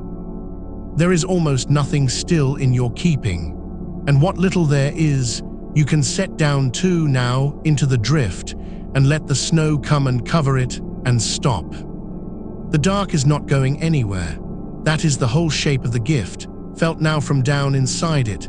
The dark is deep and it is patient and it is yours, and it will keep on holding this one long steady midnight around you for as many hours as your tired body wants to spend in it, and more besides. You could not use up this dark if you tried. It is banked all around you, endless, cool, unbroken, more of it below you than you will ever sink through, more of it ahead than you will ever need. So spend it slowly, spend it without counting. Let the field lie deep and let the wool lie heavy, and let the breath go out one more long, slow time into the quiet, and let the snow keep falling over all of it, soft and soundless, and without any end that you have to reach. Down here the only weather is the falling. Down here the only hour is the low one. Down here the day cannot find you, and the noise cannot reach you, and the clock you keep, faithful and turned around and doing its patient best, has laid its hands together and gone still with the rest of you at the true bottom of your midnight. Nothing to hold, nothing to keep, nothing to reach for out past the warm edge of the drift. Only the deep and the dark, and the snow still coming down slow over the long field of you, covering, softening, keeping, and the breath, far off now, going out into all the good cool hours of it still waiting below. Let it come down thicker. Let the field go deeper. Let the last thin line between waking and the warm white under it fill in soft and disappear, and stay disappeared, and let you lie there covered and kept and carried, unhurried, unfound, far under the loud bright top of someone else's day, in the low steady dark that was made to hold exactly this, and is holding you now, and will go on holding you, breath after slow breath, into the long quiet middle of your sleep. And somewhere under all that stillness, without your having to do a single thing to bring it, a new warmth is beginning to gather, not the heat of the day pressing at the blackout, not the flushed, overtired warmth you carried in through the door, but something slower and lower and kinder, rising up from the middle of you the way heat rises off dark earth long after the light has gone. The warmth of a body that has finally been allowed to bank its own fire down low and let it burn quiet. You do not have to feed it. You do not have to tend it. It keeps itself now, gentle, even glowing, faint and steady somewhere behind your breastbone, and it spreads outward on its own, unhurried, into the parts of you that were cold from the long hours, into the hands that gripped and carried and steadied all night, into the small of the back, into the soles of the feet, until you are warm all the way through in the slow way a stone stays warm past dusk, holding what it was given, and letting it go so slowly you could never mark the moment it leaves. Let that warmth find the places that are still a little braced without your noticing. There is almost always one, a hinge of you that has not quite believed yet that the shift is over, that keeps a small light on out of long habit, waiting to be needed. Perhaps it is somewhere along the jaw, perhaps behind the eyes, perhaps low in the belly where you hold the readiness to move fast. Wherever it is, the warmth is moving toward it now, without urgency, the way heat finds the last cold corner of a room, patient filling in, and when it arrives there it does not push. It simply pools and gathers and stays, until that last watchful place feels the warmth settle over it like a hand laid gently down, and understands at last that it can stop waiting too. Nobody is coming to call you. Nothing is going to sound. The night's long need for you is finished, and the small light can go out now, softly, the way a window goes dark far off across a sleeping town. And as it goes out, feel how the warmth and the dark have begun to be the same thing, how the deep of the room and the deep of your own warmth have folded together, so that you cannot quite tell any longer where the kept heat of your body ends and the kept dark of the room begins. Only that both of them are holding you, and both of them are yours, and both of them are in no hurry at all. Out past the walls, the day is climbing toward its loud full height, the hour when the world is busiest, when the errands and the voices and the traffic are all at their brightest pitch, and none of it is a thing you have to answer. Let it climb without you. You have gone the other way. You have gone down into the warm, dark middle of your own turned-around hour, and the higher their day rises, the deeper yours settles, the two of you moving apart as gently as a boat and a shore, until their brightness is only a far pale line somewhere above the surface, and you are well below it, warm and dark, and let go.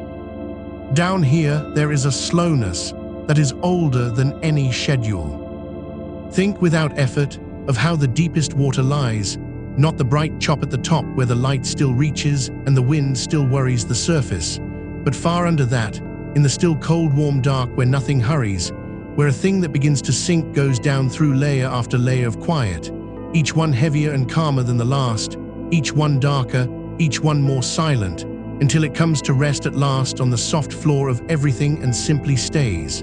You are sinking like that now. Not falling, falling is fast, and there is nothing fast left in you. Sinking, the slow, weighted, welcome settling of something at last, allowed to go all the way down and be held at the bottom, where the loud surface of the day cannot pass, where the light thins to nothing long before it reaches you, where the last stir of movement fades out into a stillness so complete it is almost a kind of sound of its own, low and even and endless and safe. And the water, if it is water, is exactly as warm as you are. That is the mercy of the deep place. Nothing pulls the heat from you here. You are not spending yourself to stay warm against a cold room the way you had to spend yourself all night to stay sharp against the hours. Here the warmth you make is simply kept, cradled all around you at your own steady temperature, so that the boundary between you and the dark you are held in goes soft, and softer, and finally cannot be found at all. And there is a great ease in that, in not having to be a separate held-together thing for a while, in being allowed to blur gently out at the edges into the warm dark that carries you, the way breath blurs into air, the way one low hour blurs into the next when nobody is counting them. Let your hands forget that they are hands. Let them lie wherever they have come to rest, and let the warmth pool in the palms, and let the long ache of grip and lift and steady drain slowly out of the fingers into the warm dark and be gone. All night those hands were the front edge of you, the part that met the work, that opened and closed 1,000 times without asking anything of you for itself.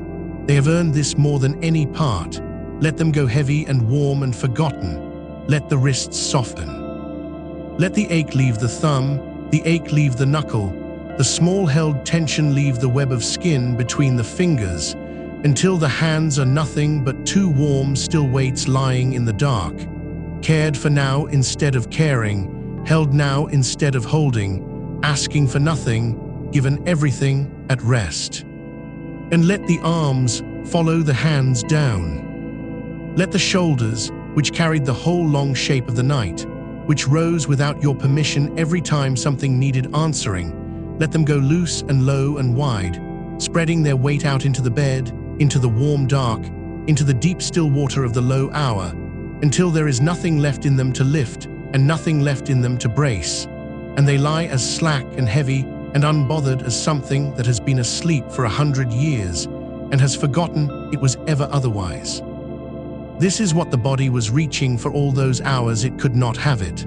This is the release it kept promising itself through the bright wrong morning. It is here now. It has arrived. You are inside it.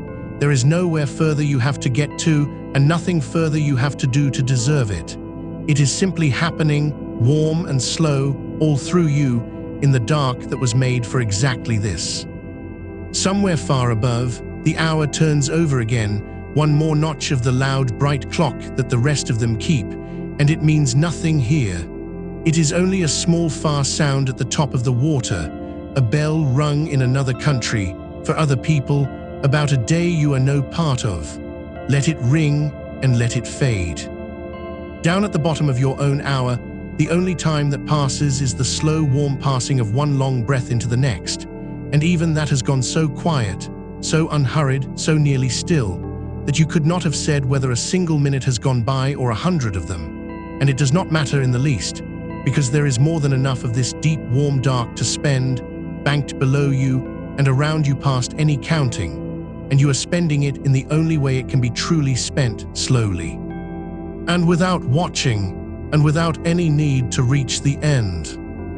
Notice, if you notice anything at all now, how thought itself has begun to move differently, how the quick, sharp thoughts of the shift, the ones that came in bright lines and demanded answers, have thickened and slowed and started to drift apart from one another, the way lights on a far shore drift apart and dim as a boat pulls slowly out into the dark. You do not have to gather them. You do not have to follow any of them out to where it leads. Let them drift. Let the gaps between them grow wide and warm and dark. Let one small thought rise and let it go without finishing, and let a longer quiet come after it, and then perhaps another small thought, fainter, further off, and a longer quiet still, until the quiet is the main thing, and the thoughts are only the small soft weather that moves through it now and then, passing, thinning, mattering less and less, until they are just a far scatter of dimming lights on a shore you have already left behind, and ahead of you there is only the open dark water, warm and level. And without any edge, you need to find. This is the part your daytime sleeping body has always been trying to reach, and so rarely could, this deep unwatched place where the guard finally comes down all the way, where nothing in you is left standing at the rail scanning for the next thing. All those bright mornings when you lay down still half on duty, still listening, still half ready to rise, your body was not failing then, and it is not failing now. It was only doing what a body wound tight by hours of alertness does, keeping one hand on the rail out of long, faithful habit, unable to believe all at once that the watch was truly over. It believes it now. Layer by warm layer, it has let the last of that readiness sink out of it and dissolve into the dark. There is no one at the rail any longer. The boat is far out and drifting easy, and the watch is stood down, and the deep is holding the hull as gently as the dark is holding you, and you can go all the way down into the warm below and leave the surface to keep itself. Feel the whole long weight of you resting now on something that will not let you fall. That is the quiet truth underneath all of this, that you are held, that the bed beneath you is solid, and the floor beneath the bed is solid, and the dark around you is complete, and the door is shut against the loud, bright hours, and there is nothing in this deep, warm place that you have to keep upright or keep watch over or keep going for. It is all being kept for you. The room keeps its dark. The walls keep the quiet. The warmth keeps itself low and even in the middle of you, and your slow, far breath goes on all by itself, in and out at the bottom of the deep, tending the small, steady fire without any help from you, so that even the work of breathing, has been taken off your hands and given to something older and more patient than your tired will, something that has never once forgotten to do it, not through any night of your life, and will not forget it now. So there is truly nothing left for you to hold. Let that settle all the way down through you like warmth sinking into stone. Nothing to hold, nothing to watch, nothing to answer. The night is spent and set down, and the day is climbing on without you, and you have gone the good way, the down way, the warm, dark way into the low, still middle of your own turned-around hour. And the deep is holding you, and the dark is keeping you, and the warmth is banked all through you, steady and slow. And there is so much of this left to spend, so many good quiet hours of it still waiting below you in the dark, that you can let go of even the wanting of it now, and simply be here, warm and weightless, and held at the still bottom of everything, while the slow, far breath goes out once more into the deep, and the dark folds a little closer, and the warmth settles a little lower, and you drift on, unhurried, unfound, carried easy in the long, warm dark that was made to hold exactly this, further down and slower, into the deep, still middle of your sleep. And somewhere out past the walls of this dark room, the morning has gone fully into its business now, and none of it needs you. The light has climbed to wherever it climbs, and the sounds have all found their places, and it is all happening far away and without weight, like weather over a country you no longer live in. You have moved to a different country, a quieter one, a low country with no clocks in it, and the border you crossed to get here was only the slow closing of your own eyes, and there is no crossing back that you have to make, no hour at which you are expected on the far shore. You may stay in the low country as long as the sleep wants to keep you. Let a new thing come to you here in the warm dark. Let it be snow, not cold, only quiet. Imagine the way a heavy fall of snow comes down over a town in the last dark hours, when there is no one out in it, and each flake gives up its small height without a sound and lays itself down on all the others, and by the slow adding of one soundless thing to another, the whole hard shape of the world goes soft and rounded and hushed. The sharp edges of the roofs go gentle. Road loses its direction under the white.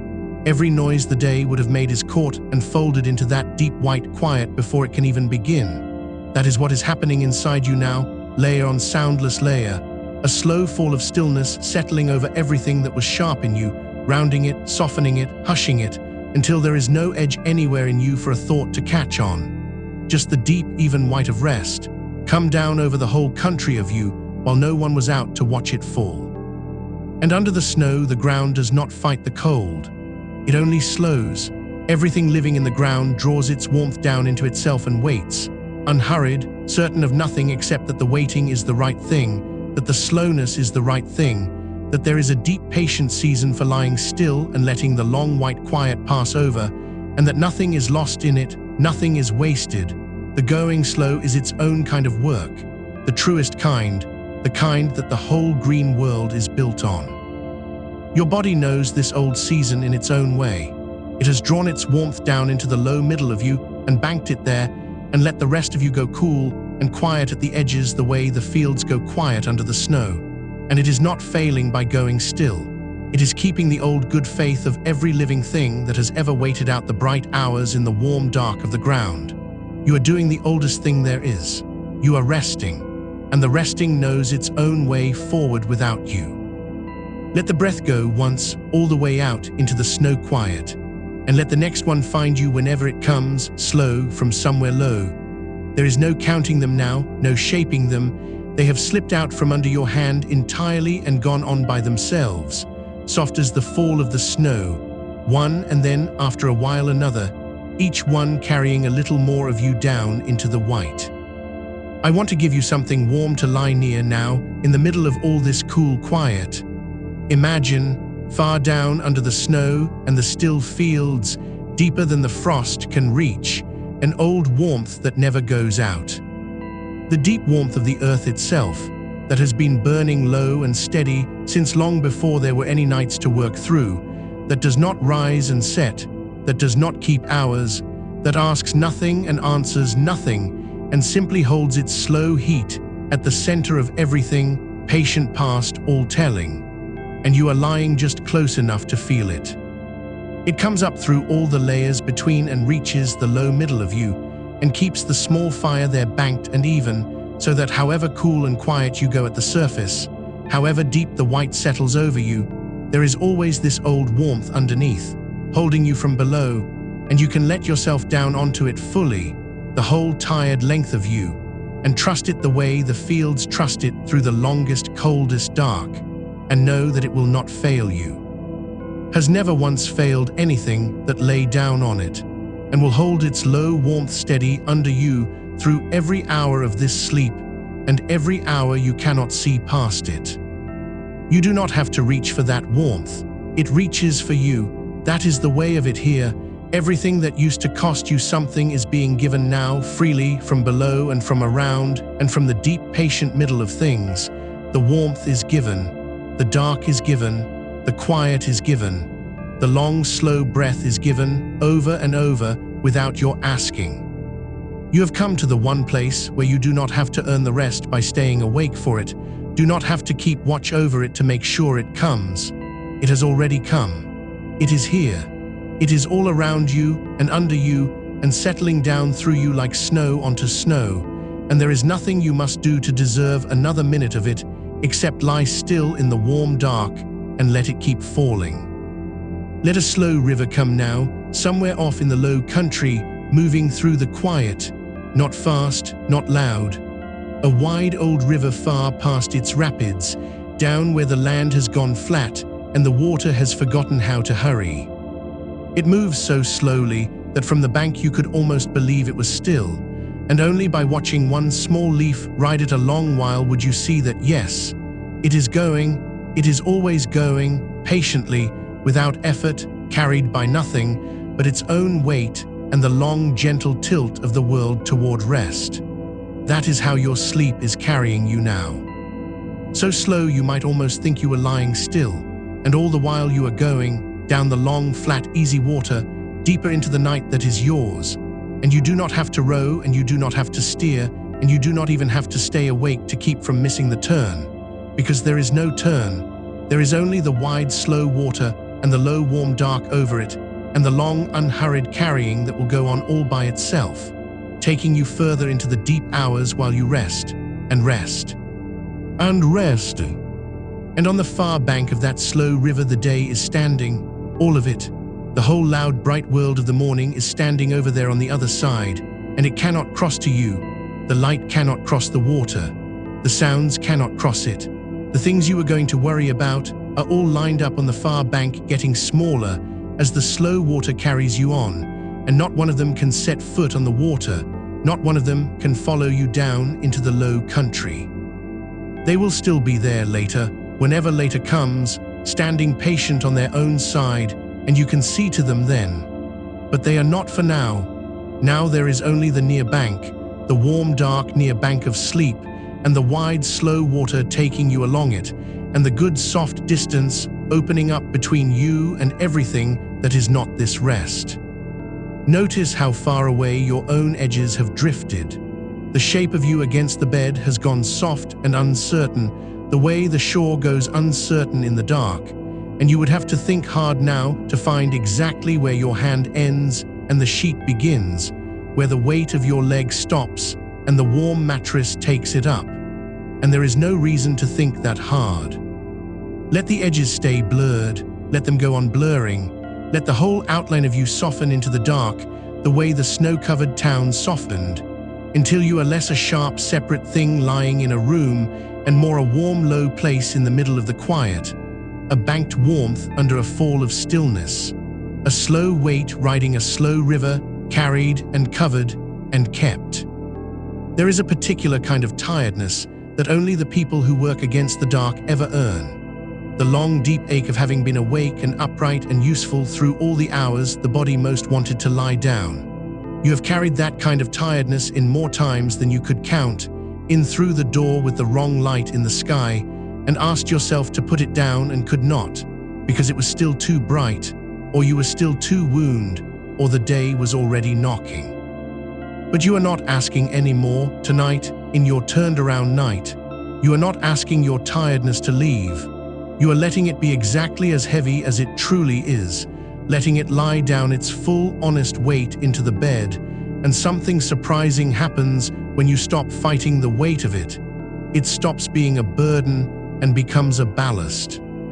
It becomes the very thing that holds you low and steady in the warm dark, the way a heavy keel holds a boat from tipping, The way deep roots hold a tree still through the wind, your tiredness is not the enemy of your rest. It is the weight that keeps you down in it. Lie heavy on it. Let it be as much as it is. It has earned the right to be that much, and it will carry you down, not hold you back. And the room keeps its long, faithful dark around all of this.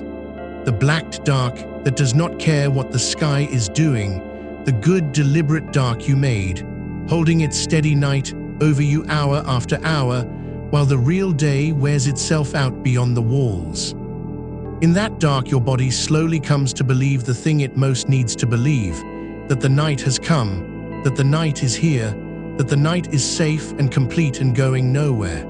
And on that belief, it lets down the last of what it was holding, one slow layer at a time, the way a hand that has gripped something a long time opens not all at once, but finger by finger, until it lies fully open and empty and easy. Your whole body is an opening hand tonight, letting go of the rail finger by finger, and it is nearly all the way open now, nearly all the way empty, nearly all the way given over to the warm dark and the slow water and the deep old warmth underneath, and it does not need you to hurry the last of it. The last fingers will open on their own, in their own slow time, deep in the hours ahead, while you drift.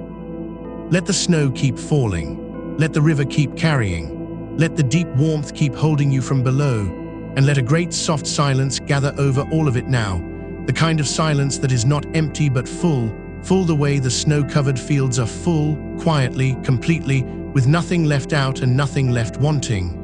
You are inside that full silence now, and it is inside you, and there is no seam between them anymore.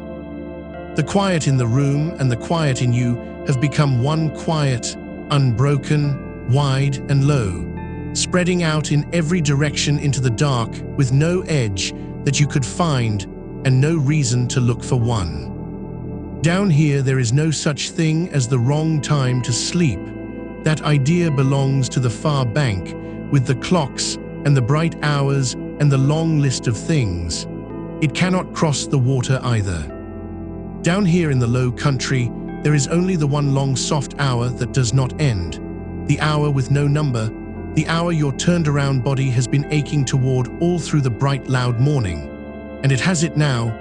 It is lying in the very middle of it now, warm and heavy and blurred at the edges, and it can spend this hour as slowly and as deeply as it likes, because the hour is not going anywhere, and neither are you. And neither is the warm dark that is holding the both of you so gently and so completely and so long. Feel, if you can still feel anything so gently, how the breath has slowed almost past your noticing. It comes in from somewhere far off and low, unhurried, and it goes back out even slower, out into the snow, out over the slow water, out into the deep old warmth, and between the going out and the coming in there is a long, easy pause now, a small, still resting place at the bottom of each breath where nothing at all is happening and nothing needs to, and you could almost live down in that pause, in that small, still bottom place, so quiet is it, so complete.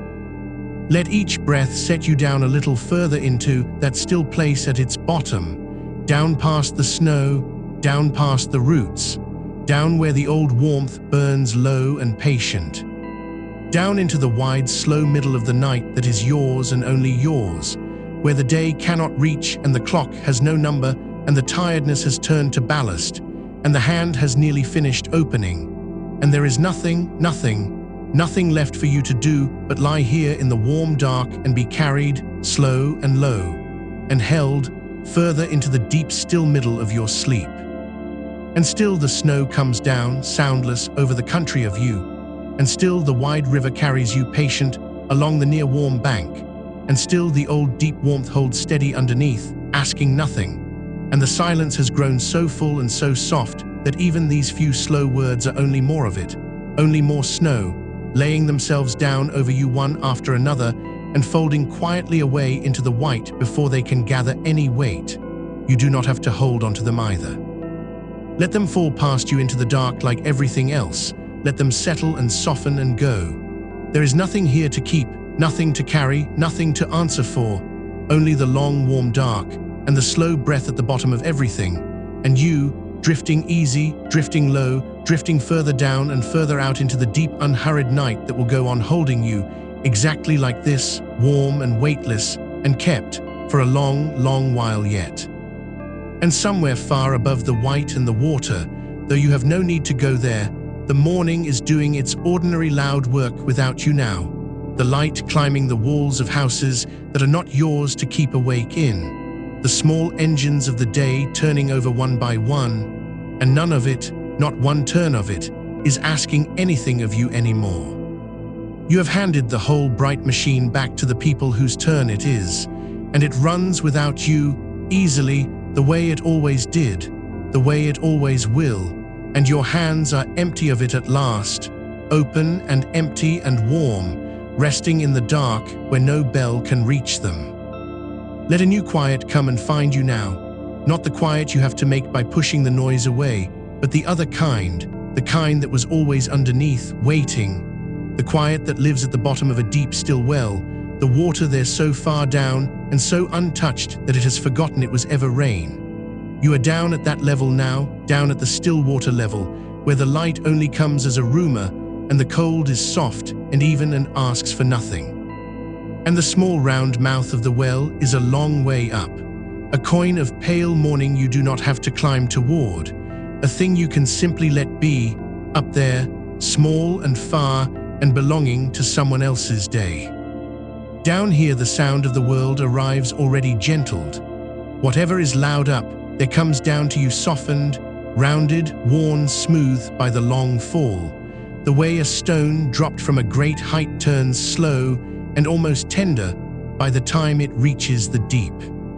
So if some far-off thing does reach you, some door, some car, some voice out in the bright hours, let it come down to you as that softened thing, a small rounded weight sinking past you into the water without a splash, without a ring, gone before it can gather any meaning. You are too far down now for the day's edges to still be sharp. Everything reaches you smooth. And your body has stopped being a thing you are wearing. It has become part of the ground you are resting on, part of the deep, still shelf of stone that holds the well and the water and the long, cool dark. There is no longer a clear line where you end and the holding begins. Your back, your shoulders, the whole long weight of you has settled into the stone so completely that the stone has taken up your shape and kept it, the way old steps keep the soft hollows of all the feet that ever crossed them, worn down into a gentle curve that fits you, only you, exactly. You are held in a hollow that has your own shape worn into it, and there is nothing to brace against, nothing to balance, nothing you could fall from, because you have already been let all the way down, and the letting down is finished, and this is the resting place at the bottom of it. Notice, without lifting even the smallest part of your attention to do it, how warm the cool has become, how the coolness of the deep is not the cold that bites, but the cool of a room kept dark all through the loud, bright morning, the cool that means the light has been kept out, and the heat of the day has been kept out, and everything sharp has been kept out, so that what is left is only this even dim, forgiving temperature that the body reads, without a word, as safe. Your skin has stopped watching the air. It has stopped reading the room for what might come. It has handed the long watch over to the dark, and the dark has taken it gladly, and your skin is only skin again now, only warm and still and turned inward, keeping nothing out because there is nothing out there that could want in. And that old low current that you came home with, the one that was still running under everything when you first lay down, the leftover motion of the shift, the readiness that did not know the shift was over. Feel how far out it has gone now, how it has drained down through you and away, hour after hour, thinning as it went, until it is only the faintest memory of a tide, out past the far edge of the flats, too far to hear. Your body was doing exactly what a body is built to do, holding you ready long after the reason had passed, because it is loyal that way, because it would rather keep you standing a while too long than let you down too soon. It is not broken for having done that. It was only slow to believe that the danger was really finished.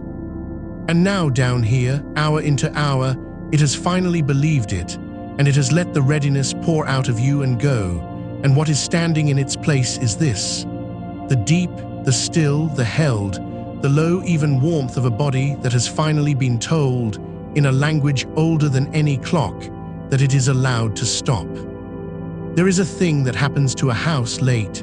You may have felt it coming in from the shifts, when the rest of the family has gone under, and the rooms go quiet in a way that rooms only go quiet once a day. The small tickings of the walls settling, the pipes easing, the whole frame of the place letting its weight down into the ground a little more, sighing without sound, going still. Let yourself be a house like that now. Let the frame of you tick down and settle.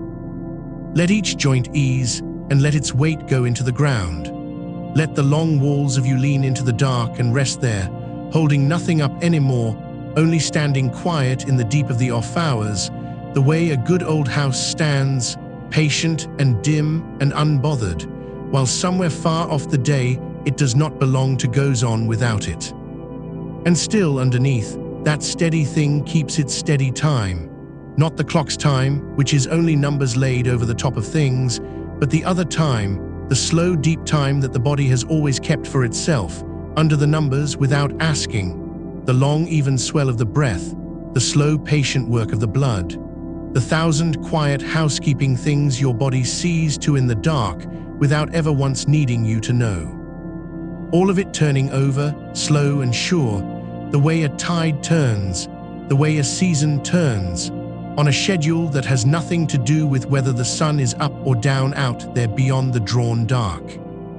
Your body has simply moved its whole quiet country to the other side of the day and set up the same soft machinery there, and it is running now, faithfully, in the dark you have given it, doing in the daylight everything it would do at midnight, only a little harder one, only a little more deserving of the rest it is finally taking.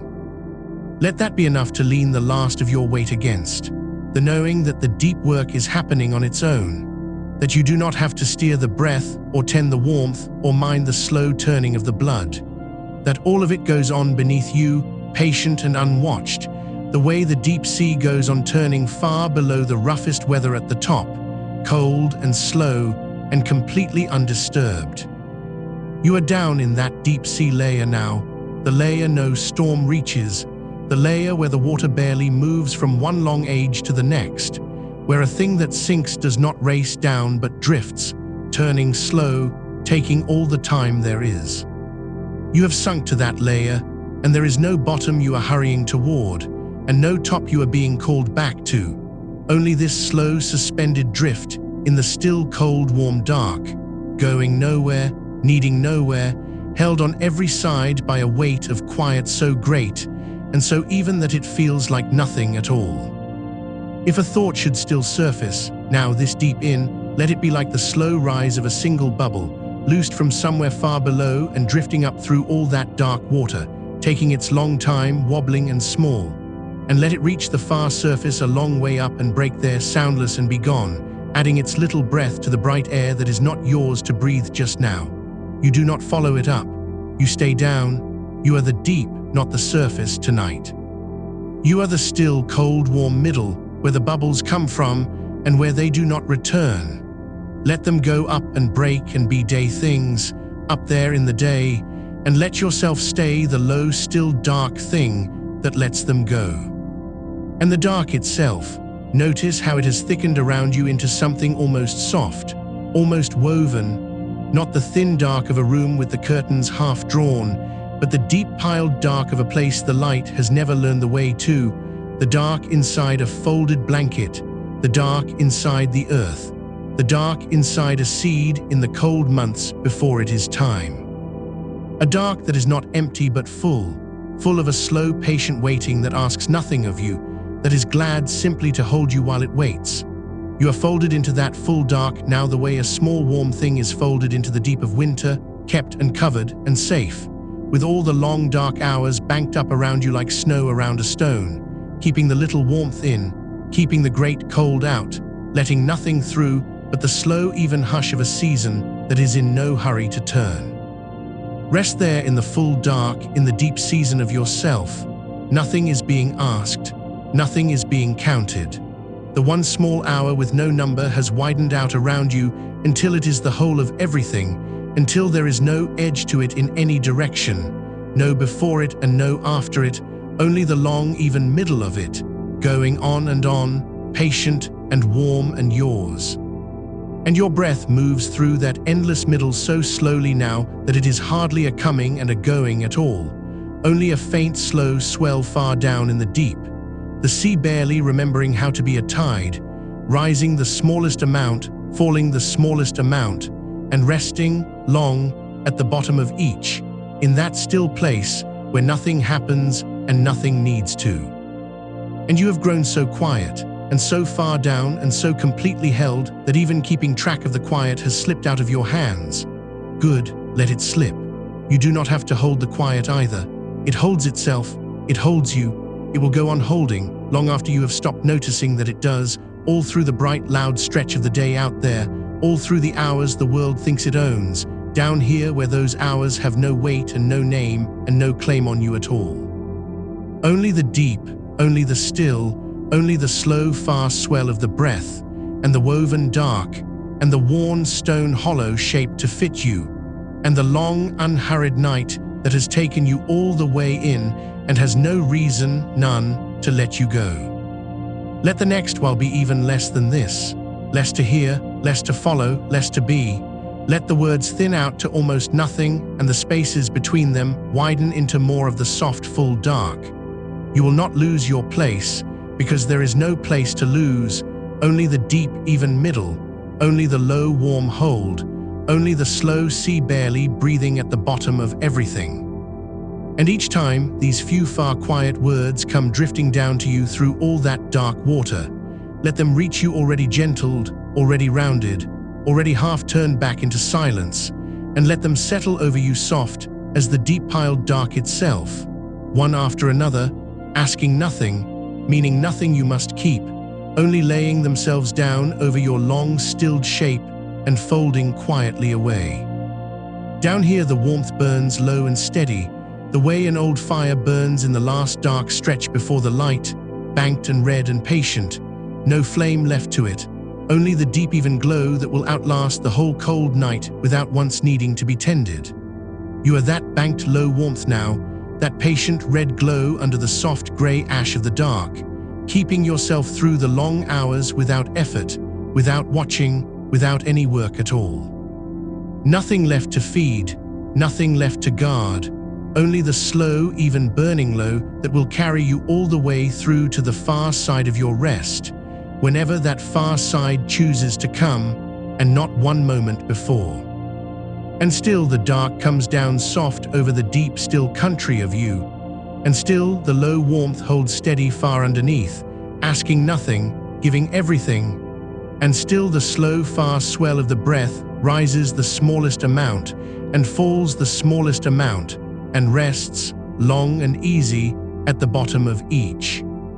And you are further in now than any words can follow, down past the well water, down past the deep sea layer, down past the folded season, down into the low, even middle of a sleep that has no edges and no number and no end that you need trouble yourself to find.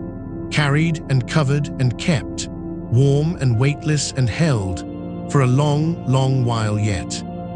And somewhere far above the deep, even middle where you are resting now, the snow has begun to fall.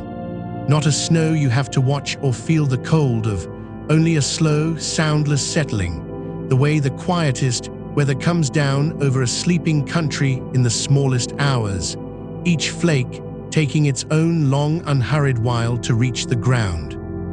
And there is no ground it needs to reach in any hurry, and no hurry left anywhere in the whole soft falling of it. Only the down, only the slow, only the endless patient laying down of one more layer of quiet over everything that was already quiet. And you, far under all of it, need do nothing but let it fall. Let it fall over the roofs of the world that is busy with its mourning. Let it fall over the roads and the wires and the running clocks. Let it fall and muffle them, one by one, the way deep snow takes the edges off every sharp and loud thing until even the noisiest street lies down under it and goes white and low and still, and let none of that muffling be your work. It happens far above you, in a place you have already left, while you rest at the bottom of the deep, even middle, where no weather reaches and no morning has ever once arrived. The snow keeps its own slow time up there. It does not need you to count it. It asks nothing of you at all, only falls and settles and softens and thickens the great hush that is already wrapped so many folds deep around your long, stilled shape. And each far quiet word that drifts down to you now comes down through that snow the way a light comes down muffled and gold through many feet of it, already softened, already slowed, arriving at you gentle and dim and asking nothing, only settling where it lands and going quiet and letting the next one come. Down here, under all that soundless falling weather, the ground itself has gone warm. Not the cold ground of the winter above, but the deep ground, the ground far under the frost line where the season never reaches, where the earth keeps one low, even warmth all the way through the longest cold there is. And you are down in that warmth now, down where the roots go to wait out the dark half of the year, down where everything living slows itself almost to stillness and lets the slow, warm dark of the deep soil hold it, unhurried, unbothered, in no danger and in no rush, until whatever far-off thaw is coming decides on its own to come. You do not have to wait for it. You do not have to feel it coming. You only have to be held in the warm, deep ground while the snow goes on falling, soundless, over a world you have set down. There is a river down here too, though you would hardly know it was moving. A wide, slow, dark river running far under the frozen top of things, under a lid of ice so thick and so still that the whole loud weather of the day passes over it without ever once troubling the deep water beneath. And the water moves the way the very deepest water always moves, so slowly and so evenly that it looks like stillness, a long, dark, patient sliding forward that has been going on far longer than any morning and will go on far longer than any morning, needing no push, making no sound, carrying whatever rests upon it gently and without effort toward nowhere it has to reach. You are resting on that deep, slow water now, laid full length upon the wide, dark, patient river under the ice, held up entirely, carried entirely, moving so slowly that it is indistinguishable from not moving at all. And above you the ice holds firm, a great grey lid sealing out the whole bright racket of the world, and above the ice the snow goes on falling, layer over soundless layer. And you between them, in the dark, warm, slow middle, need do nothing but be carried, the way the river carries everything it takes up, without hurry, without question, all the long way through the frozen day. Let the far quiet words come down to you now the way a sound comes to something resting deep under the ice, reaching you slow and low and rounded of all its edges, more a warmth than a word, more a settling than a saying. And let each one lay itself down over your stilled shape and go still there, asking nothing you must keep, meaning nothing you must follow, only softening the great hush by one more fold and drifting quietly away downstream. Further down still, below even the deep, slow river, there is the old dark rock of the world, the patient stone that holds up everything and has held up everything for longer than there have been days to count. And it is warm too, this deep down, warm from the slow, steady heart of the earth that never once goes out, never once needs tending, never once hurries or falters, only keeps its low, even warmth through age after age of nights and days, without ever noticing the difference between them. Down at the deep rock, there is no morning and no evening, no shift and no clock, no bright hour anyone owns. There is only the long, even warmth of the patient stone, and the slow ages passing over it like whether it does not feel, and the great settled stillness of a thing so far down and so well held that nothing above it can reach it at all. You have come to rest that far down now, down past the falling snow, down past the warm, deep ground, down past the slow, dark river under its lid of ice, all the way down to the patient, warm rock at the bottom of everything.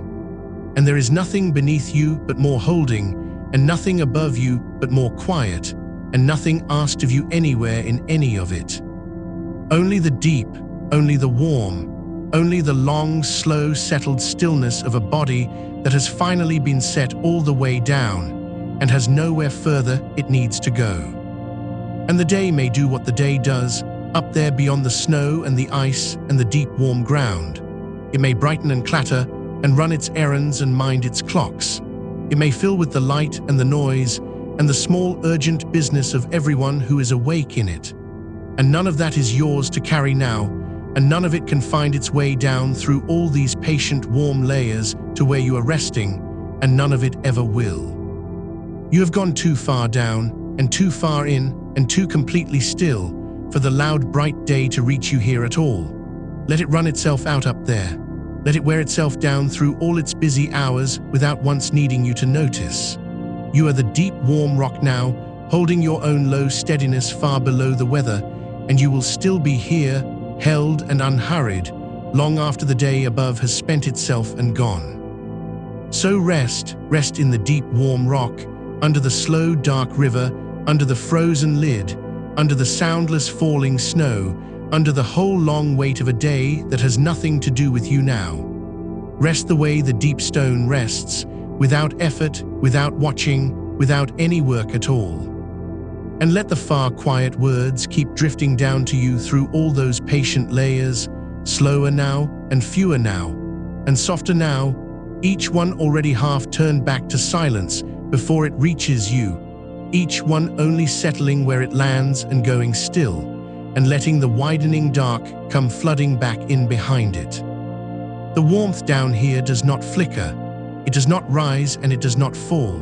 It only holds, low and even and endless, the deep steady warmth of a thing at the very bottom of the world where nothing changes and nothing has to. And you are wrapped in it on every side, warm below from the patient rock, warm within from your own slow, even burning low, warm all around from the deep-held dark that has closed over you so many soft layers thick. Nothing cold can reach you, nothing sharp can find you, nothing loud can carry down this far. Only the warm, only the slow, only the long even hold of a rest that has taken you all the way down and settled the dark over you like deep still water and shows no sign, none at all, of letting you back up. And should any small thought still be drifting somewhere far above you, up near the surface where the ice is, up near the falling snow, let it drift.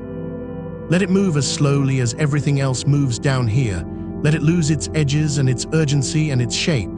Let it thin out into the great grey hush and settle silently onto the ice and be covered, fold by soundless fold, by the patient falling snow, until it too goes quiet and white and still, and joins the long even stillness of everything that has already lain down for the day. You do not have to send it away, and you do not have to keep it. Only let it settle, and let the snow cover it, and let it go quiet on its own, the way everything up there is going quiet, one small thing at a time, under the endless soundless falling of the deep white hush. Down here nothing needs answering, down here nothing needs deciding. Down here there is no next thing, and no last thing, and no thing at all that will not keep until whatever far-off time it needs to be met.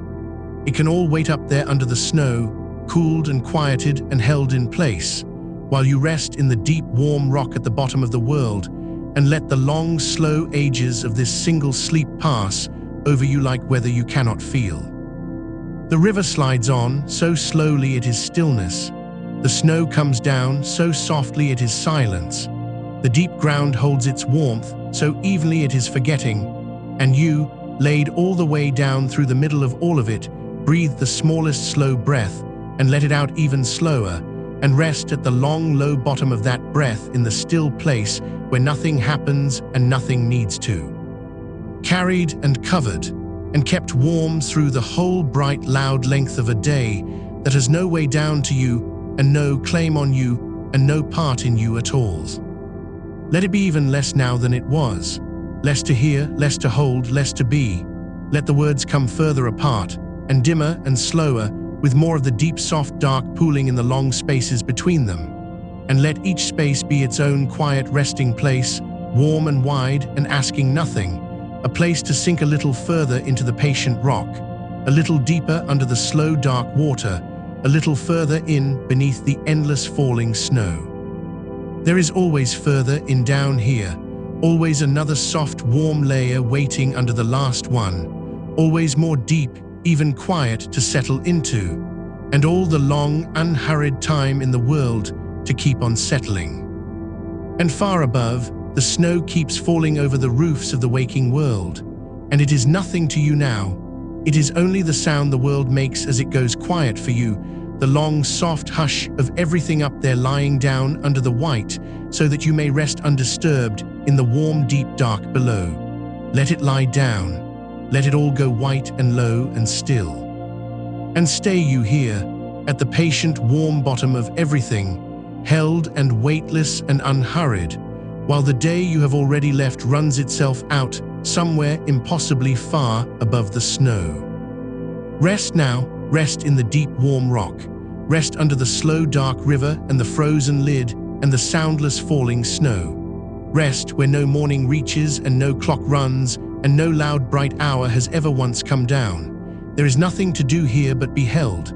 There is nowhere to be but down. There is no time here but the long, slow, ageless time of the patient, warm stone. And it is carrying you, gently and evenly, and without the smallest effort, through the whole long middle of your rest, and it has no reason, none at all, to set you back down before you are ready. And the breath keeps its slow, far rhythm all on its own, down at the bottom of everything, rising the smallest amount, falling the smallest amount, resting, long and warm and easy, in the still place at the low end of each one. And you do not have to breathe it, and you do not have to follow it, and you do not have to keep any count of it at all. It breathes itself, slow and even, the way the deep river slides, and the deep snow falls, and the deep rock holds, without watching, without working, without end. And it will go on breathing itself, warm and slow and patient, all through the bright, loud stretch of the day out there, all the long way down here where the day has no weight and no name and no way in. So let it fall, the snow, let it slide, the river, let it hold, the warm, deep rock, and let yourself go on resting in the low, even middle of all of it, further in than any word can follow, warmer than any morning could ever be, held so completely and so patiently and so far down that even the memory of needing to hold anything has slipped quietly away under the snow and gone still, carried and covered and kept, warm and weightless and held. Down at the deep, patient bottom of a sleep that has no edges and no number and no far side you need trouble yourself to find. For a long, long while yet, and longer still than that. And somewhere in that long, low middle of the rest, the dark around you changes its texture without asking anything of you. It grows soft the way deep water grows soft when you are far enough down that no wave can find you. A warm and boundless water, dark and even, holding you the way water holds a thing it has decided to keep. And you are far below the bright, thin skin of the surface now, far below the place where the morning lays its light down flat and glittering on the top of the world. Down here the light does not reach, and the cold does not reach, and the noise does not reach, and there is only the slow, warm pressure of the water on every side, holding you evenly from below and above and all around at once, so that there is no longer any up to hold yourself toward, and no down to fall into, only the even warm held middle of everything, where a body can hang perfectly still and be carried without moving at all. And the water moves the way deep water moves, not in waves, not in any hurry, but in one enormous slow drift, a single vast unhurried current turning somewhere far too large to feel the edges of. And it has you. It took you up gently a long while ago, and it is carrying you now, sideways and slow through the warm dark, the way it carries everything down here, patiently, evenly, with no destination it needs you to reach. And you do not swim in it, and you do not steer in it, and you do not hold any part of yourself against it. You are simply carried, a small, warm, weightless thing folded into the middle of a slow and enormous calm, moved along through the long, dark hours by something far larger and far more patient than you. Something that has been moving quietly like this since long before the morning was invented, and will go on moving long after this particular morning has burned itself out and gone. Far, far above you, where the water thins toward the light, the day is happening. You can feel how far away it is, how high up and how small. A faint brightness on the very top of the water, flickering, restless, thin as gold leaf. And the whole loud business of the waking world is up there, riding on that thin, bright skin, going nowhere, meaning nothing, unable to sink so much as an inch down toward the warm, dark deep where you are being carried. Let it ride up there on the surface. Let it glitter and shift, and go about its noise on the top of the water where it belongs. None of it weighs anything down here, none of it can follow you down to the slow, warm middle. It is only light on water, a long way up, growing fainter the deeper the current takes you, and it is nothing to you now, nothing at all, only the far, pale ceiling of a world you have already sunk gratefully beneath. And notice, with no effort, how warm the deep water is against you, how it has taken on the exact heat of your own skin, so that you can no longer feel quite where you end and the warm dark begins. The arms warm and gone into it, the legs warm and gone into it, the whole long weight of you dissolved, degree by degree, into the even warmth all around, until there is no cold edge anywhere on you for the day to catch hold of, no chilled place for a thought to snag. Only warmth meeting warmth on every side, in the deep-held middle of the slow, dark water, carrying you on and unhurriedly on. There is a heaviness that comes only this far down, and it is coming to you now, a good and welcome heaviness, the heaviness of a thing that has finally stopped needing to hold any part of itself up. It settles first behind the eyes, a slow, soft weight sinking back and down, letting the eyes rest heavier still in their warm dark. And then it moves, without hurry, into the jaw, unhinging it the smallest amount, letting the whole lower face go loose and warm and formless. And down through the throat, where the last of the shifts held words have long since dissolved, and into the chest, which rises now only the smallest amount, and falls only the smallest amount, and rests long and warm at the low, quiet end of every breath, needing nothing, waiting for nothing, going on all by itself in the slow, far rhythm of the deep, the belly soft and warm and heavy, the back given over completely to whatever holds it, the hips let go, wide and heavy and still. The long bones of the legs grown warm and dense and immovable, sunk all the way down into the carrying warmth, and the feet, far away now, warm and forgotten and perfectly at rest. The whole body, one warm, heavy sinking thing, carried in the slow, deep current, and not one part of it left with any work to do. And you may feel, if you feel anything at all, how little of you is left up at the surface of thinking now. How the bright chattering top of the mind has thinned to almost nothing, a faint far shimmer high above the water, while the great warm still weight of you rests down here in the deep, where thoughts do not travel well, where they arrive slow and soft and half dissolved, if they arrive at all, and drift on past without landing, the way pale things drift by in deep water and are gone before you have troubled yourself to name them. Let them drift. You do not have to catch them. You do not have to know what they were. They are only light on water, a long way up, and the current is carrying you the other way, deeper and warmer and further from the reach of any single one of them. This is the part of the rest that does the quiet work, this long, low, warm middle, where the body has stopped defending itself against the daylight and simply gone under, gone deep, gone warm, where the leftover charge of the shift, whatever of it you carried in through the door, has long since drained down and away into the warm dark and left no residue behind. Your body is not fighting anything now. It is not braced against the morning, not listening for the world, not holding one muscle in reserve against some hour that might still call. It has believed you at last all the way down. It has understood that the dark is real and the rest is allowed and nothing is coming, and it has let go of the very last handhold, and slipped gratefully into the deep warm carrying current with all the rest of you. And there is nothing left in you that needs to be told again. Only the warmth and the weight and the slow far breath and the long patient current carrying you on. And the current turns somewhere in the vast dark and takes you slowly deeper into water warmer still and stiller still.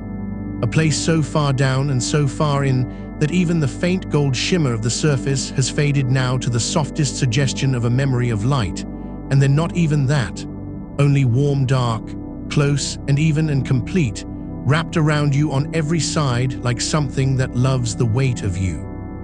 And here the current itself grows slower and gentler and wider until it is scarcely a current at all, only the faintest long slow drift, a breathing of the whole deep, moving you the smallest amount and then holding you, moving you and then holding you in a rhythm so slow and so patient that you could not follow it if you tried, and there is no reason at all to try. Let the deep hold you here for a long while. There is so much of the rest still ahead of you, so much warm dark still to come. The day out there is only partway through its bright loud business, and you are a long, long way from any edge of this, a long way down and a long way in, carried and covered and kept, with hours of warm held dark still folded up ahead of you like deep water going down and down past every light, and you do not have to reach the far side of it. You do not have to measure how much is left. You have only to stay here, warm and heavy and drifting in the slow deep middle, and let the long dark carry you the way it is already carrying you, without effort, without end. And as the drift slows almost to stillness, the warmth around you begins, very gently, to feel less like water and more like something woven, something soft and close and endlessly warm, layered over you and under you and around you, the way heavy warm cloth lies over a body that has stopped moving. Imagine it that way, if it comes easily. A great soft weight of warmth laid over the whole length of you, tucked close along both sides, heavy and warm and kind, pressing you down the smallest gentle amount into whatever holds you, so that every part of you is met and covered and pressed lightly still. The shoulders covered and warm and heavy, the arms wrapped close and heavy along your sides, the chest and the belly under a slow warm weight that rises and falls the smallest amount with the far slow breath. The legs long and heavy and swaddled warm, the feet warm at last, deep in the folded warmth and still. There is an old and simple comfort in being covered like this, something the body knew long before it knew anything about clocks or shifts or the wrongness of a bright morning. The plain animal comfort of warmth and weight and enclosure, of being wrapped and pressed and kept, of lying in the warm dark under something heavier than yourself and knowing, in the body below all thinking, that you are safe to stop now, safe to go down, safe to stay down as long as the dark lasts. And the dark lasts a long time yet. The room around your sleeping body is dark and cool and quiet, sealed against the bright hour outside, holding the night for you inside its four still walls the way this warmth holds you patiently, evenly, for as long as you need it, and longer. And out beyond those walls the day can be as loud and as bright as it likes, and it does not come in, and it does not reach you, and it is nothing to you now. Feel how the warmth has soaked all the way through you by now, not lying on the surface of the skin, but settled deep, down into the meat and the marrow, the way heat settles into a stone that has lain all day in the sun and gives it slowly back through the whole of the dark. You are warm like that now, warm all the way to the center, warm in the deep places that almost never warm, the small of the back warm, the backs of the knees warm, the deep hinges of the hips warm, the long channel of the spine warm from the base of the skull all the way down. And the warmth holds the weight, and the weight holds the stillness, and the stillness holds you deep and covered and kept in the long warm middle of the rest. And the breath, still going on all by itself down here, has grown so slow and so shallow and so soft that whole long stretches of stillness open up between one gentle rising and the next. And in those still open stretches there is nothing at all. No thought, no image, no word, no watching, only warm dark and warm weight, and the long even quiet, stretching out wide and soft on every side.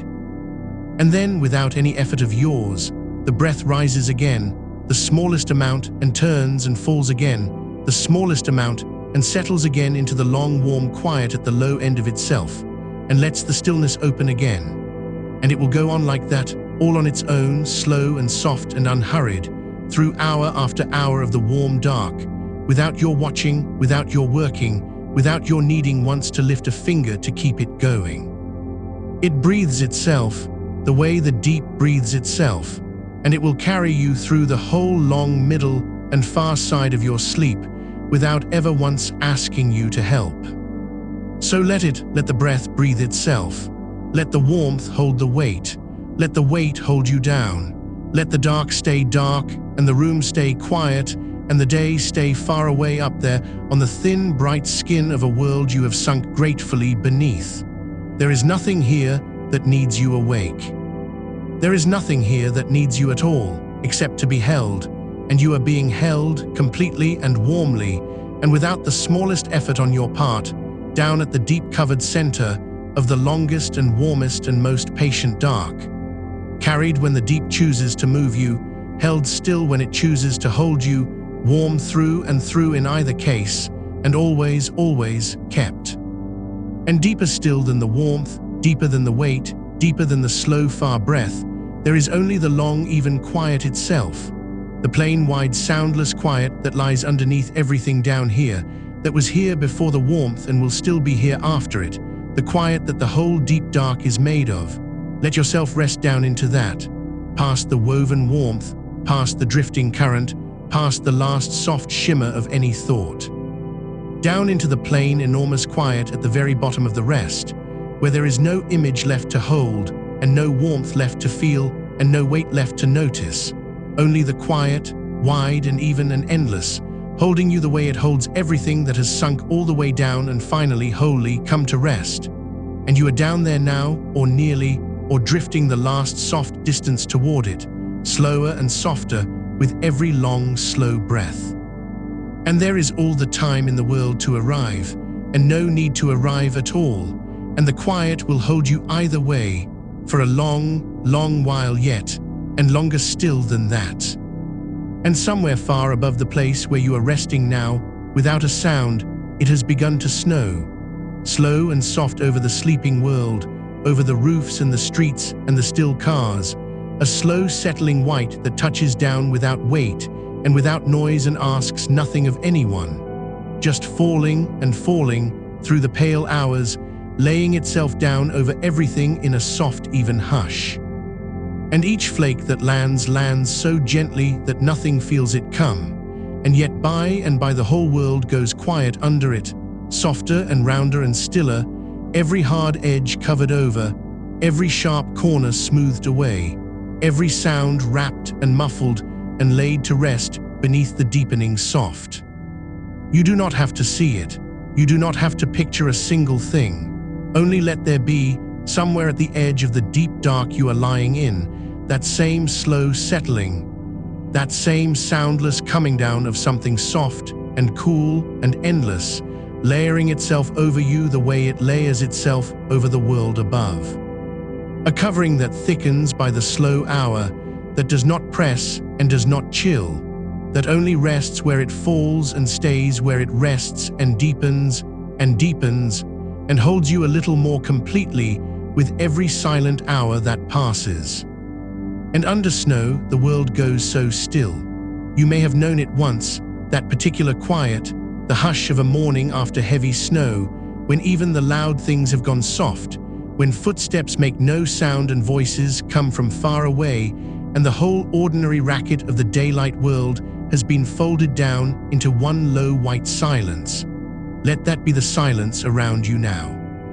The deep muffled quiet of a place buried kindly under something soft, where the noises that used to reach you cannot quite reach you anymore, where they come, if they come at all, blunted and far and harmless, sinking away into the soft before they ever arrive. The alarm is set and it is somewhere out past the snow, and it will find you when it is time. And until then there is nothing between you and the long white quiet but rest, and more rest, and the slow, soft deepening of the covering that holds you. Nothing to listen for, nothing to wait on, nothing to keep half awake for. All of that is out past the snow, and the snow keeps coming down, and the quiet keeps getting deeper, and you keep sinking gently into the soft. And the cool of it is a kind of mercy down here, a clean cool that does not shiver you, that only tells the body quietly that the time for going down is now.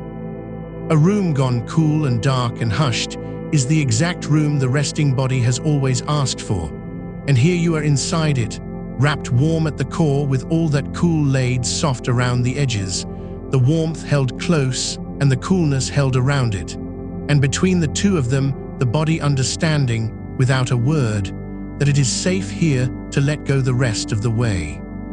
Because the body knows this, somewhere under all the tiredness, under all the hours of standing and moving and holding on, the body has always known how to do this, how to slow, how to sink, how to hand the whole weight over to something that will hold it.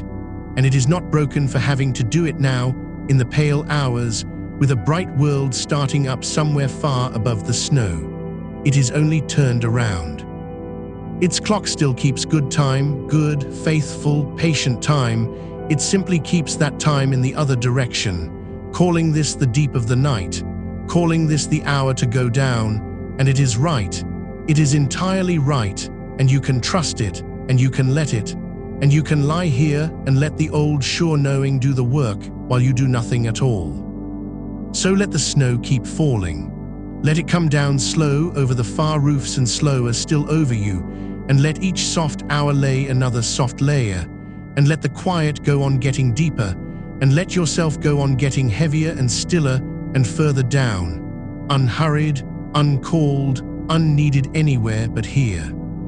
And now, under all that soft covering, feel how the small sounds of your own body have gone quiet too. The heart that worked so hard through the whole long shift, that carried you up and down the corridors, that kept its steady time through everything you had to do, it has slowed now down here to a low and easy and unhurried beat, no longer racing, no longer bracing, just turning over slow and sure, deep in the warm dark of the chest, keeping its own gentle time far below the level of your notice. You do not have to feel it, you do not have to count it. It goes on all by itself, patient and slow, the way it will go on all through your sleep, asking nothing of you, only quietly keeping you.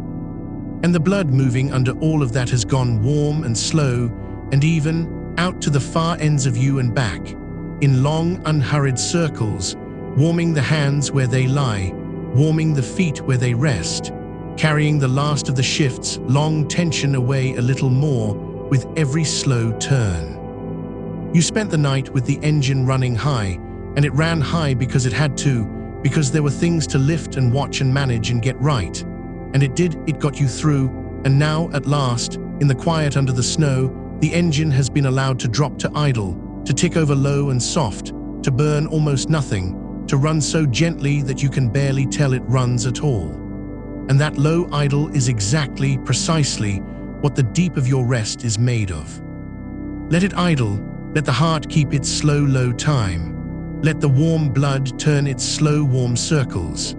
Let the whole quiet machinery of you run down to almost nothing, down here beneath the snow, where almost nothing is all that is asked, and all that is wanted, and all there is to do. There is a stillness that comes into a body only after it has worked hard and finally been allowed to stop.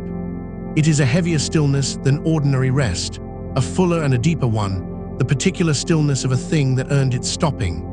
And that is the stillness in you now, all through you, from the crown of the head down to the soles of the feet, that earned and settled and completely permitted stillness, the good weight of a body that gave everything it had and has now, at last, been let go. You gave the night everything. Now the day is yours, this small dark folded away portion of the day, and you are spending it exactly right, doing nothing, needing nothing, held under the soft and going slowly down. And I will keep speaking, low and slow, for a long while yet, not to keep you here, not to hold you up, only to lay a little sound along the edge of the quiet, the way the snow lays itself along the edges of the world. Something soft and steady and far off, that you do not have to follow, that you can let blur and thin and fade until it is just another layer of the hush, another soft thing settling over you in the dark. My voice going quieter and slower, further off, more like weather than like words, until it too is only part of the deep, even quiet that holds you.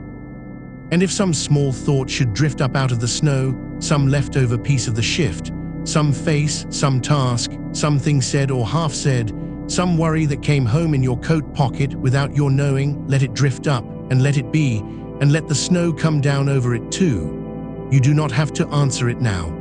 You do not have to solve it or turn it over or decide a single thing about it. It can wait out past the snow with everything else that can wait, and almost everything can wait, far more than the tired mind ever believes. Let the thought rise, and let it slow, and let the soft settle over it until its edges go quiet, and its voice goes far, and it sinks back down out of sight into the white, harmless, forgotten, gone. There is nothing you must carry into this rest. You can set it all down at the edge of the snow. It will still be there, what truly needs to be there, when the time comes to pick things up again, but that time is not now, and will not be now for a long, long while, and between now and then there is only this: the soft, the dark, the slow, the deep, and you, laid down in the middle of it, let go, let down, let be. Down here the very idea of hurry has gone strange and distant, a thing from another country, a thing that belonged to the bright loud world above and has no purchase in the soft. There is no next thing down here, there is no after this. There is only the wide, unhurried present of the deep, which does not move toward anything, which does not count anything down, which simply holds and goes on holding for as long as the holding takes. And the holding takes a long time, a good long generous time, hour upon slow hour of it, more than enough, always more than enough. So there is no need to reach for sleep, no need to chase it down into the snow, no need to do the smallest thing to bring it nearer. It is already here. It is the snow, it is the quiet, it is the warm low idle of the heart and the slow far turning of the breath and the good earned weight of the stopped and settled body. You are not waiting for sleep. You are lying down inside it already and have been for some while, and all that is left is to let it deepen, on its own, in its own time, the way snow deepens, without your lifting a finger or forming a wish or noticing the moment it happens. And it will keep deepening, long after the words have thinned to almost nothing, long after you have stopped being able to tell the voice from the quiet. The snow will still be coming down, soft and slow and endless over the sleeping world and over you, laying its patient white weight across the whole long middle of your rest, hour after unhurried hour, keeping the world hushed and the room dark and the deep and you, down at the bottom of all of it, held. Let the far roofs disappear under the white.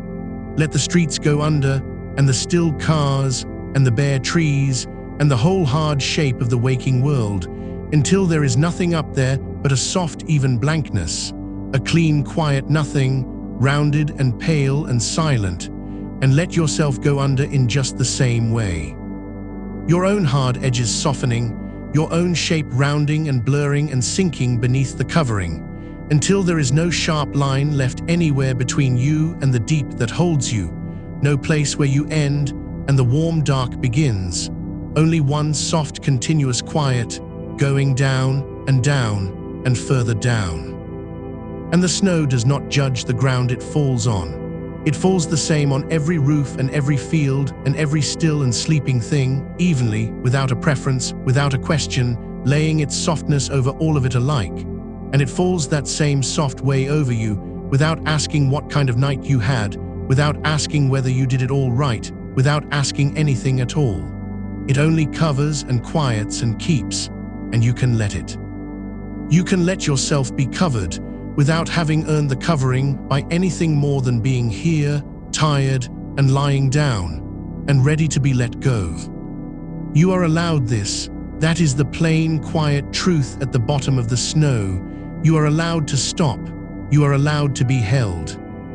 You are allowed to spend this pale portion of the day sunk deep and warm, and covered, while the rest of the world goes about its bright business without you, because the world does not need you awake right now, and your body does need you asleep, and there is no contest between those two things down here in the soft. The body wins, gently, the way it was always meant to win when the work is finally done. So the work is done. Say it to yourself once, slow and soundless, down in the warm, the work is done. And then let even those words sink away into the snow, because you do not need to say anything to yourself anymore, not even that, not even the smallest, kindest sentence. The saying is over. The holding goes on, and the holding needs no words. Slower now, and softer. The snow coming down slower and softer too, if that were even possible, the flakes further apart, the quiet between them wider, the whole falling world hushing down toward some deep still center where even the falling grows still. And you going with it, down toward that center, slower and softer and further, with every breath that turns over on its own far below you. There is so much night left. That is the great soft mercy of this deep. However far down you have come, there is more down still to go, and hours of soft dark still to spend, and no edge anywhere near, no morning reaching for you, no bell about to ring. Just the long, generous middle of the rest, stretching away on every side, more than you could cross in a single sleep, so much that you may sink and drift and sink again 100 slow times, and never once come near the far shore of it. So sink, drift, sink again. Let the snow keep falling and the room keep dark and the deep keep deep. Let the heart idle low and the breath turn slow and the weight lie good and heavy and earned. Let the covering thicken. Let the quiet widen. Let the last soft distance between you and the very bottom close, gently, on its own, in its own unhurried time. And I will stay, low and far, at the edge of the snow, saying these soft, slow things into the hush for a while yet, growing quieter and further and slower, so that whether you have already gone all the way under or are only just now slipping the last small distance down, there is nothing here but softness on every side, and softness below, and softness slowly, coming down from above to cover the whole of it over, and keep it, and keep you. Deep in the long, white quiet of a rest that has only barely begun. Let it come down, let it cover, let it keep, and let yourself go on, slower than the snow, quieter than the snow, further down than the snow can reach, into the deep soft middle of the dark, where the holding waits, patient and warm and endless, and asks of you nothing at all.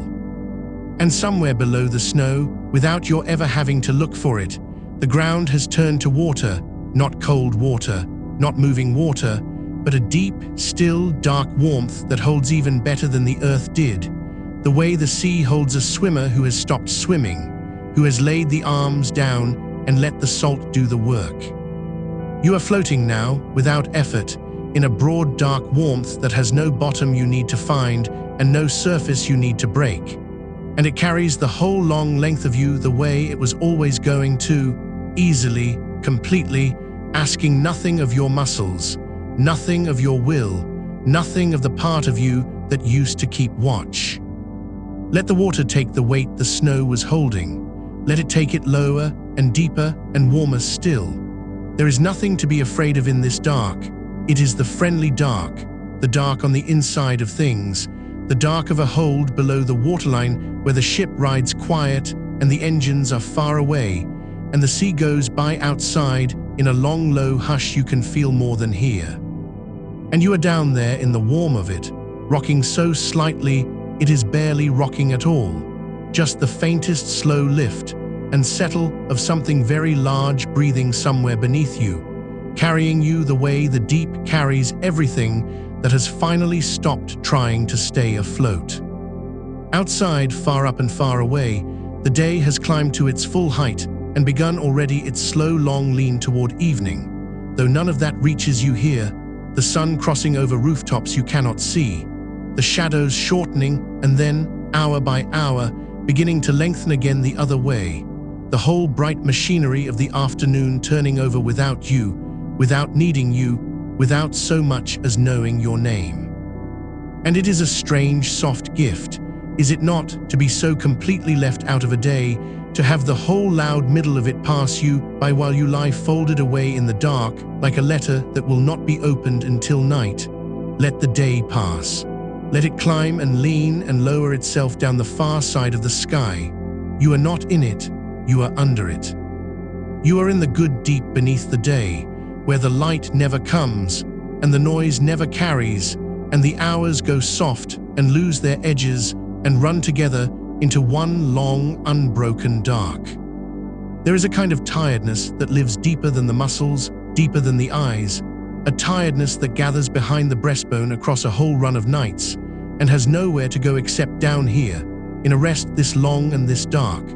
And you may feel it now quietly, without any sting to it, that old deep-down weariness beginning, at last, to loosen its hold, to let go one finger at a time, to unclench somewhere far inside your chest where you had almost forgotten you were clenched. Nothing to do about it, nothing to help it along, just the slow warm water working at the old knot from every side, patient, unhurried, with all the hours it needs, loosening what a single short sleep could never reach, drawing the long tiredness up and out of you into the dark where it dissolves and is carried away and does not come back. Your body knows how to do this. That is the thing to trust down here, if you are trusting anything at all, that the body, left alone in the dark long enough, knows the way down and the way through and the way back to whole, all on its own, without instruction, without your watching over it. It has been mending you quietly for hours already, in ways you will never feel and never need to, stitching and settling and setting things right in the deep places, while the top of you drifts on the warm, dark water none the wiser. You do not have to run the repair. You only have to lie here and let it happen, the way a field lets the rain happen, the way a shore lets the tide happen, taking no part in it, simply open, simply willing, simply still. And the tide is going out. Feel it if you can, in the very last edges of you, a long, slow, outward draw, the water sliding back off the flats without hurry, uncovering nothing but more dark, taking with it as it goes whatever was left of the shift still clinging to your hands, the ache in the soles of your feet, drawn out and carried off, the tightness that lived up under your jaw for hours, loosened and floated away. The low hum that ran along your arms from all the lifting and the reaching and the holding steady, gone out with the water, further and further, thinning to nothing at the edge of a dark you cannot see the end of. The tide takes it all. The tide asks for nothing back. The tide only goes, slow and sure and endless, drawing the last of the day out of you a hair's breadth at a time, and leaving you emptier and lighter and lower and more completely at rest with each long withdrawing. You are so far down now that the words reaching you are more warmth than words, more current than meaning, a low, steady sounding in the dark that you no longer have to listen to at all. Let them wash. Let them be only the shape of a voice going on somewhere above the water, the way you might half hear, as a child, the grown-ups talking low in another room after you had already gone under, no words in it, no need to catch them, just the safe, far murmur of someone awake and near while you slept, keeping some watch you did not have to keep yourself. That is all this is now. Someone low and far, keeping the watch, so that you do not have to. Someone saying soft nothing into the dark, so the dark has a texture and the quiet has a floor, and you have something warm to sink against on your way further down. And you are going further down, not because I am telling you to, because that is simply the direction of this deep. Everything in it drifts down slowly on its own, the way silt drifts down through still water long after the storm that stirred it has blown over and gone. You are the silt, settling. You are the leaf that fell hours ago and is only now turning and turning, reaching the soft bed of the pool. You are everything that has finally stopped being held up and is allowed at last to come to rest on the bottom of a warmth, so deep the surface is only a rumor. Down and down, no hurry in it, no arriving to be done, just the long, slow settling of a thing that has nowhere left it needs to be except here, and lower and here. The room around you holds its dark like water holds warmth, evenly, on all sides, without a seam. Somewhere past the walls, the afternoon is doing whatever the afternoon does, the light pressing gold against blinds and glass, and the sides of buildings, the streets loud with the ordinary business of the awake, and none of it gets in. You made the dark before you lay down, and the dark has kept its promise, and it will go on keeping it, hour after hour, a cool black shell around a warm still center, holding the day out and holding you in, so completely that your body has begun at last to believe it, to believe, against all the wiring that says daylight means danger, means up, means move, that here now in this made dark, it is safe to be all the way under. Your body clock is not broken for needing to be convinced. It is only doing, faithfully, what it was built across 1,000,000 years to do, to wake with the light and rest with the dark, and you have simply made your own dark, out of season, and asked it kindly to rest inside that instead. And slowly, slowly, it is saying yes. Feel the yes spread. Feel it move through you the way warmth moves through cold water, in slow, soft fronts, one region giving over to the next. The yes in your shoulders, which have finally stopped listening for the next thing to be lifted. The yes in your hands, curled loose and empty and warm, holding nothing, ready for nothing, done. The yes running down the long muscles of your back, where so much of the shift was carried, letting go now in slow bands from the neck all the way down to the base of the spine, each one loosening a moment after the one above it, a slow unbraiding of everything that had to stay strong. The yes in your hips, gone heavy and wide, and sunk deep into the warm. The yes traveling down through the thighs, past the knees, into the long bones of the shins, out through the ankles, and gathering, finally, in the soles of your feet, where it pools and stills, and lets even the smallest last holding drain away into the dark. And when the yes has moved through the whole of you and there is no part left saying anything but yes, then even the yes goes quiet, because it has nothing left to answer, no last hold to release, no small resistance to meet, only rest, complete and undivided, spreading out to the very edges of you and past them, into the warm dark water, into the room, into the long afternoon you are sleeping clean through. There is nothing here that is not resting. There is nothing here that is not held. Let me tell you, low and far, where the warmth comes from, so that you have something soft to sink the last small distance against. It comes from below. That is the strange, kind mercy of this deep. The warmth is not above you, where you would have to reach for it, but beneath you, welling up slow and steady from somewhere further down than you will ever need to go. A deep, low heat that rises through the dark water to meet the falling of you, so that the further down you sink, the warmer it grows. And there is never a cold to break through, never a chill waiting at the bottom, only warmth and more warmth, banked and patient and endless. Rising to hold whatever comes to rest in it, you will not find a flaw. You will find only warmer and warmer dark, and a slowing, and a stilling, and a sense, soft, wordless, sure, of being met and gathered and kept. So sink toward the warmth. Let it rise around you as you go, up past your resting hands, up past the long, stilled length of your back, up over your shoulders, and around the loose weight of your head, closing gently over the whole of you the way warm water closes over a stone let go into a deep pool.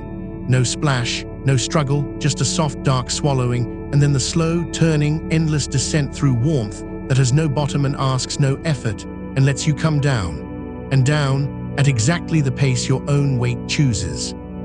Which is slow, and getting slower and slower still. The breath has gone so far away now that you would have to travel a long way up through the warm to find it, and there is no reason to make that trip. Let it go on without you, down there below the water, slow and low and even, turning over on its own the way the tide turns, the way the deep breathes, needing nothing from you, no counting, no shaping, no attention at all. It will keep you. It has kept you all your life without once being watched.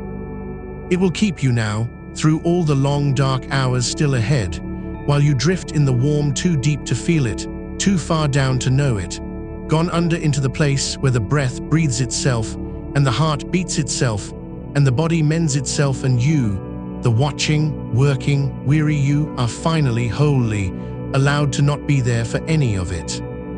There is so much dark still to come, rest in that. However long you have been down here, the greater part of the deep still lies below and around and ahead of you, unspent, unhurried, patient as the water, more hours of soft black keeping than you could sink through if you tried. No morning is coming for a long, long while. No edge is anywhere near. You have the whole vast, generous middle of the dark still to drift down through, and nothing to do in it but drift, and nowhere to arrive but deeper, and all the slow, warm time in the world to get there.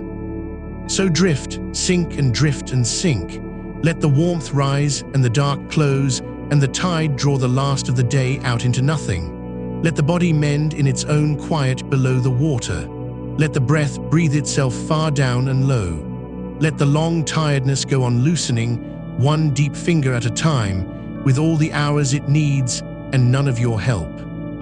And let me stay, as I have stayed, low and far at the top of the warm, dark water, saying these slow, soft things down into the deep, growing quieter, growing further, so that even in the deepest reach of the rest, there is a warmth beneath you and a dark around you and a low voice somewhere far above, keeping the watch you no longer have to keep, while you go on down, slower than silt, warmer than sleep, further under than any word can follow. Down where the warmth comes up to meet you, down where the dark keeps its long, kind promise, down where the work is done and stays done and cannot follow you under, let it rise, let it close, let it keep, and let yourself go on sinking, soft and slow and endless, into the deep warm middle of the dark, where the holding waits, patient and wide and without any end at all, and asks of you nothing, nothing, nothing at all. Somewhere far above the warm, without your needing to know it, the day has gone on getting brighter, and it does not matter now, not in the least, because none of that light can reach the place you have come down into. Let it be busy up there. Let the morning do its loud, bright work at the far edges of the room, behind the black, behind the still air, so far from you now that it is less than a rumor. Down here there is only the soft, and you inside it, and the slow. And I want to lay something new over you now, gently, the way you might lay a second blanket over someone already sleeping, without waking them, without their ever quite knowing when the weight arrived, only that they grew a little warmer, a little heavier, a little more held. So let this settle onto you like that, slowly, from the edges in. Picture, if any part of you still pictures, the first snow of a year, coming down on a town that has already gone to bed. No wind in it, no hurry in it. Only the wide, slow falling of it, out of a sky that has nothing else to do, onto rooftops and fences and the long, dark road, onto everything, evenly, patiently, hour upon hour, each flake so light it makes no sound landing. And yet together, over the long night, they lay down a silence you can feel, a deep, packed, cushioning hush, that climbs the walls and rounds the corners and softens every hard edge the day had left standing. That is what is happening to you now, not water, snow, a slow white quiet coming down over all of you, flake by flake by flake, each one weightless, each one adding nothing you could measure, and yet you are being buried kindly in stillness, covered over, tucked under, drift by soft drift. Let it fall on the brow first, where the thinking used to live, a cool, clean, settling quiet, coming down over the forehead, filling in the small lines the long shift pressed there, smoothing them under, laying them to rest beneath a soft white weight that asks nothing and covers everything. The brow going blank and cool and level as a field at dawn that no one has walked across yet.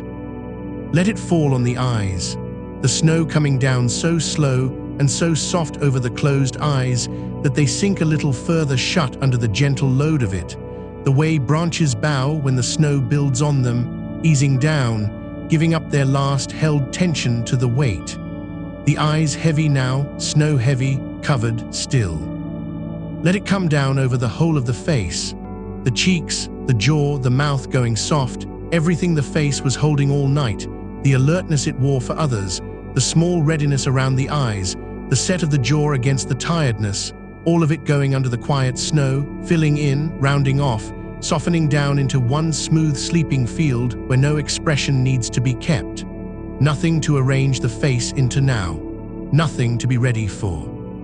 Just the slow white covering, and under it, the face at last at rest. And still it comes down. It does not stop when the face is covered.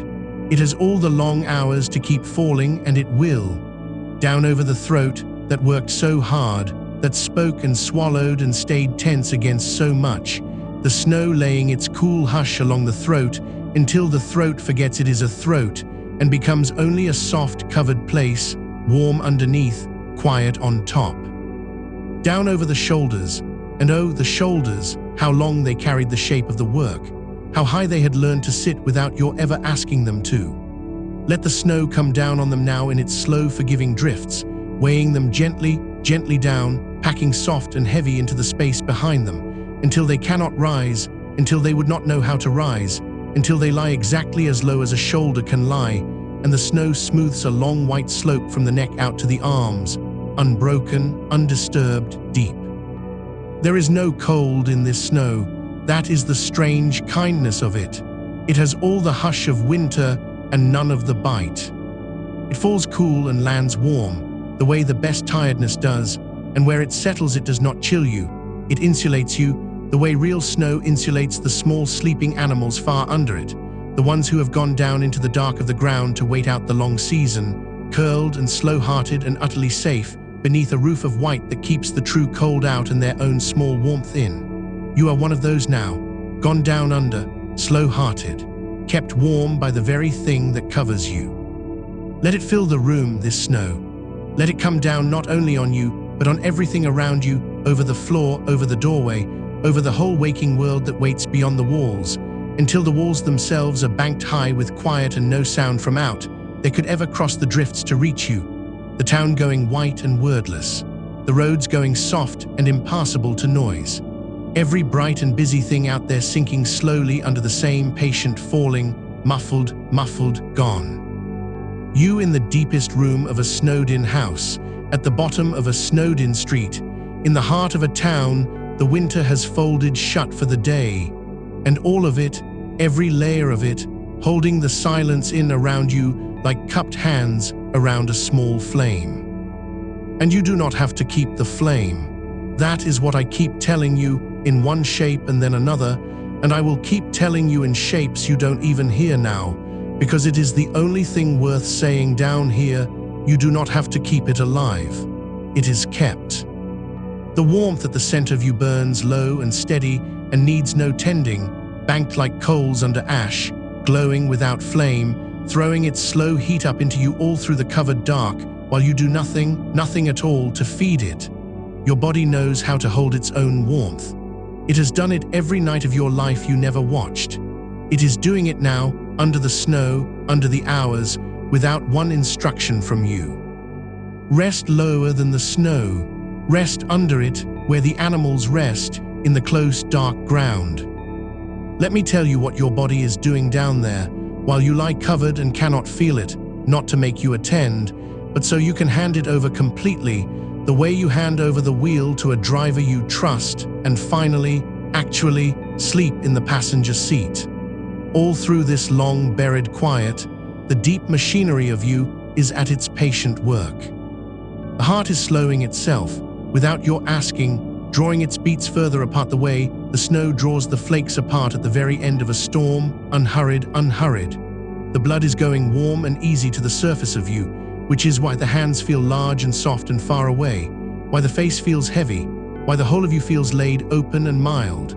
That is your body letting its own heat rise into the skin, banking the fire outward, settling toward the low warm temperature that sleep likes best. And the tiredness itself, the real and honest tiredness you carried in through the door, the kind that does not come off with the coat, the kind that had soaked all the way down into the meat of you over the long hours of standing and moving and being ready, that tiredness is not being fought now. It is being spent. It is being paid down slowly in the only coin that works, which is exactly this, dark and stillness, and the body left alone to mend what the work wore thin. You are not lying here failing to sleep. You are lying here doing the deep repair that only looks like nothing. The stillest thing you do is the most productive thing your body has done all day. Let it work. Let it work in the covered dark, unwatched, uninterrupted, hour after snowed-in hour. And if some far part of you frets, even now, even down here, that the light is wrong, that the clock is wrong, that a body ought to sleep when the sky is dark and yours is asked to sleep against the grain of the whole turning world, let that fret come down soft, and let the snow take it too. Your clock is not broken. It never was. It has simply been turned, the way a good compass can be carried into a strange country and still point true to its own north. Yours points to a midnight the sun disagrees with, that is all. It is doing precisely what a faithful thing does. It kept you alert through your night when you needed it, held you steady through the long dark hours of the work, and now it is learning, night by night, to lay you down here in the brightness and call it evening. It gets better at this the more you let it.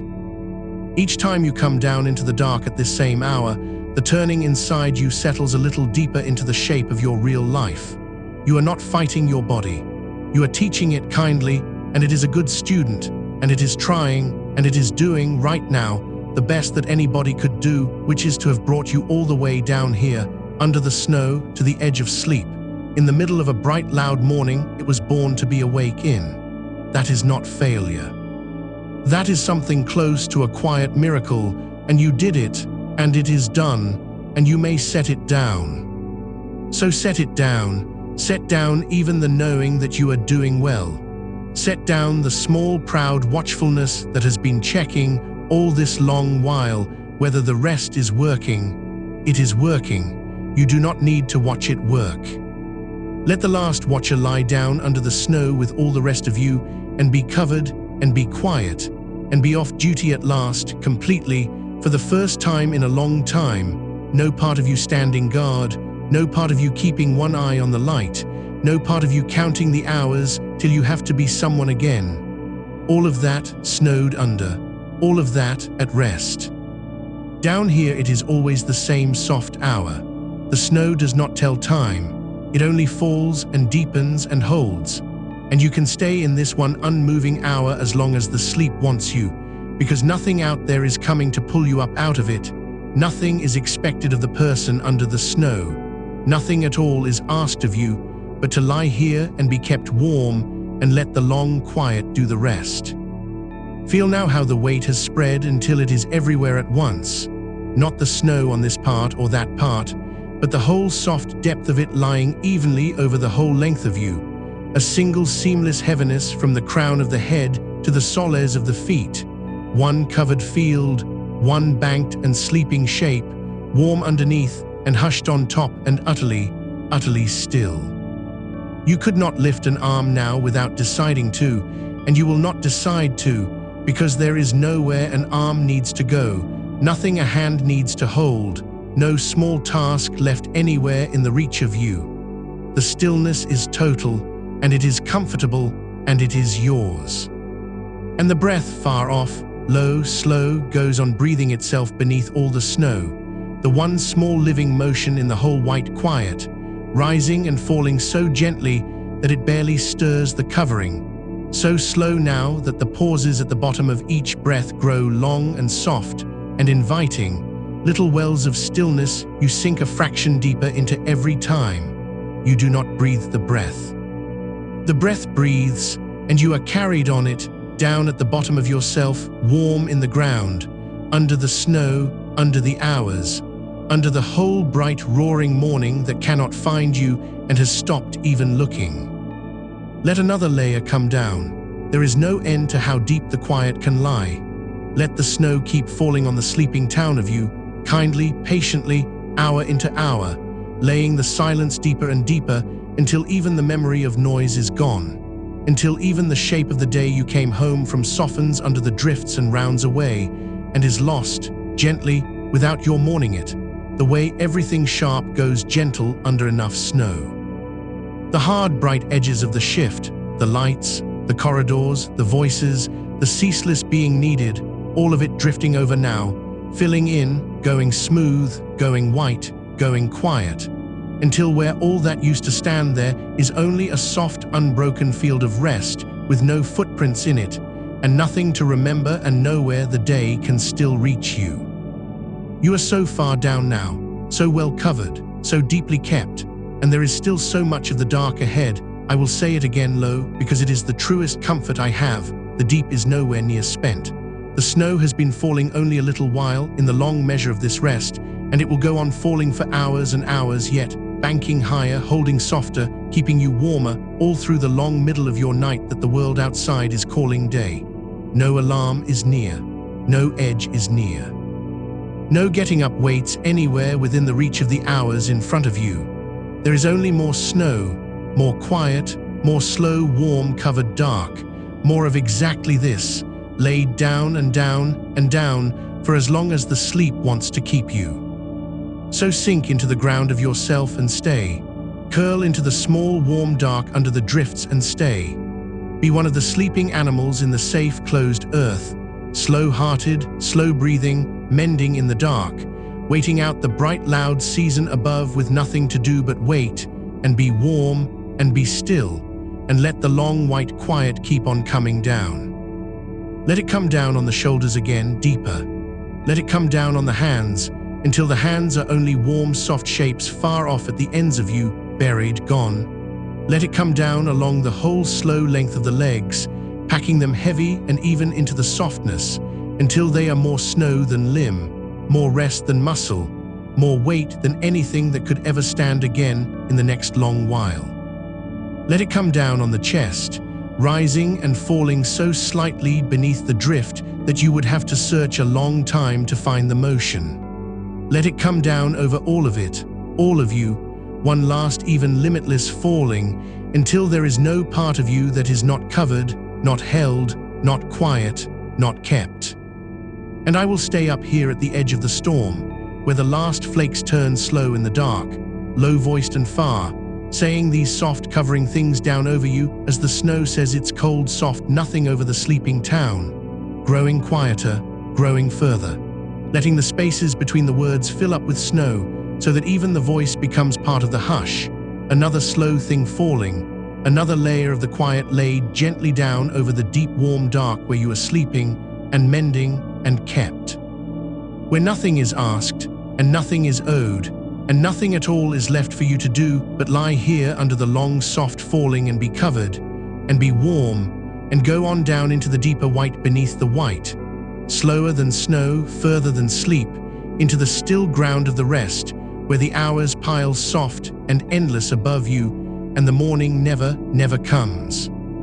Let it fall, let it deepen, let it keep you, and let yourself lie here in the buried quiet, hour on covered hour, warm in the dark ground of your own rest, with the whole long snowfall of the dark still coming gently, gently down. And somewhere far under the covered quiet, without your having to move toward it at all, the cold softness gives way to something warmer still, a low, steady warmth, the kind that comes not from any effort, but from a thing that was banked hours ago and has been holding ever since, glowing on and on in the dark with nothing asked of it.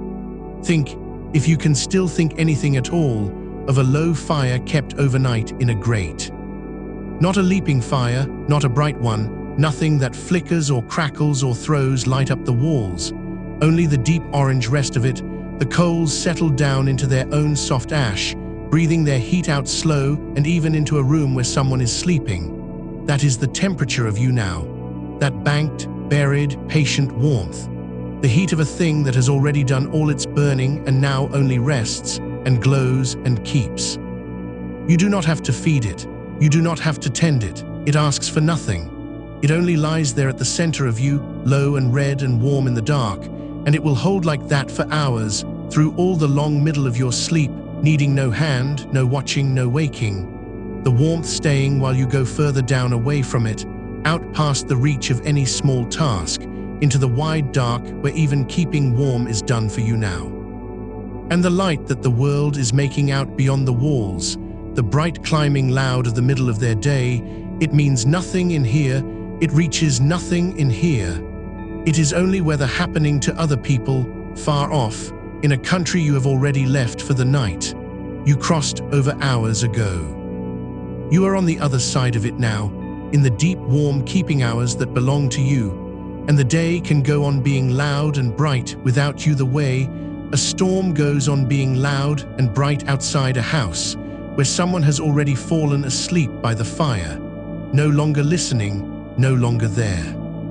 Let the warmth spread, slow, the way heat moves through a thing that is not in any hurry, not a rushing, not a flooding, only a settling outward, coal to hearthstone, hearthstone to floor, floor to the whole dark, still room. From the low center of you, it moves out into the belly and the low back, easy and even, and everything it reaches goes softer, goes looser, gives up a little more of the day it was still holding. Out into the chest, where the slow rise and fall has grown so small now, so far apart, that the warmth barely has to move to fill it.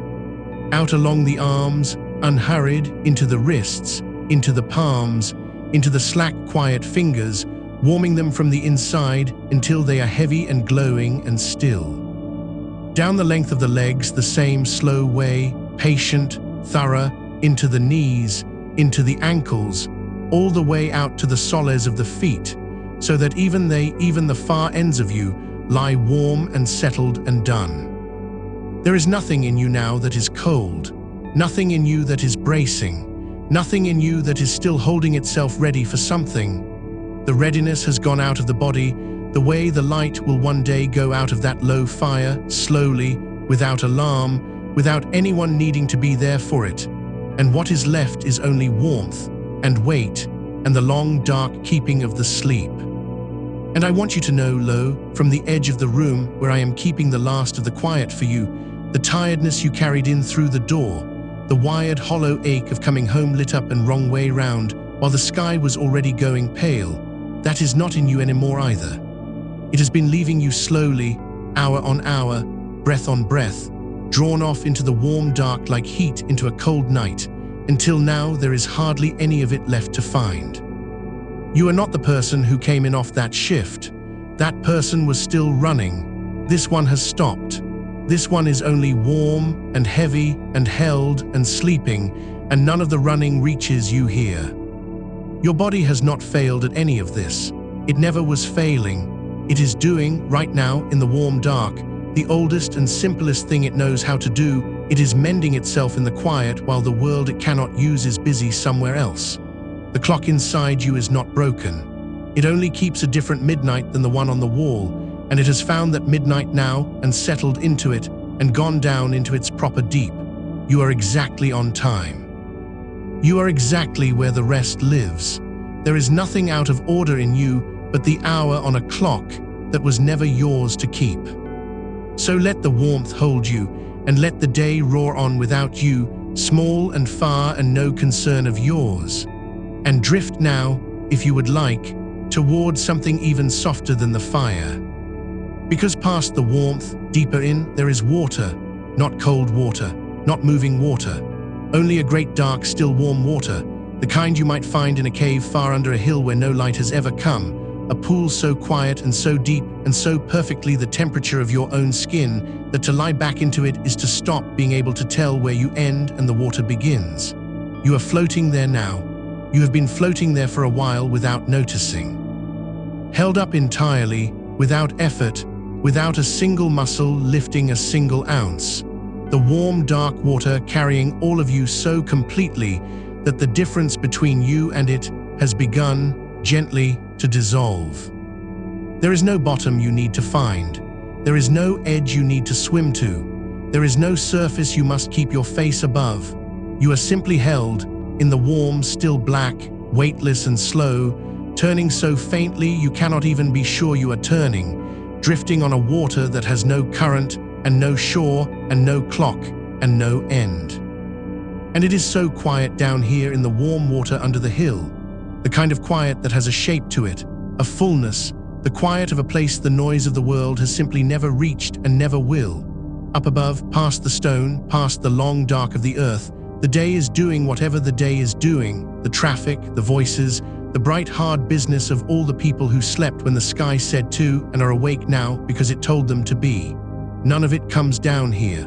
None of it can. Sound does not travel into this deep. Light does not travel into this deep. The whole loud lit machine of the morning grinds on up there, and down here there is only you and the warm black water and the endless patient quiet holding you the way the water does. Let the water take a little more of your weight. There is more it can carry. You are still, somewhere, holding a small last edge of yourself up out of it. A habit, only a habit, the body's long-learned watchfulness that even now has not quite believed it is allowed to stop. Let it believe. Let that last edge go under. Let the warm water close soft and dark over even that, so that all of you is held, all of you is carried, and there is not one part of you left standing sentry over the rest. You are allowed to be this held. You have earned every degree of this warmth and every fathom of this quiet. Long nights of it. Long nights of standing when others slept, of watching when others dreamed, of keeping the world turning through the dark hours it never sees and never thanks you for. All of that is behind you now, set down at the water's edge, and none of it needs you for the next long while. For the next long while there is only floating and warmth and the deep dark still water carrying you slow through the middle of your night. And time down here, time comes apart softly in the warm water. Up in the bright world, time is a hard thing, a line, a row of hours you are marched along whether you would or no. But down here it is not a line at all. It pools, it stills. It stops being something that happens to you and becomes only more of the warm dark you are floating in. You could not say how long you have been down here, and it does not matter that you could not say. The not mattering is the whole gift of it. An hour is the same as a minute, is the same as the whole slow, endless middle of the night. All of it the same warm held nothing, all of it yours, all of it far from any edge where you would have to climb back out. So do not measure, do not count, do not reach with any part of your slowing mind toward how much of the dark is left or how much is gone. There is more than enough. There is always more than enough, down here where the hours pool instead of pass. Let the number go. Let the whole idea of a number soften and sink and dissolve into the water like everything else, until there is no reckoning left in you at all, only floating, only warm, only deep. And the breath, feel how the breath goes on without you now. You are not breathing anymore in the way a waking person breathes, on purpose, keeping track.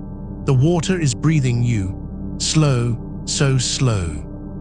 A long soft draw-in that you do not have to start, held for nothing at the top, and then the even longer letting go, sinking you a little deeper into the warm black each time it leaves, until the out-breath and the sinking are the same single thing, and every time the air goes out of you, you go a little further down into the held and carrying dark.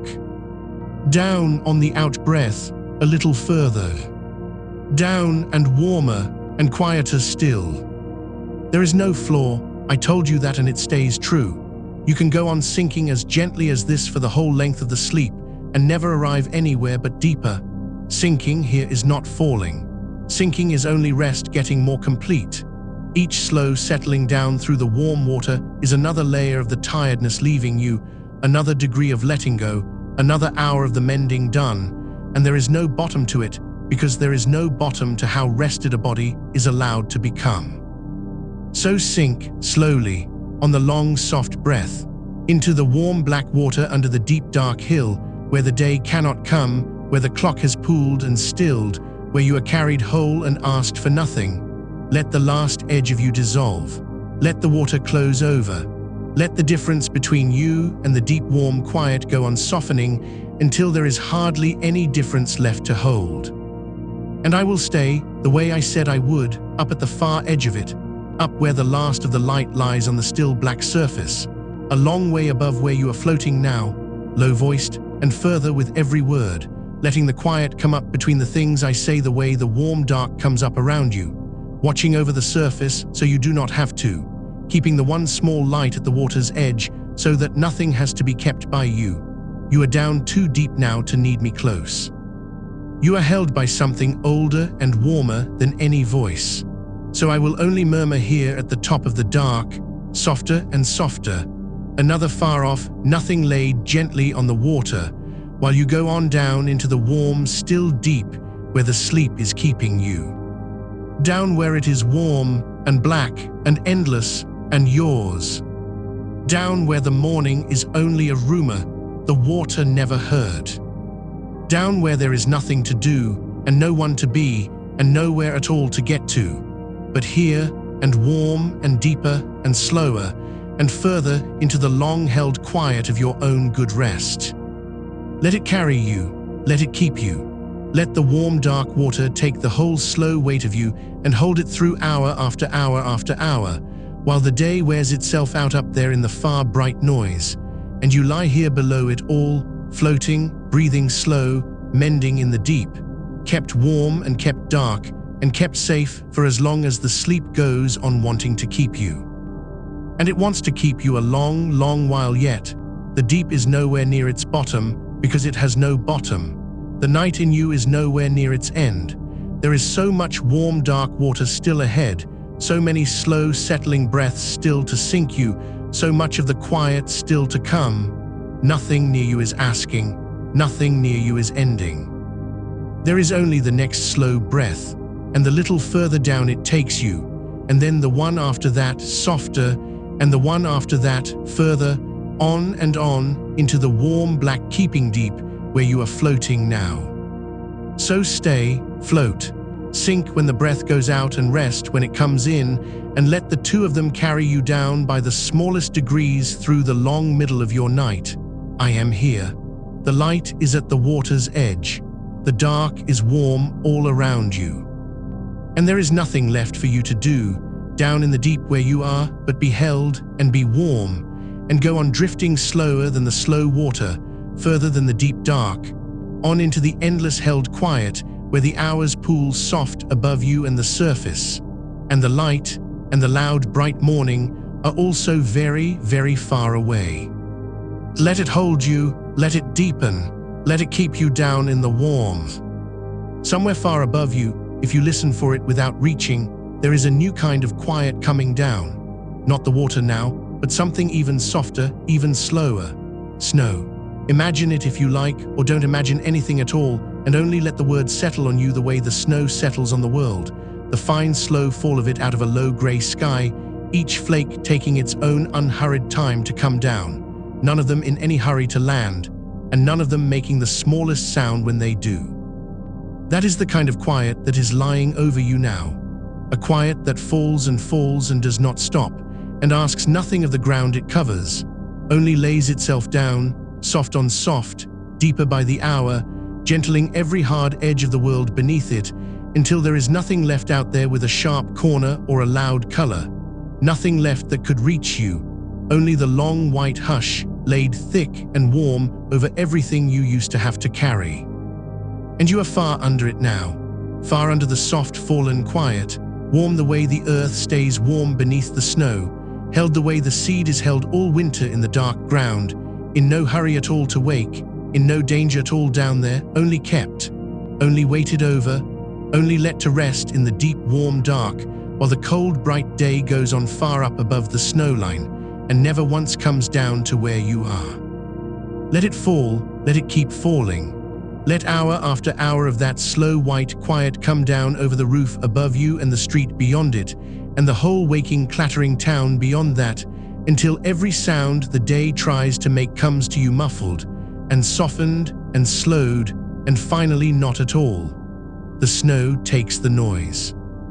That is the old secret of it, the thing the body knows even when the mind has forgotten, that a world under deep snow goes quiet in a way no other world does, the sound drinking down into the soft of it and never coming back up. So let the snow drink down the day for you. Let it take the traffic and the voices and the far bright ringing morning and fold them all away under white, softer and softer, further and further off, until the loudest thing left anywhere near you is the slow warm tide of your own breathing going out and in and out. There is no cold in this for you, Understand that down where you are without needing to think it. The cold is all up top, out past the walls, out where the day is hard and bright and busy. Down here under the fallen quiet, it is only warm. You are the warm thing the snow is keeping. You are the low banked ember the long white night is holding safe. And the deeper the quiet piles up over you, the warmer and the stiller and the further down you go. And the world up there has stopped needing you to answer it. Feel how that is true now, in a way it maybe hasn't been true in a long, long while. All those hours on the shift when some part of you had to stay up, had to stay ready, had to keep one ear turned toward whatever might come next. All that long readiness you carried home still humming in your arms and behind your eyes. It is off you now. It has slid off you into the snow and been covered over. There is nothing left up ahead of you tonight that you have to be ready for. Nothing is coming that needs you standing. The whole long habit of bracing, of watching, of holding yourself a half step ahead of the next thing, you can let the snow have it. Let it fall over that too. Let the readiness go quiet under the white with everything else, and feel how much lighter you lie the moment it does. Because your body has done the thing it was afraid it couldn't do. It has come all the way down. Look how far from the wired, bright edge you walked in carrying, from the humming in the wrists and the racing behind the eyes, all the way down to here, to this, to the deep warm still where you are barely a breath away from the bottom of sleep. It found the way. It always had the way. It only needed the day taken off it first, needed the noise drunk down and the light shut out and the long readiness laid to rest. And then it came down the way water finds the low place, the way the snow finds the ground, the way everything tired finds the deep in the end if you only stop holding it up. So there is nothing wrong with you, there never was. Let that settle over you soft as the rest of it. A body that struggles to sleep in daylight is not a broken body. It is a faithful one. A body doing exactly the old true thing it was shaped across 10,000 years to do, staying up for the light because the light has always meant the day, and going quiet for the dark because the dark has always meant it was safe too. Yours is only keeping that ancient bargain out of its old order, out of step with the sun, carrying the night home inside itself and laying it down when the world says morning. That is not a fault in you. That is your body being loyal to a rhythm older than any clock and doing its patient best to move that rhythm, hour by hour, night by night, to where you need it to be. It is learning. It is willing. And every time you come down like this into the warm dark, you teach it a little more surely that this soft fallen hour, this blacked out warmth, this deep, is where the night lives now and where the rest is kept. So let it learn tonight, gently, without any push from you. Let the deep down warmth of this be the lesson, the only lesson, the one it keeps. That here is safe, that here is dark, that here the body may go all the way down and stay down long, long past the point where the outside world lit up. You don't have to make that happen. It is happening. It happens each slow breath, a little truer than the last. The snow coming down over it soft and certain, the quiet stacking deeper, the warmth banking lower, and you going down and down with it into the held white hush where the morning cannot follow. And now so slowly you will hardly notice the change. Let even the snow grow distant. Let the fall of it thin and slow and drift out of your attention altogether, the way a thing you were half watching lets you go when your eyes have already closed on it. You don't need the picture anymore. You never needed the picture. It was only ever a soft place for the mind to rest its weight while the body went on down without it. And the body is well down now, past pictures, past words, into the plain, warm, wordless dark where the real sleep is. So let the images go, one by one, the way the last few flakes come down after the sky has almost finished. The water gone, the snow gone, the room gone, the far town gone, all of it thinning out and settling and going still, until there is nothing left in the whole slow dark but the warm, heavy fact of you lying here, breathing, held. And that is enough. That is more than enough. That is everything the hour asks of you, and you are already easily giving it. Feel the weight of yourself now plainly, with nothing dressed around it. The long, good weight of a body that has finally been allowed to stop. The heaviness in the backs of your legs, and in the deep of your hips, and all across your shoulders where you carried the shift, and in your hands, your slow open hands that have nothing left to grip. All of it sunk down, all of it given over, all of it lying exactly as heavy as it truly is, with nothing underneath you asking it to be any lighter. The bed has it. The dark has it. You do not have to hold a single ounce of yourself up ever for the whole long span of this rest. And your breath down here has grown so quiet and so slow that it is barely yours to do anymore. It is nearly breathing itself. Let it. There is no breath you need to take.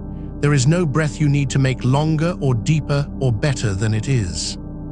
It has found its own low tide without you, going out long and soft and coming back small and slow, all on its own, all night, faithful as the snow was, and you can lie underneath it now the way you lie under everything else, held and let, and not required. Out and slow, and in, and slower still, and out. There is so much dark still ahead of you. Feel that not as a thing to cross, but as a thing to be kept in. The night in you is nowhere near through. The morning up top has barely begun its long, bright noise, and none of it is yours, and none of it is coming for you, and you have hours, and hours, and hours of this warm, kept dark laid up in front of you like fresh snow with no footprints in it yet. Nothing to spend it on, nothing to reach for across it, only the whole soft length of it to sink through, slower and slower, further and further from the light. So take it slowly. There is no other way to take it and no reason to take it any other way. Let the next hour come the way this one came, soft and dim and drawn out long, one slow breath laid down after another, each one settling you a hair's breadth deeper into the warm than the one before, none of them in any hurry, none of them the last. Let the deep keep opening under you. It has no flaw. There is always a little further down to go, a little more weight to let out of the shoulders, a little more of the day still to drink away into the quiet, and you have all the dark you need to go on doing it, gently, endlessly, for as long as the sleep goes on wanting you. And it wants you still. It is nowhere near finished wanting you. Feel how it has closed over you soft and complete, the warm dark on every side, above and below and all around, holding you the way still deep things hold, without gripping, without effort, only by being everywhere at once and asking nothing. You are inside the keeping now. You are the warm thing at the center of a great soft dark that has no edge you could reach and no morning it will let through. And it will hold you here, exactly here, warm and heavy and far down and safe, through hour after unhurried hour, while the world wears its bright day out to nothing up above and never once, not once, comes down to where you lie. So lie here, stay down, let the weight stay given and the breath stay slow and the dark stay warm all around you. There is nothing to answer, there is nothing to be ready for, there is nowhere at all to get to but here and warm and further and slower and deeper into the long-held quiet of your own good rest. I am still up top, the way I said, still low, still soft, still far, far above where you have drifted. Only a murmur laid now and then on the deep dark, a far-off nothing you no longer even need to hear, keeping the last small light at the very edge of everything so that no part of you has to keep any watch of its own. I will not go, I will not rise. I will only stay here, softer and softer, a little further with every word, letting the silence come up longer between the things I say, until the words themselves thin out into the dark, and there is only the quiet, and the warmth, and the slow of your breath, and you, held and kept, and sleeping on. Sleep on, there are hours yet, the dark is deep, and warm and yours. And down you go, a little further, on the slow long out breath, down into the warm. Rest now, deep and dark and kept. Rest all the long day through, down where the morning is only a rumor, down where nothing is asking, down where the quiet has no flaw and the night has no end you have to reach. Rest and be held, and go on down, slower than the slow dark, further than the deep, on and on into the warm, still keeping where you are floating now. There, just there, let it have you, let it hold you, let the whole soft weight of you go down and stay. And still further down, into a place where even the sense of down begins to soften, where the difference between resting and sinking has worn away to nothing, and there is only the one slow motion, the long settling, the whole of you easing lower by degrees too small to feel. Somewhere far above you the day has climbed to its full brightness by now, and it does not matter. The sun has crossed over the roofs, and the whole waking world is leaning into its hours, and none of it reaches you here. You have gone under the noise of it, the way a stone goes under still water, slipping past the bright surface, past the small commotion at the top, down through the cooler layers where the light thins and the sounds lose their edges, down to the quiet floor of things where nothing moves quickly and nothing is asked. That is where you are lying now, down at the still floor of the day, with all the busy brightness suspended somewhere overhead, like weather you will never have to walk out into. And let a new stillness come into you now, the stillness of a room where the dust has finished falling. You know that kind of quiet, a room left alone through the long middle of a day, where every small thing has drifted down at last and come to rest on whatever held it, and the air itself seems to have lain down. That is the quiet around you. That is the quiet inside you. Everything that was still in the air of you has settled. Everything that was turning has slowed and touched down and gone still. Feel how the warmth pools now in the low places of the body, in the small of the back where it presses into what holds you, in the backs of the knees, in the loose heavy palms of your open hands. Warmth gathers where the weight gathers, and the weight has gone to the lowest places and stayed there, and you can feel the slow banked heat of yourself soaking down and down like warmth, soaking down into a dark bed of earth long after the light that laid it there has gone. You are keeping your own heat now. You are holding it low and quiet in the body, and it is not going anywhere, and neither are you. Let the breath go longer still. Let the out-breath be a slow leaving that takes with it the last of whatever came home with you from the shift.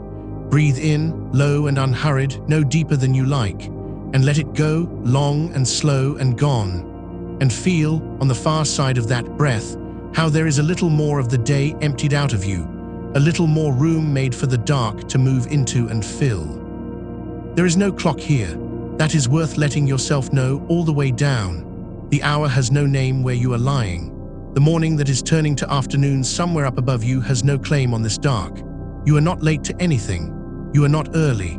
You have stepped clean out of the counting of hours and lain down in a time that has no numbers, and it will hold you as long as the sleep holds you, and let you go only when the rest is finished with you and not one moment before.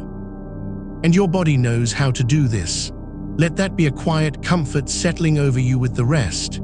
The part of you that keeps the long rhythms, that knows dark from light and rest from rising, is not lost and not broken, only turned, only running its slow wheel a half turn out of step with the sun, the way it must for the life you laid.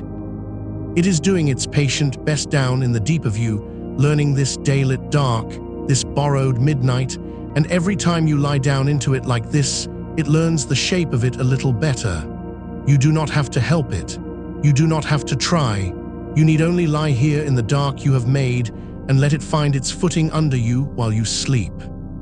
So let the trying go, all of it, even the last soft flicker of trying to rest, which is its own small holding on. You do not have to arrange this. You do not have to steer down toward the sleep. The sleep is coming up to meet you on its own, rising slow and warm from underneath the way the tide comes up over cool sand in the dark, unhurried, certain, needing nothing from you but that you lie still and let it come. And feel it coming. Feel how it has already reached the far edges of you, the fingertips, the soles of the feet, and begun its slow climb inward. A warm heaviness moving up through the hands and up the long bones of the arms, rising through the feet and the ankles and the heavy calves. A tide of sleep with no sound in it, coming up over you a slow inch at a time, warm where it touches, and where it has passed already, There is only stillness, only weight, only the deep good dark of a part of you gone fully under. Let it rise past the wrists now, past the elbows. Let the arms go under and stay under, too far down now to lift, even if some old habit thought to lift them. Let it climb the legs, past the knees, up through the heavy thighs, and let the hips and the low back settle down under the warm tide and lose their last edges into it. Higher, slower, let it come up over the belly, so the breath rides gentle on the top of it, slow swells rising and falling in the warm dark. Up over the chest, where whatever you had been carrying since the shift ends dissolves under the water of it, unknotting, coming loose, drifting off you into the deep. Let the shoulders go under last of the body, those two tired shoulders that hold so much for so long. Let the tide close over them, and feel them give up the very last of their holding, sinking back and down and open, finally, entirely at rest. And now there is only the warmth rising to the throat, and the jaw and the wide quiet of the face. Let it come. Let the jaw hang soft and a little apart. Let the tongue lie easy in the floor of the mouth. Let the small muscles around the eyes that have squinted through so much bright light at the wrong hours, let them smooth and cool and go still under the rising dark. Let the brow unknot to nothing. Let the whole face be a still pool with the warm dark closed over it. And over the crown of the head, last of all, let it close, so that the whole of you is under now, warm and heavy and dark all through, nothing left standing above the surface of the sleep, no small part of you still keeping its head up out of the deep, all of you under, all of you held, all of you gone down into the warm. Rest there, just there, under the whole slow weight of the rest, with the tide come up over even the crown of you, and the breath moving somewhere far below in the dark, like something the deep does on its own, without asking you. And let a new softness in now, the softness of falling snow, not cold, only quiet, only slow. Imagine, if it comes easy, the way snow comes down in the deep of a still night, when there is no wind and no sound, and each flake takes its own long, slow time to reach the ground. How it lays itself down without a whisper, layer on soundless layer, softening every hard edge of the world, filling every sharp corner, until everything that was angular and bright and loud lies rounded and hushed and white, and still under the mercy of it. That is what is settling over you now. A soundless, slow snow of rest, coming down through the dark of you, laying itself over everything that is still sharp, softening every corner that still holds an edge, filling in the tired hollows, deepening on you slow and even and weightless, until the whole hard shape of the waking day lies rounded away to nothing beneath it, hushed and smooth and covered over and quiet. Let it fall as long as it likes. There is no end to the dark it can fall through. Layer on layer, hour on hour, deeper and softer and more complete, covering the day, covering the shift, covering the long drive home and the bright walk from the door, covering all of it under the slow, kind weight of sleep, until there is nothing left showing but the smooth, unbroken quiet, and you beneath it, breathing slow and warm and far, far under. And out past all of it, past the room, past the covered-over day, the world goes on being bright and busy without you, and asks nothing, and misses nothing, and leaves you entirely to this. The traffic finds its way without you. The bright shops keep their hours without you. The whole loud daylit business of the waking runs on somewhere over the snow, small and far and no concern of yours, while you lie down here in the deep hush that was made for you, kept out of the noise, kept out of the light, kept warm and low and safe in the one dark corner of the turning day that is entirely and only yours. There is nothing out there you have to answer to, not now. Whatever waits, waits over the snow, over the surface, over the long, slow hours of your rest, and it will keep. It will all keep. None of it will come down through the dark to find you, and none of it needs you awake to go on existing, and you may set the whole of it down and leave it up top in the light and stay here, under, where the only thing asked of you is to go on breathing slow and letting the warm hold you down. And it does hold you. Feel again how completely you are held, not by anything that grips, only by the deep itself, by the weight of your own rested body sunk into what holds it, by the warm on every side, by the dark that has closed round you soft and whole. You are held the way the still snow is held by the ground, the way the deep water is held by the dark below it, the way anything at last at rest is held simply by having stopped, by having let all its weight go down at once into the thing beneath it and asked nothing back. You have stopped all the way.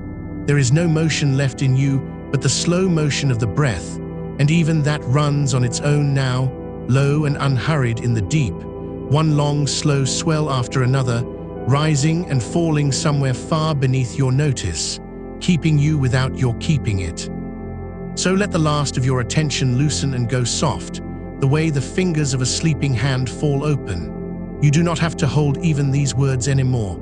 You do not have to follow them. Let them come to you the way warmth comes through a wall from another room, a low, far comfort you can feel without listening, a murmur laid on the dark that only tells you, again and again, without needing to be heard, that you are not alone down here, and nothing is wrong, and you may go on sinking. Let the words go blurred and warm and far. Let the meaning of them melt and leave only the low sound, and let the low sound melt too, into the dark, into the hush, into the slow of your breathing, until there is hardly any difference left between my voice and the quiet it is laid on. I will stay, softer now and slower and further between, only a little warmth at the very top of the dark, so that no part of you has to keep a light of its own. You can let that last watch go. I have it. I will hold the small light at the edge of everything while you sink past all need of it, and I will not put it out, and I will not go. Down you go, further, into the warm under the snow, into the still under the tide, into the deep good dark that has no flaw and no hurry and no end you have to reach. Let the breath go slow and long, and let each one carry you a little lower, one warm, slow breath, and the next, and the next, none of them the last, none of them in any hurry, each one only easing you down a hair's breadth further into the held warm dark. There is so much dark left to sink through, so many hours of it, deep and warm and yours, laid out ahead of you like still water with no far shore. You need not cross it. You need only lie down into it and let it carry you, slow and dark and unhurried, on through the long bright day up top that will never once reach down to where you have gone. Rest now, deep and covered and kept. Rest all the long day through, down where the light is only a rumor over the snow, down where nothing is asking, down where the hush has no flaw and the dark has no morning it will let through. Down and warm and further and slower, into the long-held quiet of your own good rest, where you are floating now and held and going on down. There, just there, let it have you. Let the whole soft weight of you keep going down and stay. And while you lie there, kept and going down, let something new come and settle over you as softly as dust settles on a windowsill in a shut room where no one has walked for hours. Not a thought, nothing you have to turn over or answer. Only a slow warm covering, laid on grain by grain, so gentle that no single grain of it could ever wake you, only the long sum of them, drifting down and coming to rest on the stillness you have already become. Somewhere out past the walls the morning has climbed higher now. The light has stood up over the roofs and gone about its bright loud business without you, and it does not miss you, and it does not need you, and it cannot find the low warm room where you have gone. Let it have its hours. Let it ring its bells and start its engines and open its doors far away at the top of the world. You have gone down under all of that, the way a coin goes down through clear water and lands soft in the silt, and lies there gleaming faintly in the green, while the whole bright surface goes on churning above it, untouched, unhurried, out of reach. You are the coin now, come to rest. You have finished falling and you have not felt yourself land, only the slow certainty that there is nothing beneath you now but hold, Nothing under you now but the deep, soft floor of your own rest that rose up to meet you so gently you never felt the meeting. And the water over you is warm, and it is dark, and it is deep, and it keeps out every sound but the slow one you make yourself, breathing down here, on and on, without being asked. Let me tell you quietly, without asking you to listen, that this is the body doing exactly what it knows how to do. It has found the dark you made for it, and it has believed the dark, the way it was built to believe the dark, and the old wire in it that was strung up bright and singing when you came home is going quiet now, thread by thread, the way a wire stops humming when the current is finally let go. Nothing in you is broken. It only needed the dark and the still and a little time to trust them, and now it has all three, and it is setting itself down the way a tired body always will, once it believes it is allowed. You are allowed. You have been allowed all along. So let the trusting spread.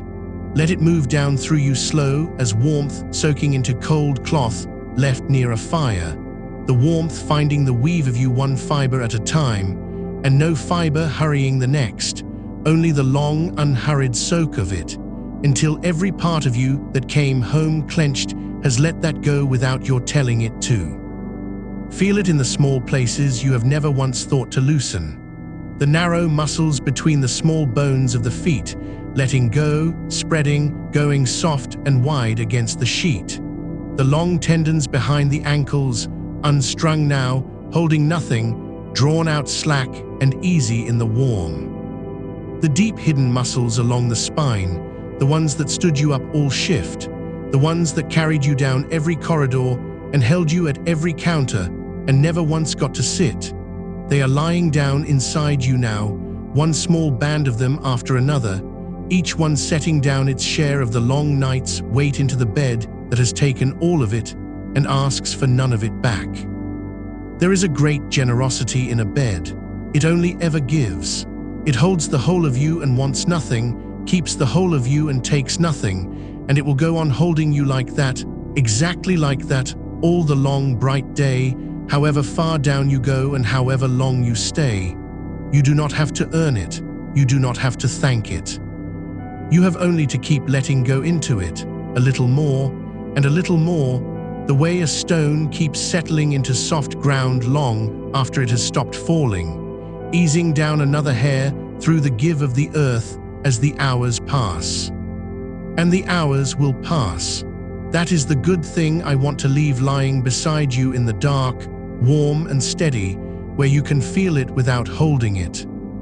The hours will pass whether you count them or not, and you will not count them, and they will carry you through the day the way a slow river carries a moored boat, the water going by and by and by along the hull, while the boat sits easy on its line and knows nothing of the miles, only the gentle rock, only the going, only the long safe passage from one dark to the next.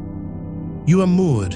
You have been made fast to your own rest by a good strong line, and you cannot drift, and you cannot slip, and the current can go by you all it likes up in the light, and all it will do is rock you, slow and even, the way something very tired is rocked by something very patient.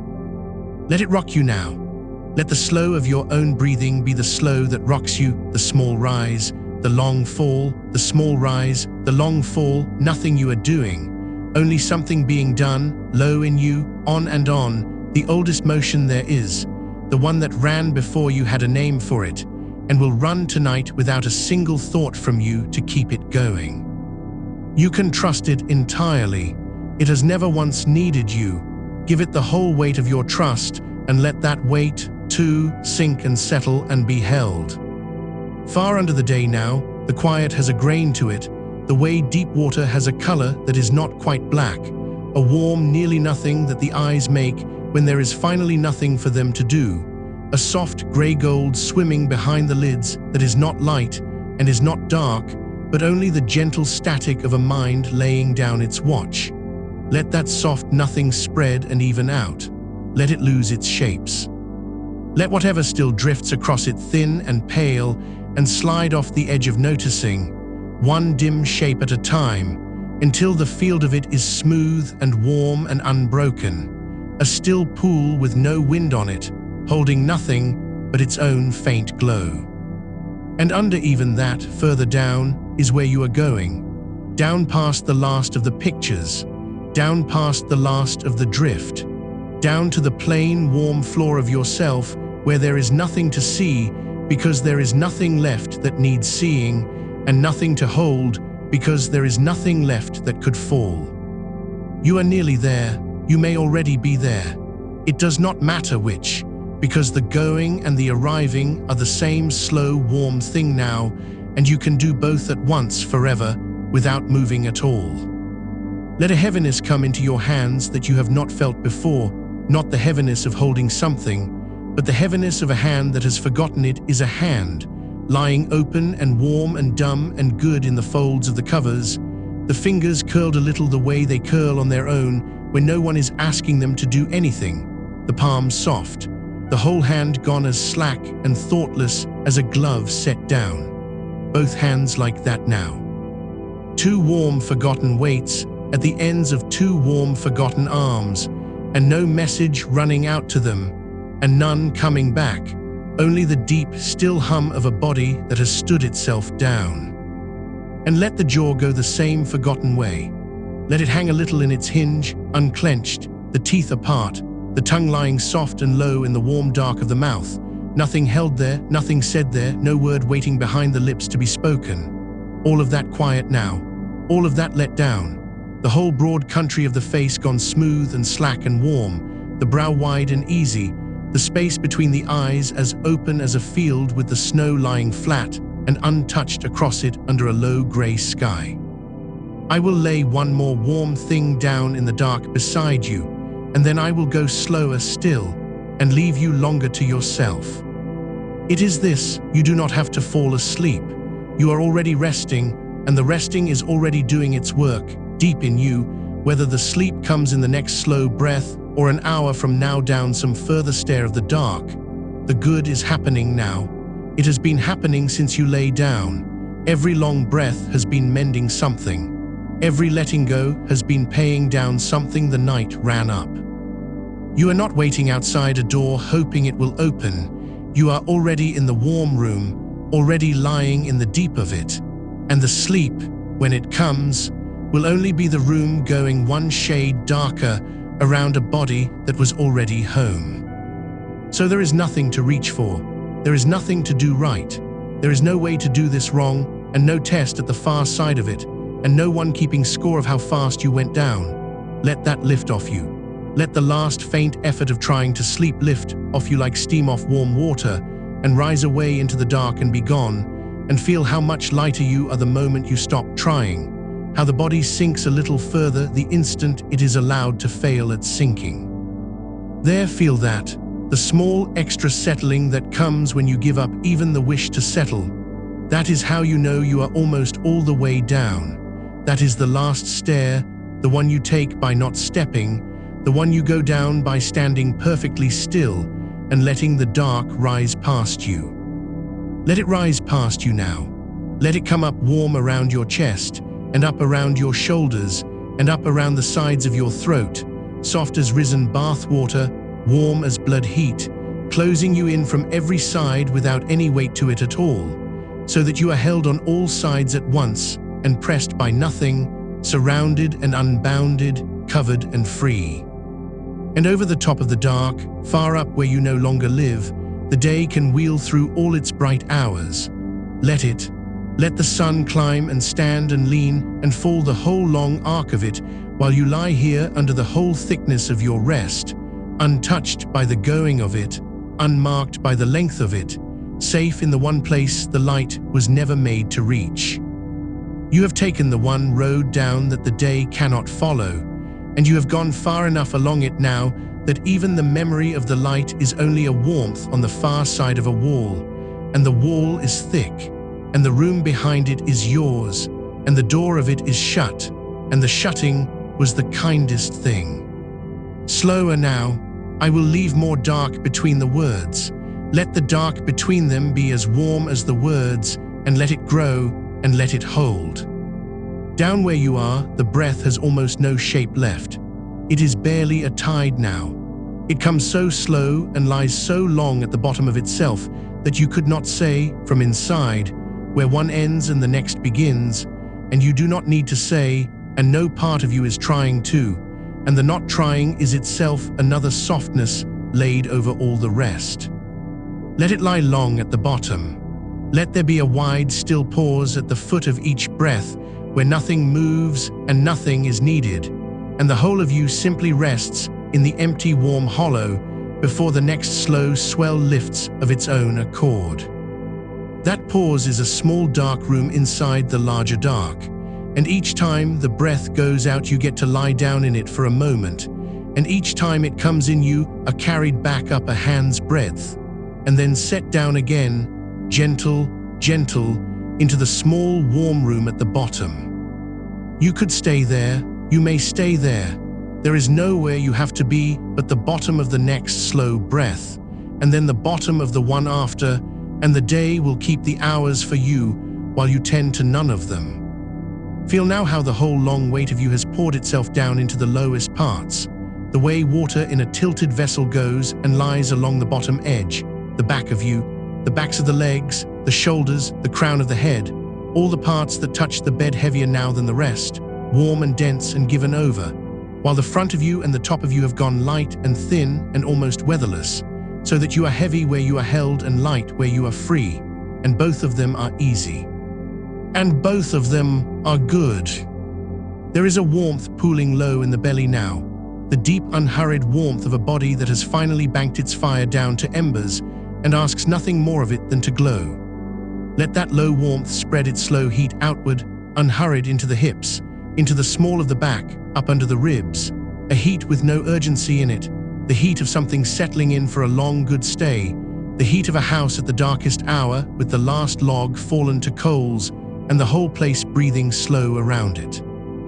You are that house now, banked and dark and warm, with every light out but the one small glow at the heart of you, and that glow needs no tending, and it will not go out, and it will keep the whole of you warm through all the long bright hours while you lie in your own deep dark and sleep the day away. And I am still here, at the edge of it, low and warm and further off now, letting the quiet do more of the work than my voice, because the quiet is better at this than any word, and you have earned the quiet, and I will hand you over to it soon, gently, the way you set down something you love into a safe place and stand a moment over it before you go.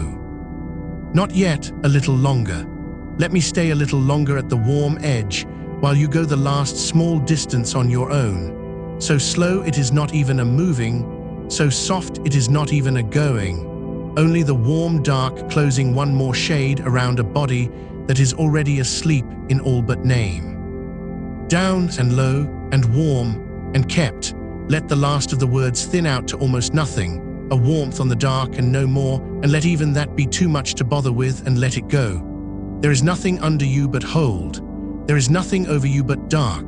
There is nothing ahead of you but hours, warm and deep and yours, and no flaw to them, and no morning in them, and no need in you to reach the end. Lie in the low, warm quiet, and let it have the whole of you, and go on, slower now and softer and further down, into the deep-held dark of your own long day rest, where you are already sleeping, already kept, already home. And I am going quieter now. You can feel it, the voice stepping back the way the light steps back when a door is eased shut across a hall, softer at the edges, further off, no longer needing to reach you, only to stay near. You do not have to listen anymore. That was never the work. The words can go on falling somewhere at the rim of the dark, and you do not have to follow a single one of them down. Let them pass over you like slow weather. Like something warm moving through a room you are already asleep in. Outside, the day is climbing without you, and that is exactly as it should be. The light is at the seams of the room, and it is staying there, held off, held back, kept out beyond the dark you have made. The morning belongs to the ones who slept the night, and this dark belongs to you, and there is no argument between them, no fight left in you to keep, no clock to answer. Your body has turned its face away from the sun the way a sleeper turns from a window, and it has found the dark side of itself, and it is resting there. Your clock is not broken. Say it once more in the quiet, and then let it go for good. It is only turned around, doing its patient work at the far end of the day, keeping its own true midnight here in this room, while the world keeps another one out there. And yours is just as real, yours is just as deep. And the small tiredness you carried home, the wired ache of a body that came in still running, that has gone soft now, that has ebbed all the way down and out, and left you here, quiet and heavy, and let go. Let the breath do the last of it on its own. You do not have to lengthen it anymore, you do not have to shape it. It has found its own slow floor, in and out, and slower, each one a little further apart than the last, each one asking less of you, the out-breath long and unhurried and complete, and then the small still pause at the bottom where nothing needs to happen, where you are simply held, waiting for the next breath to come up on its own. And it does, it always does. You have never once had to fetch it. So let it breathe you, let the bed hold you, let the dark keep you. 3 things doing all the work now, and not one of them is you. The breath rising and falling like something the body remembers how to do in its sleep, because it does, because it is already halfway into that sleep. Most of you gone on ahead, only this last thin thread of listening still here at the warm edge with me, and even that is loosening, even that is going. Feel how far away the room has drifted, the walls further off than they were, the ceiling gone up into a soft dark with no top to it.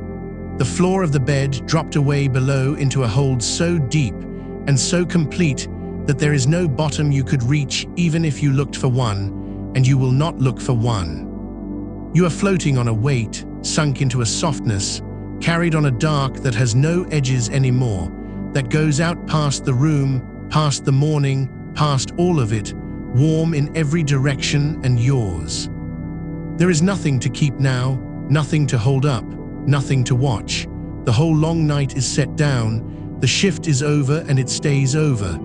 Every task you carried is somewhere behind you in the light, put down, done, no longer yours for these hours.